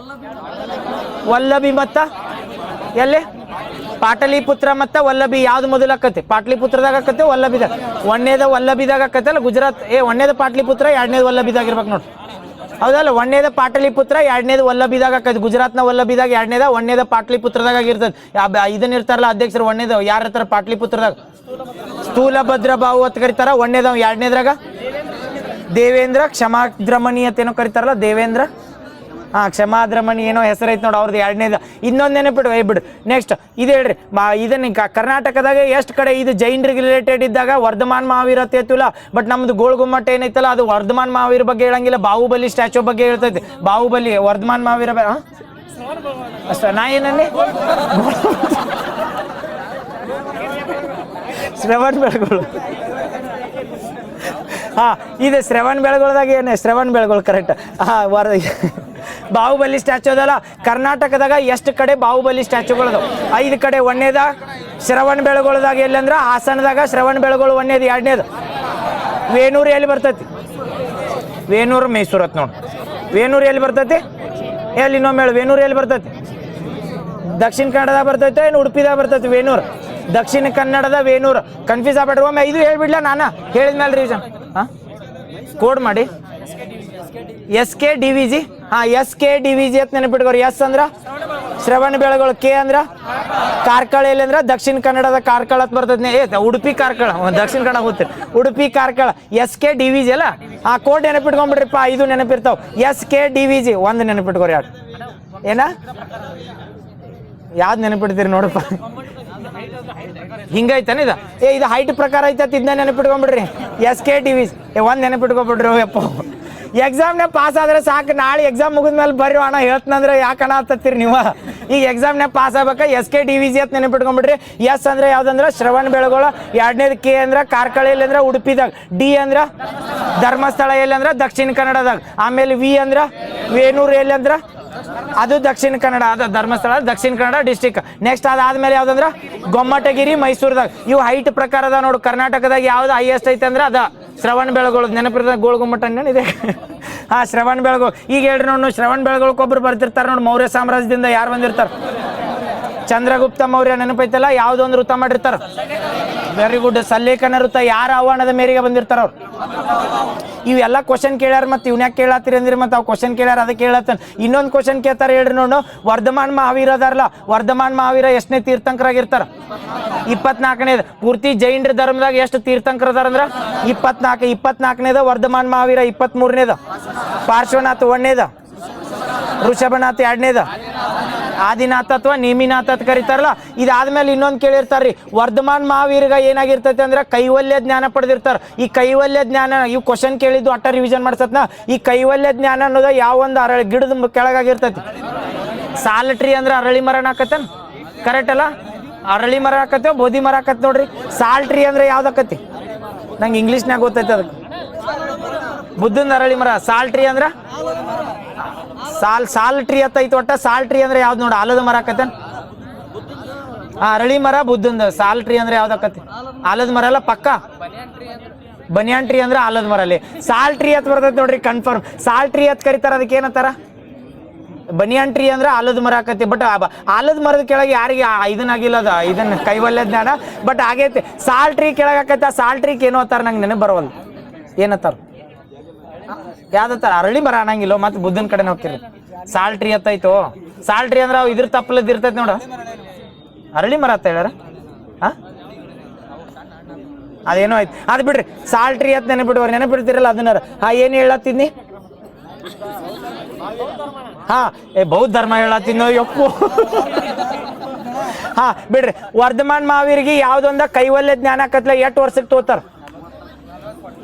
ವರ್ಷಕ್ಕಂದ್ರೆ ಎಷ್ಟು ವರ್ಷ ಆದ್ಮೇಲೆ ಜ್ಞಾನ ಆಗಿರ್ತೈತಿ? ಅದಕ್ಕೆ ಅಲ್ಲಿ ಮಹಾಮಸ್ತಾಭಿಷೇಕ ಅಂತ ಮಾಡ್ತೀವಿ. ಎಷ್ಟು ವರ್ಷದ ಧ್ಯಾನ ಕೂತಿರ್ದಾಗ ಆಗಿರ್ತಾರ ಅವ್ರಿಗೆ? 12 ವರ್ಷ 14 ವರ್ಷ 12 ವರ್ಷ ಜ್ಞಾನಕ್ಕೆ ಕೂತಿರ್ತಾರ ಅವ್ರು. 12 ವರ್ಷ ಹೋಗಿ ಕೂಡಲೇ ಕೈವಲ್ಯ ಜ್ಞಾನ ಸಿಕ್ಕಿರಂಗಿಲ್ಲ. 12 ವರ್ಷ ಏನಂದ್ರೆ ಆ ರುಜಪಾಲಿಕಾ ನದಿ ಅಂತ ಬರ್ತೈತಿ. ಆ ನದಿದ ಮೇಲೂ ಕೇಳಿರಿ ನೋಡು, ಯಾವ ನದಿ ದಂಡೆ ಮೇಲೆ ಇವ್ರಿಗೆ ಕೈವಲ್ಯ ಜ್ಞಾನ ಪಡಿತಾರಂದ್ರೆ ರುಜಪಾಲಿಕಾ ನದಿ ಇರ್ತೈತಿಲ್ಲ, ಆ ನದಿ ದಂಡೆ ಮೇಲೆ ತಗೋತಾರ. 12 ವರ್ಷ ಕೂತಿರ್ತಾರ. ಅದಕ್ಕೆ ಇಲ್ಲಿ ಗೊಮ್ಮಟೇಶ್ವರ ಕರೆಕ್ಟ್ ಅನ್ನಲ್ಲ? ಗೊಮ್ಮಟೇಶ್ವರ ವಿಗ್ರಹದಾಗ 12 ವರ್ಷಕ್ಕೊಮ್ಮೆ ಮಹಾಮಸ್ತಾಭಿಷೇಕ ಅಂತ ಮಾಡ್ತಿರ್ತಾರ. ಅದರ ರಿಲೇಟೆಡ್ ಏನತ್ತಪ್ಪ? ಅಶೋಕ್ ಗಿಡ ಆತರ ಅನ್ನೋದಕ್ಕೆ ಸಾಲ್ ಟ್ರೀ ಅದ. ಒಟ್ಟು ಅದ ಟ್ರೀ. ನೆಕ್ಸ್ಟ್ ಇವ್ರು ಹೇಳ್ರಿ, ಎಲ್ಲಿ ಹುಟ್ಟುತ್ತಾರೆ ಹೇಳ್ರಿ ವರ್ಧಮಾನ್ ಮಹಾವೀರ? ಕುಂಡಲಿ ಗ್ರಾಮ. ಅದನ್ನು ಕೇಳ್ಯಾರಲ್ಲ, ಕುಂಡಲಿ ಗ್ರಾಮ ಅಂತ ಬರ್ತದಲ್ಲ, ಅಲ್ಲಿ ಹುಟ್ಟಿರ್ತಾರೆ. ಅದ್ರ ಮೇಲೆ ಕೇಳ್ಯಾರ. ಅಷ್ಟ ಸಾಕು ಬಿಡೋದು, ಮತ್ತೆ ಭಾಳ ಬೇಡ. ಇನ್ನೊಂದು ಕೇಳ್ಯಾರ ನೋಡ್ರಿ, ಇವು ಬ್ರಾಹ್ಮಿ ಲಿಪಿಗಳ ಬಗ್ಗೆ ಹೇಳ್ಬಿಡಿ. ಅವ್ 3 ಲಿಪಿ ಕೇಳ್ಯಾನ. ಇಲ್ಲಾರ ಡೈರೆಕ್ಟ್ ಕೇಳಿರ್ತಾನ, ಅಶೋಕ ಯಾವ್ಯಾವ ಲಿಪಿ ಒಳಗ ಅವತರ ಇನ್ಸ್ಕ್ರಿಪ್ಷನ್ ಅಥವಾ ಶಾಸನಗಳು ಮಾಡಿದ್ರ ಅಂದ್ರ 4 ಲಿಪಿಗಳು ಬರ್ತಾವ. ಯಾವ? ಬ್ರಾಹ್ಮಿ, ಖರೋಷ್ಠಿ, ಅರೇಬಿಕಾ, ಇನ್ನೊಂದು ಇರ್ತೈತಿ ಖರೋಷ್ಠಿ, ಅರೇಮಿಕ್. ಅದ ಹೇಳಿದ್ಲಿ, ಅರೇಮಿಕ್ ಹೇಳಿದ್ದಿ, ಖರೋಷ್ಠಿ ಹೇಳಿದ್ದಿ, ಬ್ರಾಹ್ಮಿ ಹೇಳಿದ್ದಿ, ಮತ್ತೆ ಇನ್ನೊಂದು ಯಾವ್ದಂದ್ರ ನಾ ಒಳಮುಳ ಅದನ್ನ ಹೇಳೇನ. ಇನ್ನೊಂದು ಯಾವ್ದು ಬರ್ತೋ? ಅಶೋಕದ ಬ್ರಾಹ್ಮಿ, ಖರೋಷ್ಠಿ, ಗ್ರೀಕ, ಅರೇಮಿಕ್ 4 ಅದಾವಲ್ಲ. ನಾ ಉಲ್ಟಾ ಹೇಳೇನ? ನಾನು ಏನು ಹೇಳಿ ಯಾರು ಗೊತ್ತ ನನಗೆ. ಬಿಡ್ರಿ. ಬ್ರಾಹ್ಮಿ ಲಿಪಿನ ರೈಟ್ ದಿಂದ ಲೆಫ್ಟ್ ಬರೀತಾರ, ಲೆಫ್ಟ್ ದಿಂದ ರೈಟ್ ಹೋಗ್ತಾರ. ಯಾವ್ದ? ಲೆಫ್ಟ್ ಇಂದ ರೈಟ್. ಅವ್ರ ಮೇಲೆ ಕ್ವಶನ್ ಕೇಳಿರ್ತಾರ. ಅದ್ರ ಸಲ್ಬಂದ್ ಹೇಳತ್ತ, ನೆನಪಿಟ್ಕೊ. ಇದು ಯಾಕೆ ಕನ್ಫ್ಯೂಸ್ ಆಗತ್ತಿದ್ರೆ ನೆನಪಿಟ್ಕೊಂಡ್ಬಿಡ್ರಿ. ನಮ್ದು ಯಾವ್ದೈತಿ, ಈಗ ನಾವು ಕರೆಕ್ಟ್ ಅಕ್ಷರ ಬರಿತಿರ್ತೀವಿ, ಹೆಸರು ಬರಿತೀವಿ. ಲೆಫ್ಟ್ ದಿಂದ ರೈಟ್ ಹೋಗ್ತೀವಿ, ರೈಟ್ ದಿಂದ ಲೆಫ್ಟ್ ಬರ್ತೀವಿ. ಲೆಫ್ಟ್ ದಿಂದ ರೈಟ್ ಹೋಗ್ತೀವಲ್ಲ. ದ್ರಾವಿಡಿಯನ್ ಲ್ಯಾಂಗ್ವೇಜ್ ಎಲ್ಲ ಅದಾವಲ್ಲ, ಬ್ರಾಹ್ಮಿ ಲಿಪಿ ಒಳಗೆ ಅದಾವ. ದ್ರಾವಿಡಿಯನ್ ಅಂತ ಬರ್ತೈತಲ್ಲ, ಕೆಳಗೆ ಏನು ಸ್ಟೇಟ್ಗಳು ಬರ್ತಾವ? ನಮ್ಮ ದ್ರಾವಿಡಿಯನ್ ಕೆಳಗೆ ಏನು ಸ್ಟೇಟ್ಗಳು ಬರ್ತಾವಲ್ಲ, ಇವೆಲ್ಲ ಯಾವ ಲಿಪಿನ ಅಡಾಪ್ಟ್ ಮಾಡ್ಕೊಂಡಿರ್ತಾವ ಅಂದ್ರೆ ಬ್ರಾಹ್ಮಿ ಲಿಪಿನ ಮಾಡಿರ್ತಾರೆ. ಯಾಕಂದ್ರೆ ಪ್ರಾಜೆಕ್ಟ್ ನೋಡ್ರಿ, ನೀವು ಕೇರಳದಾಗ ಹೋಗ್ಕೊಳ್ಳಿ, ಅಲ್ಲಿಂದ ಲೆಫ್ಟ್ ದಿಂದ ರೈಟ್ ಬರಂಗಿಲ್ಲ. ಸಾರಿ, ರೈಟ್ ದಿಂದ ಲೆಫ್ಟ್ ಬರಂಗಿಲ್ಲ, ಲೆಫ್ಟ್ ದಿಂದ ರೈಟ್ ಅಂತ ಬರೀತಿರ್ತಾರೆ. ಇದು ನೆನಪಿಟ್ಕೋರಿ, ಯಾವ್ದಂದ್ರ ಬ್ರಾಹ್ಮಿ ಲಿಪಿ. ಬಟ್ ಉರ್ದು ಬರಿಯಾಗ ಏನ್ ಮಾಡ್ತಿರ್ತಾರ ಅಂದ್ರೆ ಲೆಫ್ಟ್ ದಿಂದ ರೈಟ್ ಬರೀತಾರೆ. ಅವ್ರದ್ದು ಯಾವ್ದು ಭಾಷೆ ಆಕತಿ ಈಗ ಹೇಳ್ರಿ ನೋಡು? ಉರ್ದು ಬಂದ್ರ ಅರೇಮಿಕ್ ಭಾಷೆ ಆಕತ್ತಲ್ಲ, ಅರೇಮಿಕ್ ಆಕತ್ತ ಅವ್ರದ ಅರೇಮಿಕ್ ಭಾಷೆ. ಅದ್ರ ಸಲ್ಬಂದ್ ಹೇಳತ್. ಇಲ್ಲಿ ಕ್ವಶನ್ ಏನೇನು ಕೇಳತ್ತಾನ? ಬ್ರಾಹ್ಮಿ ಲಿಪಿ ಲೆಫ್ಟ್ ದಿಂದ ರೈಟ್ ಬರೀತಾರೆ. ಕರೆಕ್ಟೋ ತಪ್ಪು? ಕರೆಕ್ಟ್. ತಪ್ಪತ್ತಾನಲ್ಲ, ಕರೆಕ್ಟ್. ಲೆಫ್ಟ್ ದಿಂದ ರೈಟ್ ನಾವು ಬರೀದ ಬ್ರಾಹ್ಮಿ ಲಿಪಿ ಲೆಫ್ಟ್ ದಿಂದ ರೈಟ್. ನೆಕ್ಸ್ಟ್ ಆಮೇಲೆ ಖರೋಷ್ಠಿ ಲಿಪಿ ಐತ್ಲ, ಅದು ರೈಟ್ ದಿಂದ ಲೆಫ್ಟ್ ಬರೀತಾರೆ. ಕರೆಕ್ಟೋ ತಪ್ಪು? ಕರೆಕ್ಟ್. ರೈಟ್ ದಿಂದ ಲೆಫ್ಟ್ ಬರೀತಾರೆ ಖರೋಷ್ಠಿ. ಬಟ್ ನಾವು ಮುಸ್ಲಿಮ್ಸ್ ಉರ್ದು ಅಂತ ಹೇಳಿಲ್ಲ, ಅದು ಅರೇಮಿಕ್ದಾಗ ಬರ್ತೈತಿ, ಖರೋಷ್ಠಿದಾಗ ಬರಂಗಿಲ್ಲ. ನೆನಪಿಟ್ಕೊಂಡು. ನೆಕ್ಸ್ಟ್ ಇನ್ನೊಂದು ಏನ್ ಕೇಳಂದ್ರ, ಅರೇಮಿಕ ಲೆಫ್ಟ್ ಟು ರೈಟ್ ಬರೀತಾರ ಅಂದ್ರೆ ತಪ್ಪು? ಕರೆಕ್ಟ್. ಅದಕ್ಕೆ ಹೇಳಿಲ್ಲ ಅಂದ್ರೆ ರೈಟ್ ಟು ಲೆಫ್ಟ್ ಬರ್ತಾರ ಅವ್ರು. ನೆನಪಿಟ್ಕೋರಿ. ಈಗ ಹೇಳ್ರಿ, ಅಶೋಕನು 4 ಯಾವ್ಯಾವ ಲಿಪಿ ಅಂತ ಹೇಳ್ರಿ? Brahmi, Kharosthi, Aramaic, Greek. Very good. ಗ್ರೀಕ್ದಾಗ ಬರ್ತದೆ. ಗ್ರೀಕ್ ರೈಟ್ ಟು ಲೆಫ್ಟ್ ಇರ್ಬೇಕು. Sorry, Greek left to right ಇರ್ಬೇಕು. ಅದ್ ನೋಡಿ, ತಳಗಿಂದ ಮೇಲ. ಗ್ರೀಕ್ ನೋಡಿ, ಗ್ರೀಕ್ ಯಾವಂಗ್ ಬರೀತಾರೆ ಯಾರಿಗೆ ಗೊತ್ತೇನ? ಅಕ್ಕ ರೈಟಾ? ಬೆಂಕ್ಯು. ನೀವು ಕೋಡ್ ಮಾಡಿ ನೆನಪಿಟ್ರೆ ನೆನಪದಾವಲ್ಲ, ಈಗ ಗೊತ್ತಾದವಲ್ಲ. ಹೇಳಲ್ಲ, ಅಶೋಕದ್ದು ಯಾವ ಬರ್ತಾವ ಅಂದ್ರೆ 4 ಬರ್ತಾವ. ನೆಕ್ಸ್ಟ್ ಇನ್ನೊಂದು ಕ್ವಶನ್ ಕೇಳ್ಯಾರ ನೋಡ್ರಿ. ಇದು ರೀಸೆಂಟ್ ಆಗಿ ಕ್ವಶನ್ ಹೆಂಗ್ ಕೇಳ್ಯಾರ ನೋಡ್ರಿ. ಈಗ 150 ವರ್ಷ ಯಾವ್ದಕ್ಕಾಗೈತೆ ಅಂದ್ರೆ ಒಂದೇ ಮಾತರಂ ಆಗೈತಿ. ಒಂದೇ ಮಾತರಂ ಬರ್ದವ್ರು ಯಾರ? ಬಂಕಿಮ್ ಚಂದ್ರ ಚಟರ್ಜಿ ಏನ್ ಕೇಳ್ಯಾರ ಅಂದ್ರ, 2 ಎಂತಾವ್ ಬುಕ್ ಅದಾವ ಅಂದ್ರೆ ರೆವಲ್ಯೂಷನರಿ ಬುಕ್ಸ್ ಅಂತ ಕರೀತಾರೆ. 2 ರೆವಲ್ಯೂಷನರಿ ಬುಕ್ ಅಂದ್ರ ಅವ್ ಹೊಸ ಕ್ರಾಂತಿ ಹುಟ್ಟು ಮಾಡಿದ್ದು ಅಂತ. ಬುಕ್ ಬಾಳ್ ಬರ್ದಾರ, ಬರೀ ರೆವಲ್ಯೂಷನರಿ ಬುಕ್ ಹೇಳತ್ನ 2 ಬರ್ತಾವ. ಒಂದೇ ಮಾತರಂ. ಇದು ಯಾಕಂದ್ರ ದೇಶದಾಗ ಏನ್ ಮಾಡ್ತೈತೆ ಅಂದ್ರ, ಒಂದೇ ಮಾತರಂ ಅಂದ್ರೆ ನಾವು ಭಾರತದವರೆಲ್ಲ ಒಂದೇ ತರ ಒಂದೇ ಮಾತರಂ ಅಂತ ಘೋಷಣೆ ಕೊಟ್ಟಿದ್ದ ಯಾವ್ದಂದ್ರ ಒಂದೇ ಮಾತರಂ ಬುಕ್ ಆತ. ನೆಕ್ಸ್ಟ್ ಅದಾದ್ಮೇಲೆ ಇನ್ನೊಂದು ಯಾವ್ದು ಕೊಡ್ತಾರಂದ್ರ, ಅದ ಆನಂದ ಮಠದಾಗ ಕೊಡ್ತಾರಲ್ಲ, ಅದ ನೋವೆಲ್. ಯಾಕಂದ್ರೆ ರೆವಲ್ಯೂಷನರಿ ಬುಕ್ ಅಂದಾಗ ಆನಂದ ಮಠತ್ ಬರ್ತೈತೆ. ಅದ್ರೊಳಗೆ ಏನಂದ್ರೆ ಒಂದೇ ಮಾತರಂ ಬಗ್ಗೆ ಇದನ್ ಮಾಡಿರ್ತಾರೆ, ಏನಂದ್ರೆ ಮೆನ್ಷನ್ ಮಾಡಿರ್ತಾರೆ. ಇನ್ನೊಂದು ರೆವಲ್ಯೂಷನರಿ ಬುಕ್ ಐತಿ, ಯಾವ್ದು ಹೇಳ್ರಿ? ಅದನ್ನ ಕೇಳಿದ್ರು ಮೈನ್ ಕ್ವಶನ್. ಆಪ್ಷನ್ ಕೊಡ್ಲಿ? ಆ ಕ್ವಶನ್ ಕೇಳ್ತ ನೋಡಿ. ದೇವಿ ಚೌಧರಾಣಿ ಅಂತ ಬುಕ್ ಬರೀತಾರೆ. ಯಾರು ಬರ್ದಾರ ಅಂತ ಕೇಳ್ಬೋದು, ಅಥವಾ ಏನ ಕೇಳ್ರ? ದೇವಿ ಚೌಧರಾಣಿ ಅಂತ ಬುಕ್ ಬರ್ದಿರ್ತಾರೆ. ಯಾರು ಬರೀತಾರ ಅಂದ್ರೆ ಇದನ್ನ ಬಂಕಿಮ್ ಚಂದ್ರ ಚಟರ್ಜಿನ ಬರೀತಾರೆ. ಈ ದೇವಿ ಚೌಧರಾಣಿ ಎದಕ್ಕೆ ರಿಲೇಟೆಡ್ ಐತಿ ಗೊತ್ತಾನ? ರೆವಲ್ಯೂಷನರಿ ಬುಕ್ಸ್ ಅಂತ ಹೇಳಿಲ್ಲ, ಆನಂದ್ ಮಠ ಒಂದ ಮತ್ತು ಇನ್ನೊಂದ ದೇವಿ ಚೌಧರಾಣಿ ಎರಡು ನೆನಪಿಟ್ಕೋರಿ. ಯಾರ್ದತ್ತ ಕೇಳಿ? ಬಂಕಿಮ್ ಚಂದ್ರ ಚಟರ್ಜಿ ಅವ್ರ ಮೇಲೆ ಕೇಳ್ಬೋದು. ಯಾಕಂದ್ರೆ ಈಗ ರೀಸೆಂಟಾಗಿ ನ್ಯೂಸ್ನಾಗ ಈ ದೇವಿ ಚೌಧರಾಣಿ ಅವರ ಎಲ್ಲಿ ಹೋರಾಡಿರತ್ವ, ಯಾವ ಒಂದು ದಂಗೆ ಇವು ಅಗೇನೆಸ್ಟ್ ಹೋರಾಡಿರೋದು ಕೇಳ್ತಾರೆ. ಎಲ್ಲಿ ಹೇಳ್ರಿ? ಎಲ್ಲಿ? ಸನ್ಯಾಸಿ ರೆಬಿಲಿಯನ್ ಅಥವಾ ಏನಂತಾರ ಅಂದ್ರೆ ಇದನ್ನ ಏನಂತಾರ, ಇನ್ನೊಂದು ಏನಂತಾರ ಫಕೀರ್ ಸನ್ಯಾಸಿ ಅಂತ ಕರೀತಾರೆ. ಯಾಕತ್ತೆ ಹೇಳ್ತಾರ ಅದು ಹೇಳ್ತಾರೆ ನೋಡ್ರಿ. ರೆಬಿಲಿಯನ್ ಫಕೀರ್ ಸನ್ಯಾಸಿ ಯಾಕತ್ತಾರ ಅಥವಾ ಈ ಇದೇನಂದ್ರೆ ದೇವಿ ಚೌಧರಾಣಿ ಐತ್ಲಾ, ನಾಳೆ ದೇವಿ ಚೌಧರಾಣಿ ಅಂತ ಬುಕ್ ಐತಿ.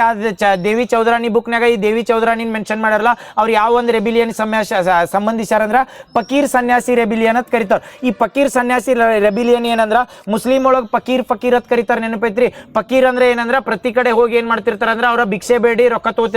ಭಿಕ್ಷೆ ಬೇಡ ಅಂದ್ರೆ ಏನಂದ್ರೆ ಅದು ಧರ್ಮ ಕೊಡುದು. ಫಕೀರ್ ಅಂದ್ರೆ ಯಾರ ಅಂಗಡಿಗೆ ಬಂದಿರ್ತಾರಲ್ಲ ಅವ್ರಿಗೆ ಫಕೀರ್ ಅಂತ ಕರೀತಾರೆ. ಇನ್ನೊಂದು ಸನ್ಯಾಸಿಗಳಂದ್ರೆ ಏನಾದ್ರು ದೊಡ್ಡ ದೊಡ್ಡ ಮೌಂಟೇನ್ ಒಳಗದು ಕೂತು ಧ್ಯಾನ ಮಾಡಿ ಬಂದಿರ್ತಾರಲ್ಲ ಅಂತ ಸನ್ಯಾಸಿಗಳಿಗೆ. ಬಟ್ ಇದು ರೆಬಿಲಿಯನ್ ಯಾಕಾಗಿತ್ತು ಅಂದ್ರೆ ಏನ್ ಮಾಡ್ತಿರ್ತಾರ ಬ್ರಿಟಿಷರು ಏನ್ ಮಾಡ್ತಿರ್ತಾರ ಗೊತ್ತಾನ? ಈ ಫಕೀರ ಮತ್ತೇನು ಸನ್ಯಾಸಿಗಳದಾರಲ್ಲ ಅವ್ರ ಮೇಲೆ ಇಂಪೋಸ್ ಮಾಡಿರ್ತೈತಿ, ನೀವು ಬರಬಾರ್ದು ಅಥವಾ ತೀರ್ಥಯಾತ್ರೆಯನ್ನು ಬ್ಯಾನ್ ಮಾಡಿರ್ತೈತಿ, ಅಥವಾ ಅವ್ರ ಮೇಲೆ ಟ್ಯಾಕ್ಸ್ ಹಾಕಕ್ಕೆ ಸ್ಟಾರ್ಟ್ ಮಾಡ್ತಾರೆ. ಅವಾಗ ಅವ್ರು ಅಗೇನೆಸ್ಟ್ ಹೋರಾಡಿರ್ತಾರೆ. ಯಾರಂದ್ರೆ ಬ್ರಿಟಿಷ್ನ ಅಗೇನೆಸ್ಟ್. ಯಾರಂದ್ರೆ ದೇವಿ ಚೌಧರಾಣಿ. ಮತ್ತೆಲ್ಲರ ಫಕೀರ್ ಸನ್ಯಾಸಿ ರೆಬಿಲಿಯನ್ ಅಂತೆ. ಫಕೀರ್ ಸನ್ಯಾಸಿ ರೆಬಿಲಿಯನ್ದಾಗ ಫಕೀರ ಮತ್ತು ಸನ್ಯಾಸಿ ವಿರುದ್ಧ ದೇವಿ ಚೌಧರಾಣಿ ಹೋರಾಡಿರಂಗಿಲ್ಲ.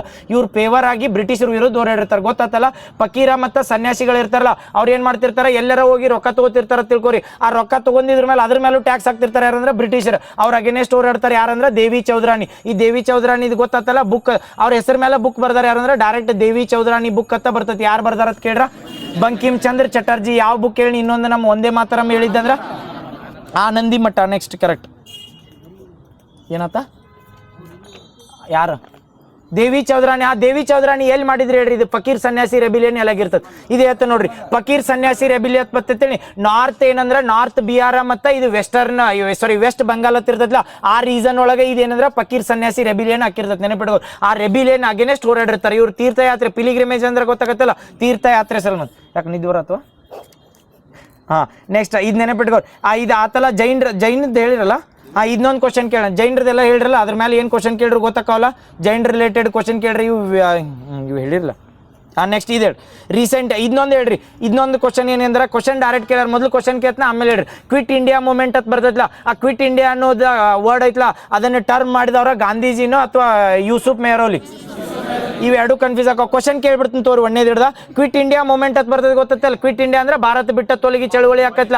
ಇದಕ್ಕೆ ಏನತ್ತಾರ ಅಂದ್ರೆ ನಾಯಕರಿಲ್ಲದ ಹೋರಾಟ ಅತ್ತಾರೋ ಇಲ್ಲೋ ಅತ್ತಾರ. ನೆನಪಿಟ್ಕೋರಿ, ನಾಯಕರಿಲ್ಲದ ಹೋರಾಟ ಅತ್ತಾರ. ಕ್ವಶನ್ ಕೇಳ್ತಾನ, ಆನ್ಸರ್ ಮಾಡ್ಕೋತವ್ರಿ. ಒಂದೇದು ಕ್ವಶನ್ ಏನು ಕೇಳಾರ ಗೊತ್ತನ್ರಿ? ಇದಕ್ಕೇನಂದ್ರೆ ಆಗಸ್ಟ್ 1942ರಾಗ ಡೂ ಆರ್ ಡೈ ಸ್ಲೋಗನ್ನ ಡೂ ಆರ್ ಡೈ ಅತ್ತ ಅಥವಾ ಕರೋ ಯಾ ಮರೋ ಅಂತ ಕೊಟ್ಟಿರ್ತಾರ. ಮಾಡು ಇಲ್ಲವೇ ಮಡಿ ಅತ್ತ. ಇದನ್ನ ಗಾಂಧೀಜಿ ಸ್ಲೋಗನ್ ಕೊಡ್ತಾರತ್ ಕೇಳ್ಯಾರ. ತಪ್ಪು ಕರೆಕ್ಟು?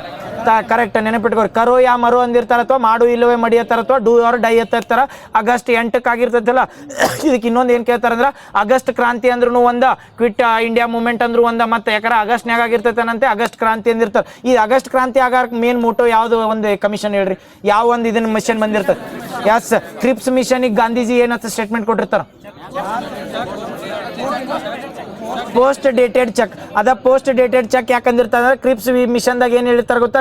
ನೀವು ಮೊದಲ ನಮ್ಮಲ್ಲಿ ಎಲ್ಲ ಪಾರ್ಟಿಸಿಪೇಟ್ ಮಾಡ್ರಿ, ಆಮೇಲೆ ಏನು ಕೊಡ್ತೀವಿ ಅಂದ್ರೆ ನಿಮಗೆ ಸ್ವಾತಂತ್ರ್ಯ ಕೊಡ್ತೀವಿ ಅಂದಿರ್ತಾರೆ. ಅದಕ್ಕೆ ಪೋಸ್ಟ್ ಡೇಟೆಡ್ ಚೆಕ್ ಅಂತ ಯಾಕೆ ಹೇಳ್ತಾರೆ ಅಂದ್ರೆ, ನೀವೇನೋ ಡೇಟ್ ಬರೋದು ನಮಗೆ ಚೆಕ್ ಕೊಟ್ರಿ, ಬಟ್ ನಿಮ್ಮ ಬ್ಯಾಂಕಲ್ಲಿ ಲಾಸ್ನಾಗ ಹೊಂಟೈತೆ ಹೆಂಗೆ ಬ್ಯಾಂಕಿಗೆ ರಿಲೇಟೆಡ್ ಮಾಡಿ ಹೇಳ್ತಾರಲ್ಲ, ನಿಮ್ಮ ಬ್ರಿಟಿಷ್ ಸಾಮ್ರಾಜ್ಯನ ಮುಳುಗಾತೈತಿ, ನಮಗೆ ನೀವು ಮುಂದೆ ಸ್ವಾತಂತ್ರ್ಯ ಕೊಡ್ತೀರಿ ಅಂತ ಹೇಳಿದ್ದ. ಅದ ಸ್ಟೇಟ್ಮೆಂಟ್ ಏನಂದ್ರೆ ಕ್ರಿಪ್ಸ್ ಮಿಷನ್ದಾಗ ಕೊಡ್ತಾರೆ. ಆ ಮಿಷನ್ ಅಗೇನೆಸ್ಟ್ ನೆಕ್ಸ್ಟ್ ಬಂದಿದ್ದ 42ರಾಗ ಬಂದಿರ್ತೈತಿ. ಇದು ಯಾವ್ದಂದ್ರೆ quit India movement. Quit India slogan ಮತ್ತು ಡೂ ಆರ್ ಡೈ ಸ್ಲೋಗನ್ ಎರಡು ಡಿಫ್ರೆನ್ಸ್ ಆಕವು. ಡೂ ಆರ್ ಡೈ ಸ್ಲೋಗನ್ ಕೊಟ್ಟಾರ ಯಾರಂದ್ರೆ ಗಾಂಧೀಜಿ.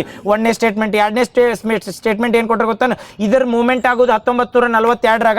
ಇದ್ರೊಳಗೆ ಏನಾಗಿರ್ತೈತಿ? ನಾಯಕರಿಲ್ಲದ ಹೋರಾಟ ಅಂದಾರ. ಬಟ್ ಗಾಂಧೀಜಿ ಮತ್ತು ಇಂಡಿಯನ್ ನ್ಯಾಷನಲ್ ಕಾಂಗ್ರೆಸ್ ಪೂರ್ತಿ ಸಪೋರ್ಟ್ ಮಾಡಿರ್ತೈತಿ. ಇದಕ್ಕೆ ಇಂಡೈರೆಕ್ಟ್ ಆಗಿ ಸಪೋರ್ಟ್ ಮಾಡಿರ್ತಾರೆ, ಬಟ್ ನಾಯಕರು ಯಾರು ಮಾಡಿರಂಗಿಲ್ಲ.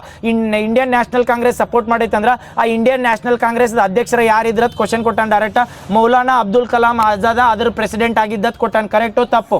ಎಸ್. ಎರಡನೇದು ಏನಂದ್ರೆ ಕರೆಕ್ಟ್. ಒಂದೇದು ಕರೆಕ್ಟ್, ಎರಡನೇ ಹೇಳಿಕೆ ಕರೆಕ್ಟ್. ಮೂರನೇದು ಏನು ಕೊಟ್ಟರೆ ಗೊತ್ತಾನ? British government quit India movement ಮಾಡು ಇಲ್ಲವೇ ಮಡಿ ಮಾಡ್ತಿರ್ತಾರಲ್ಲ, ಆ ಟೈಮ್ನಾಗ ಗಾಂಧಿ ಮುತ್ತೆ ಅಂದ್ಬಿಟ್ಟು ಎಲ್ಲರನ್ನೂ ಅರೆಸ್ಟ್ ಮಾಡ್ತಾರ ಹೇಳ್ತಾರೆ. ತಪ್ಪು ಕರೆಕ್ಟು? ತಪ್ಪು, ಯಾಕಂದ್ರೆ ಗಾಂಧಿನ ಹಿಡ್ಕೊಂಡು ಅರೆಸ್ಟ್ ಮಾಡಿರ್ತಾರೆ. ಯಾಕಂದ್ರೆ ಗಾಂಧಿ ಮುತ್ತನ್ ಬಿಟ್ಟಿರಂಗಿಲ್ಲ, ಎಲ್ಲಾರನ್ನೂ ಹಿಡಿದು ಅರೆಸ್ಟ್ ಮಾಡಿರ್ತಾರೆ. ನೆಕ್ಸ್ಟ್ ಅದಾದ್ಮೇಲೆ ಇನ್ನೊಂದು ಬರ್ತೈತಿ. ಇದ್ರೊಳಗೆ ಕ್ವಶನ್ ಏನು ಕೇಳ್ಯಾರ ನೋಡ್ರಿ, ಚಿಯಾಂಗ್ ಕೆ ಸೇಕ್ ಅಂತ ಬರ್ತಾನೆ. ನೀವು ಏನಂದ್ರೆ ಚೀನಾದ ಒಬ್ಬ ಪ್ರೆಸಿಡೆಂಟ್ ಇರ್ತಾನೆ ಆ ಟೈಮ್ನಾಗ, ಅವ್ನ ಹೆಸರು ನೆನಪಿಟ್ಕೊಬೇಕಾಗಿಲ್ಲ. ಆದ್ರೆ ಚೀನಾದ ಪ್ರೆಸಿಡೆಂಟ್ ರೂಸ್ವೆಲ್ಟ್ ಆ ಟೈಮ್ನಾಗ ಪ್ರೆಸಿಡೆಂಟ್ ಅಮೆರಿಕಾದಾಗಿರ್ತಾರೆ. ಇವ್ರು ಎರಡು ನಮಗೆ ಸಂಬಂಧ ಬರಂಗಿಲ್ಲತ್ತಲ್ಲ. ರೂಸ್ವೆಲ್ ಏನಂದ್ರೆ ಯಾರ್ದು ಇರ್ತಾರಂದ್ರೆ ಅಮೆರಿಕಾ ಪ್ರೆಸಿಡೆಂಟ್ ಇರ್ತಾರಲ್ಲ, ಅವ್ರಿಗೆ ಈಗ ಇದನ್ನ ಬರ್ತಾರೆ. ಇವ್ರು ಅಂದ್ರೆ ಚಿಟ್ಟಿ ಬರ್ದಿರ್ತಾರೆ. ಅದ್ರ ಚಿಟ್ಟಿದಾಗ ಇವ್ರು ಕ್ವಶನ್ ಏನು ಕೇಳ್ಯಾರ ನೋಡ್ರಿ, ಈ ಮೂಮೆಂಟ್ನ ಸ್ಟಾಪ್ ಮಾಡಿರ್ತ ಚಿಟ್ಟಿ ಬರ್ದಿರ್ತಾರೆ ಚೀನಾ ಪ್ರೆಸಿಡೆಂಟ್ ಅಂತ ಹೇಳಿರ್ತಾರೆ. ತಪ್ಪು ಕರೆಕ್ಟು? ಕರೆಕ್ಟಾ? ತಪ್ಪಿದು. ಯಾಕಂತ ಹೇಳ್ತಾರೆ ನೋಡ್ರಿ, ಚೀನಾದವ್ರು ಏನು ಮಾಡಿರ್ತಾರೆ ಗೊತ್ತಾ, ಇದು ನೆನಪಿಟ್ಕೋರಿ. ಚೀನಾದವ್ರು ಆ ಟೈಮ್ನಾಗ ಅಷ್ಟೇ ನಮ್ಮ ಫೇವರ್ ಆಗಿ ಮಾತಾಡಿರ್ತಾರೆ. ಈ ಮೂಮೆಂಟ್ನ ತಪ್ಪು, ಮೂಮೆಂಟ್ನ ಸ್ಟಾಪ್ ಮಾಡಂದಿರಂಗಿಲ್ಲ. ಅವ್ರು ಏನು ಹೇಳ್ತಾರೆ ಅಂದ್ರೆ, ರೂಸ್ವೆಲ್ಟ್ ಏನು ಹೇಳ್ತಾರೆ, ಬ್ರಿಟಿಷರ ಮೇಲೆ ಪ್ರೆಷರ್ ಹಾಕ್ರಿ, ಅವ್ರಿಗೆ ಸ್ವಾತಂತ್ರ್ಯ ಅಥವಾ ಪೊಲಿಟಿಕಲ್ ಫ್ರೀಡಮ್ ಕೊಡ್ರಿ ಅಂತ ಹೇಳಿರ್ತಾರೆ. ಇದನ್ನ ಕನ್ಫ್ಯೂಸ್ ಆಗ್ಬೇಡ್ರೆ ಎರಡು ಸ್ಟೇಟ್ಮೆಂಟ್ ಒಳಗೆ. ನಮ್ಮಲ್ಲಿ ಏನಂದ್ರೆ ಕ್ವಿಟ್ ಇಂಡಿಯಾ ಮೂಮೆಂಟ್, ನಮ್ಮಲ್ಲಿ ಮೂಮೆಂಟ್ ನಡೆದೈತಿ. ಈ ಕ್ರಾಂತಿನ ಸ್ಟಾಪ್ ಮಾಡತ್ತೆ ಹೇಳಿ ಬರ್ದಿರಂಗಿಲ್ಲ. ಅವ್ರು ಇಲ್ಲಿ ಕ್ವಶನ್ ಏನು ಕೇಳಿದ್ರೆ, ಈ ಮೂಮೆಂಟ್ನ ಸ್ಟಾಪ್ ಮಾಡಿಬಿಡತ್ತೆ, ಇದನ್ನ ಮೂಮೆಂಟ್ನ ಸ್ಟಾಪ್ ಮಾಡಿರತ್ತ ರೂಸ್ವೆಲ್ಟಿಗೆ ಪತ್ರ ಬರ್ದಿರ್ತಂದಾರ. ಮೂಮೆಂಟ್ ಸ್ಟಾಪ್ ಮಾಡತ್ತ ರೂಸ್ವೆಲ್ಟ್ ಪತ್ರ ಬರ್ದಿರಂಗಿಲ್ಲ. ಅವ್ರು ಏನು ಬರ್ದಿರ್ತಾರೆ ಅಂದ್ರೆ, ಬ್ರಿಟಿಷ್ ಗೌರ್ಮೆಂಟ್ಗೆ ಏನು ಹೇಳ್ರಿ ಅಂದ್ರೆ, ಬ್ರಿಟಿಷ್ ಗೌರ್ಮೆಂಟ್ ಮೇಲೆ ಪ್ರೆಷರ್ ಹಾಕ್ರಿ. ಯಾಕಂದ್ರೆ ಅಮೆರಿಕಾದವ್ರ ನೀವು ಬ್ರಿಟಿಷ್ ಗೌರ್ಮೆಂಟ್ ಮೇಲೆ ಪ್ರೆಷರ್ ಹಾಕ್ರಿ. ಏನಂತ ಪ್ರೆಷರ್ ಹಾಕ್ರಿ ಅಂದ್ರೆ, ಇಂಡಿಯಾದಾಗ ಪೊಲಿಟಿಕಲ್ ಫ್ರೀಡಮ್ ಕೊಡ್ರಿ ಅಥವಾ ಅವ್ರಿಗೆ ಸ್ವಾತಂತ್ರ್ಯ ಕೊಡ್ರಿ ಅಂತ ಹೇಳಿ ಪ್ರೆಷರ್ ಹಾಕ್ರಿ ಅಂದಿರ್ತಾರೆ. ಇವು ಇದೇ ಹೇಳಿಕೆ ಟ್ರಿಕ್ನಾಗ ಕೊಟ್ಟಿರ್ತಾರೆ. ಇದನ್ನ ಸ್ಟೇಟ್ಮೆಂಟ್ ಕೊಟ್ಟಿದ್ದು ಇದು ತಪ್ಪಕ್ಕತ್ ನೆನಪಿಟ್ಕೊಂಡು ಗೊತ್ತಾದ್ವಲ್ಲ. ಈಗ ಹೇಳ್ರಿ, ಡೂ ಆರ್ ಡೈ. ಅದ ಕೀ ಆನ್ಸರ್ನಾಗ ಸರಿ ಕೊಟ್ಟಾನ, ಬಟ್ ಅದು ಇದ್ರೊಳಗೆ ಎಲ್ಲ ಕೀ ಆನ್ಸರ್ನಾಗ ಕೊಟ್ಟಾನೋ, ಬಟ್ ಅದು ಸ್ಟೇಟ್ಮೆಂಟ್ ಇದ್ರೊಳಗೆ ಬಂದ್ರೆ ಅದ ತೋರ್ಸತ್ತೈತೆ. ಅದಕ್ಕೆ ಹೇಳ ಎರಡು ನೆನಪಿಡೋರು. ಯಾಕಂದ್ರೆ ಕೀ ಆನ್ಸರ್ ಪ್ರಕಾರ ಹೋಗೋಣ ಅಂದ್ರೆ ಕೀ ಆನ್ಸರ್ ಕೆ ಎದು ಅದನ್ನ ಕೊಟ್ಟಾನ, ಕರೆಕ್ಟ್, ಅದು ಸರಿನಾ ಕೊಟ್ಟಾನ. ಬಟ್ ಅದನ್ನ ಇದ್ರೊಳಗೆ ಕೇಳಿದೆ ಅಂತೇಳಿ ಅವ್ರು ಏನು ಸ್ಟೇಟ್ಮೆಂಟ್ ಕೊಟ್ಟಿದ್ದ ಪ್ರಕಾರ, ಯಾಕಂದ್ರೆ ಅವ್ರು ಚೀನಾದವ್ರು ನಮಗೆ ಪ್ರೆಸಿಡೆಂಟ್ ಡೈರೆಕ್ಟ್ ಕ್ವಿಟ್ ಇಂಡಿಯಾ ಮೂವ್ಮೆಂಟ್ನ ಬಂದ್ ಮಾಡ್ರಿ ಅಂದ್ರೆ ಅದನ್ನ ಪ್ರಾಕ್ಟಿಕಲ್ ಆಗಿ ಥಿಂಕ್ ಮಾಡ್ರಿ. ನೋಡ್ರಿ, ಕ್ವಿಟ್ ಇಂಡಿಯಾ ಮೂವ್ಮೆಂಟ್ ಬಂದ್ ಮಾಡ್ರಿ ಚೀನಾದವ್ರು ನಮಗೆ ಅಪೋಸ್ ಮಾಡತ್ತಾರ ಅಂದಂಗೆ. ಚೀನಾದವ್ರು ನಮಗೆ ಅಪೋಸ್ ಮಾಡೋ ಸಲ್ಮಂದಿ ಯಾಕೆ ಬರೀತಾರೆ, ಅದು ಮೂವ್ಮೆಂಟ್ ತಪ್ಪು ಮಾಡ್ರಿ ಅಂದ್ರೆ ಬ್ರಿಟಿಷರಿಗೆ ಅಪೋಸ್ ಮಾಡಬೇಡ ಅಂದಂಗೆ ಆಕೈತಿ. ಬಟ್ ಅವ್ರು ಏನು ಹೇಳ್ತಾರೆ ಅಂದ್ರೆ, ಪ್ರೆಸಿಡೆಂಟ್ಗೆ ಹೇಳ್ತಾರೆ ನೀವು ಚೀನಾದವ್ರು, ಅದು ಇರೋದು ಪ್ರಾಕ್ಟಿಕಲ್ ಸ್ಟೋರಿ ಇರೋದು, ಅದು ಅದ್ರ ಮೇಲೆ ನಾಳೆ ಕೇಳ್ರಿ ನೆನಪಿಟ್ಕೋರು. ಅದು ಕೀ ಆನ್ಸರ್ ಕೊಟ್ಟಾನ, ನೀವು ಕೀ ಆನ್ಸರ್ ಪ್ರಕಾರ ಹೋಗ್ಬೋದು ಅಥವಾ ಇದು ಹೇಳಿಕೆ ಮೇಲೆ ಹೋಗ್ಬೋದು. ಯಾಕಂದ್ರೆ ಸ್ಟೋರಿ ಇರೋದು ಹಂಗೆ ಅದ್ರ ಸಲ್ಮಂದ್ ಹೇಳಿದ್ನ. ಕೀ ಆನ್ಸರ್ ಆದ್ರೂ ರಿವೈಸ್ಡ್ ಕೊಟ್ಟ ನಾನು ನೋಡಿದ್ನಿ. ಬಟ್ ಅದನ್ನ ಯಾಕಂದ್ರೆ ನಾನು ರಿವೈಸ್ಡ್ ಕೀ ಆನ್ಸರ್ ಹೇಳಿ ನಾಳೆ ಎಲ್ಲರ UPSC ದಂತರೂ ಕೀ ಆನ್ಸರ್ ಅಲ್ಲಿದೆ, KE ಐತಿ. ಆದ್ರೂ ಕೀ ಆನ್ಸರ್ ಪ್ರಕಾರ ತಲೆಯಾಗಿ ಇಟ್ಕೋರಿ. ಬಟ್ ನಾಳೆ ಕ್ವಶನ್ ಮೇಲೆ ಹೆಂಗೆ ಕೊಡ್ತಾನೆ ಅದ್ರ ಮೇಲೆ, ಯಾಕಂದ್ರೆ ನಾಳೆ ನಾವು ಯಾವ್ದು ಕನ್ಫ್ಯೂಸ್ ಆಕತ್ತೆ ಅಂತ ಹೇಳಕ್ ಬರಲ್ಲ. ಸ್ಟೋರಿ ಇರೋದು ಹಿಂಗೈತೆ ಅದನ್ನ ಅದ್ರ ಸಲ್ಮಂದ್ ಹೇಳಿ. ಬ್ರಿಟಿಷರ ಮೇಲೆ ಪ್ರೆಷರ್ ಮಾಡಿರ್ತಾರೆ ಯಾರಂದ್ರೆ ಚೀನಾದವ್ರು, ಗೊತ್ತಾತಲ್ಲ. ನೆಕ್ಸ್ಟ್ ಇದೆ ಡೂ ಆರ್ ಡೈ ಆತಲ್ಲ, ಡೂ ಆರ್ ಡೈ ಸ್ಲೋಗನ್ ಕೊಟ್ಟವ್ರು ಯಾರಂದ್ರೆ ಗಾಂಧಿ ಮುತ್ತ. ಆಮೇಲೆ ಇನ್ನೊಂದು ಯಾವ್ದು ಹೇಳಿ, ಕ್ವಿಟ್ ಇಂಡಿಯಾ ಕೊಟ್ಟವ್ರು ಯಾರಂದ್ರೆ ಯಾರ, ಯೂಸುಫ್ ಮೆಹರೋಲಿ, ಮೊಹಮ್ಮದ್ ಅಲಿ ಯೂಸುಫ್ ಮೆಹರೋಲಿ ಅಂತ ಬರೋದು. ಈಗ ಫಸ್ಟ್ ಬಂದ ಕೂಡಲೇ ಹೇಳಿದ್ ನೆನಪೈತನ್ರಿ. ಫಸ್ಟ್ ಬಂದ ಕೂಡಲೇ ಏನು ಡಿಸ್ಕಷನ್ ಮಾಡಿದ್ವಿ ಅಂದ್ರೆ, ಟ್ರಿಬ್ಯುನಲ್ಸ್ ಬರ್ತಾವ ಹೇಳಿಲ್ಲ. ಆ ಟ್ರಿಬ್ಯುನಲ್ಸ್ ಬರ್ಬೇಕಾರೆ, ಲ್ಯಾಂಡ್ ಟ್ರಿಬ್ಯುನಲ್ಸ್ ಮಾಡ್ಬೇಕಾರೆ ಯಾವ ಒಂದು ಆರ್ಟಿಕಲ್ ಇರ್ತೈತಿ, 323B ಬಗ್ಗೆ ಇರ್ತೈತಲ್ಲ, ಅದ್ರ ಮೇಲೆ ಒಂದು ಕ್ವಶನ್ ಕೇಳಾನ. ಕ್ವಶನ್ ಏನು ಕೇಳಂದ್ರೆ, ಕರ್ನಾಟಕ ಲ್ಯಾಂಡ್ ರಿಫಾರ್ಮ್ ಆಕ್ಟ್ 1961 ಅಂತ ಕೊಟ್ಟಾನ. ಕರ್ನಾಟಕದಾಗ ಲ್ಯಾಂಡ್ ರಿಫಾರ್ಮ್ ಅಂತ ಭೂ ಸುಧಾರಣಾ ಕಾಯ್ದೆ ಕರ್ನಾಟಕದಾಗ ಬಂದಿದೆ 1961ರಿಂದ. ಅದ್ರೊಳಗೆ ಏನು ಕೇಳಾನ ಗೊತ್ತಾ, ಕ್ವಶನ್ಗಳು ಕೊಟ್ಟಾರ. ಅದನ್ನ ಕ್ವಶನ್ ಕೇಳಿ ಆನ್ಸರ್ ಹೇಳಿ ಆಮೇಲೆ ಎಕ್ಸ್ಪ್ಲೇನ್ ಮಾಡ್ತೀನಿ. ಒಂದೇದು ಏನು ಕೇಳಂಗ, government of Karnataka may constitute land tribunal ಅಂತ ಕೇಳಾನ. ಲ್ಯಾಂಡ್ ಟ್ರಿಬ್ಯುನಲ್ ಅಥವಾ ಭೂ ನ್ಯಾಯಮಂಡಳಿಗಳನ್ನು ಗೌರ್ಮೆಂಟ್ ಆಫ್ ಕರ್ನಾಟಕ ಮಾಡ್ಬೋದು ಇಲ್ಲೋ ಅಂದ್ರೆ ಮಾಡ್ಬೋದು. ಯಾಕಂದ್ರೆ ಸಂವಿಧಾನದಾಗ ಹೇಳೈತಿ ಲ್ಯಾಂಡ್ ಟ್ರಿಬ್ಯುನಲ್ಗಳು ಮಾಡ್ಬೋದು ಯಾವ್ದಾರ ಸ್ಟೇಟ್ನಾಗ. ಆದ್ರೆ ಯಾವ್ದಂದ್ರೆ 323B ದಾಗ ಬರ್ತೈತಿ, ಕರೆಕ್ಟಾ. ಲ್ಯಾಂಡ್ ಟ್ರಿಬ್ಯುನಲ್ ಗೌರ್ಮೆಂಟ್ ಮಾಡ್ಬೋದು. ಎರಡನೇದು ಏನು ಕೇಳಂತ, ಈ ಲ್ಯಾಂಡ್ ಟ್ರಿಬ್ಯುನಲ್ ಮಾಡ್ರೆ ಮಿನಿಮಮ್ ಏನಂದ್ರೆ ನಾನ್ ಆಫೀಷಿಯಲ್ 10 ಮೆಂಬರ್ ಇರ್ಬೇಕಂದ್ರೆ. ತಪ್ಪು ಕರೆಕ್ಟು? ಇದು ಏನೈತೆ ನೆನಪಿಟ್ಕೋರಿ, ನಾ ಹೇಳ್ತಾನೆ ಆಮೇಲೆ ಎಕ್ಸ್ಪ್ಲೇನ್ ಮಾಡ್ತಾನೆ. ಇಲ್ಲಿ 10 ಮೆಂಬರ್ ಅಂತ ಕೊಟ್ಟಿರ. ಅದು ಆಮೇಲೆ ಮತ್ತೊಮ್ಮೆ ಆದ್ರೆ ಕ್ವಶನ್ ಕೇಳ್ತಾನೆ. ಮೂರನೇದು ಏನು, ನಾಲ್ಕನೇದು ಕ್ವಶನ್, ಸಾರಿ ಎರಡು ಹೇಳಿನಲ್ಲ ಆಪ್ಷನ್. ಮೂರನೇ ಆಪ್ಷನ್ ಏನು ಕೊಟ್ಟಂದ್ರೆ, ಈ ಏನು ಲ್ಯಾಂಡ್ ಟ್ರಿಬ್ಯುನಲ್ ಆಗಿರ್ತದಲ್ಲ ಅಥವಾ ಟ್ರಿಬ್ಯುನಲ್ದಾಗ ಮೆಂಬರ್ಸ್ ಇರ್ತಾರಲ್ಲ, ಆ ಟ್ರಿಬ್ಯುನಲ್ ಮೆಂಬರ್ದಾಗ ಕಂಪಲ್ಸರಿ ಒಬ್ಬ SC ST ಕಮ್ಯುನಿಟಿಗೆ ರಿಲೇಟೆಡ್ ಇದ್ದಾವ ಇರಬೇಕು ಇಲ್ಲೋ ಅಂತ ಕೇಳೋಣ. ಐತೆಲ್ಲ ಐತಿ, ವೆರಿ ಗುಡ್, ನೆನಪಿಟ್ಕೊಡಿ. ನಾ ಆಮೇಲೆ ಇನ್ನೊಂದು ಕೇಳಿದಾಗ ನಿಮ್ಗೆ ಯಾವ ಕನ್ಫರ್ಮ್ ಯಾವ ಇಲ್ಲ ಅಂತ ಗೊತ್ತಾಗ. ಇನ್ನೊಂದು ಏನು ಕೇಳ್ಯಾರಂದ್ರೆ, assistant commissioner appointed by government ಅಥವಾ ಅವ್ರು ಏನಂದ್ರೆ ಲ್ಯಾಂಡ್ ಟ್ರಿಬ್ಯುನಲ್ ಅಂತ ಬರ್ತೈತೆ ಅಥವಾ ಲ್ಯಾಂಡ್ ಅಥವಾ ಭೂ ನ್ಯಾಯಮಂಡಳಿಗಳದ ಚೇರ್ಮನ್ ಆಗಿರ್ತಾರ ಅಂತ ಕೇಳ್ಯಾರ. ಐತೋ ಇಲ್ಲೋ? ಯಾವ್ದಾ ತಪ್ಪು? ಈಗ ಹೇಳ್ತಾನೆ ನೋಡ್ರಿ, ಯಾವ್ಯಾವತ್ತು ಬರ್ತಾವ ಪೂರ್ತಿ ಹೇಳ್ತಾನೆ, ಯಾವ ತಪ್ಪ ಯಾವ ಕರೆಕ್ಟ ನೀವೇ ಮಾಡ್ರಿ. ಲ್ಯಾಂಡ್ ಟ್ರಿಬ್ಯುನಲ್ ಆಕ್ಟ್ ಅಂತ ಬರ್ತೈತಿಲ್ಲ, ನಾ ಟ್ರಿಬ್ಯುನಲ್ಸ್ ಅಂತ ಹೇಳಿ, ಟ್ರಿಬ್ಯುನಲ್ಸ್ ಮಾಡ್ಬೇಕಾದ್ರೆ ನ್ಯಾಯಮಂಡಳಿಗಳನ್ನ ಫಾರ್ಮ್ ಮಾಡ್ಬೇಕು. ನ್ಯಾಯಮಂಡಳಿಗಳು ಏನು ಮಾಡ್ತಂದ್ರೆ, ಭೂ ಕಾಯ್ದೆಗಳು ಅಥವಾ ಭೂಮಿಗೆ ಏನಾರ ಸಂಬಂಧಿಸಿದ ಅಥವಾ ಈಗ AI ಬಿಡದಿ ಸಿಟಿ ಅಂತ ಮಾಡತ್ತಲ್ಲ, ಆ ಬಿಡದಿ ಸಿಟಿ ಮಾಡಾಗ ನಮ್ಮಲ್ಲಿ ಭೂ ಸುಧಾರಣೆ ಅಥವಾ ನೀವು ಭೂ ಸುಧಾರಣೆ ಸಲ್ಮಾನ್ ನಮ್ಮ ಭೂ ತಗೋತಿ ಅಂತ ಹೇಳಿ ಅದಕ್ಕೊಂದು ನ್ಯಾಯಮಂಡಳಿಗಳು ಮಾಡ್ಬೇಕು. ಬಟ್ ಯಾವುದು ಗೌರ್ಮೆಂಟ್ ಅವ್ರಿಗೆ ಅಗೇನೆಸ್ಟ್ ಆಕೈತೆ ಅಂದ್ರೆ ನ್ಯಾಯಮಂಡಳಿಗಳನ್ನ ಫಾರ್ಮ್ ಮಾಡ್ತಿರಂಗಿಲ್ಲ. ಬಟ್ ಇದ್ರದ್ದು ಅಫಿಷಿಯಲ್ ಆಗಿ ಬಂದಾಗ ನೆನಪಿಟ್ಟುವರಿ ಗೌರ್ಮೆಂಟ್ ಮಾಡ್ಬೋದು. ಒಂದೇದ. ಎರಡನೇದು ಏನು ಕೇಳಂದ್ರೆ, ಮೆಂಬರ್ ಅಂತ ಕೇಳ್ಯಾರಿ. ಅದ್ರ ಮೆಂಬರ್ ಇಟ್ಟಿರ್ಬೇಕಂದ್ರೆ ಮಿನಿಮಮ್ 5 ಮೆಂಬರ್ಸ್ ಇರ್ತಾರೆ. Minimum 5 members. ಅದ್ರೊಳಗೆ ಏನಂದ್ರೆ ಕಂಪಲ್ಸರಿ ಅಸಿಸ್ಟೆಂಟ್ ಕಮಿಷನರ್ ಅದ್ರ ಚೇರ್ಮನ್ ಆಗಿರ್ತಾನೆ. ನೆನಪಿಟ್ಕೊಳ್ಳಿ. AC ಅಂತ ಬರ್ತಾರಲ್ಲ, ಅವರ ಭೂ ನ್ಯಾಯ ಮಂಡಳಿದ ಕಮಿಷನರ್ ಯಾರಾಗಿರ್ತಾರ, ಚೇರ್ ಯಾರು ಮಾಡ್ತಾರಂದ್ರೆ AC ಇರ್ತಾನೆ. ಇದಾದ್ಮೇಲೆ 4 ಜನ ಬರ್ತಾರಲ್ಲ ಅವ್ರು ಏನಂದ್ರೆ ನಾಮಿನೇಟೆಡ್ ಬೈ ಸ್ಟೇಟ್ ಗೌರ್ಮೆಂಟ್. ಇವು ನೆನಪಿಟ್ಕೋರ 5 ಮೆಂಬರ್ ಬರ್ತಾರೆ. ಭೂ ನ್ಯಾಯ ಮಂಡಳಿದಾಗ ಎಷ್ಟು ಮಂದಿ ಇರ್ತಾರಂದ್ರೆ 5 ಮೆಂಬರ್ ಬರ್ತಾರೆ. ಅದ್ರ ಚೇರ್ಮನ್ ಯಾರು ಇರ್ತಾರಂದ್ರೆ ಅಸಿಸ್ಟೆಂಟ್ ಕಮಿಷನರ್ ಇರ್ತಾರೆ. ಅದನ್ನ ಬಿಟ್ಟು 4 ಜನ ಯಾರು ಇರ್ತಾರಂದ್ರೆ ನಾಮಿನೇಟೆಡ್ ಮೆಂಬರ್ಸ್ ಅಂತ ಇರ್ತಾರೆ. ಸ್ಟೇಟ್ ಗೌರ್ಮೆಂಟ್ದಿಂದ ನಾಮಿನೇಟೆಡ್. ಸ್ಟೇಟ್ ಗೌರ್ಮೆಂಟ್ 4 ಮಂದಿನ ಇವ್ರು ಹೋಗ್ರಿಪ್ಪ ನ್ಯಾಯ ಮಂಡಳಿ ಮಾಡ್ತಾರ. ಆ 4 ಮಂದಿ ಒಳಗೆ ಒಬ್ರು ಯಾರು ಇರ್ತಾರಂದ್ರೆ SC ST ಕಮ್ಯುನಿಟಿಗೆ ಬಿಲಾಂಗ್ಸ್ ಇರ್ತದೆ. ನಾಳೆ ಎಲ್ಲರ ಈಗ ಹೇಳಿಕೆ ಇದನ್ನ ಕೊಟ್ಟಾನ, ನಾಳೆ ಏನು ಕೇಳಿರ್ತಾನೆ ಗೊತ್ತಾನ, only SC ST related land reforms ಬಂದಾಗ ಅಟ್ಟ SC ST ಮೆಂಬರ್ ಇರ್ಬೇಕಂದ್ರೆ ಇಲ್ಲ, ಯಾವ್ದು ಬೇಕಾದ ಭೂ ನ್ಯಾಯ ಮಂಡಳಿ ಇದ್ರೆ ಕಂಪಲ್ಸರಿ SC ST ಮೆಂಬರ್ ಒಬ್ರು ಇರಬೇಕು. ಇದಕ್ಕೆ ಗೊತ್ತಾತಲ್ಲ ಕ್ವಶನ್. ನಾಳೆ ಏನು ಕೇಳಿರ್ತಾರ, ಇಲ್ಲಿ ಏನು ಕೇಳಿದಾರ, ಮಿನಿಮಮ್ ಒಬ್ಬ ಮೆಂಬರ್ ಆದ 4 ಮಂದಿ ನಾಮಿನೇಟೆಡ್ದಾಗ ಒಬ್ಬ SC ST ಇರ್ಬೇಕಂದಾರ. ನಾಳೆ ಏನು ಕೇಳಿರ್ತಾರೆ ಗೊತ್ತಾನ, SC ST ಗೆ ಸಂಬಂಧಿಸಿದ ಭೂ ಸುಧಾರಣೆ ಬಂದಾಗ ಅಷ್ಟೇ SC ST ದ ಒಬ್ಬ ಮೆಂಬರ್ ಇರ್ಬೇಕಂದ್ರೆ ಇಲ್ಲ.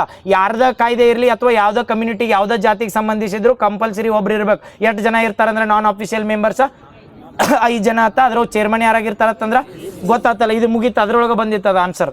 ಸಾಕಲ್ಲ? ಮತ್ತು ನಾಳೆ ಹೇಳು ಮ್ಯಾಲಿನ ಹೋಗು. ಸಾಕಲ್ಲ?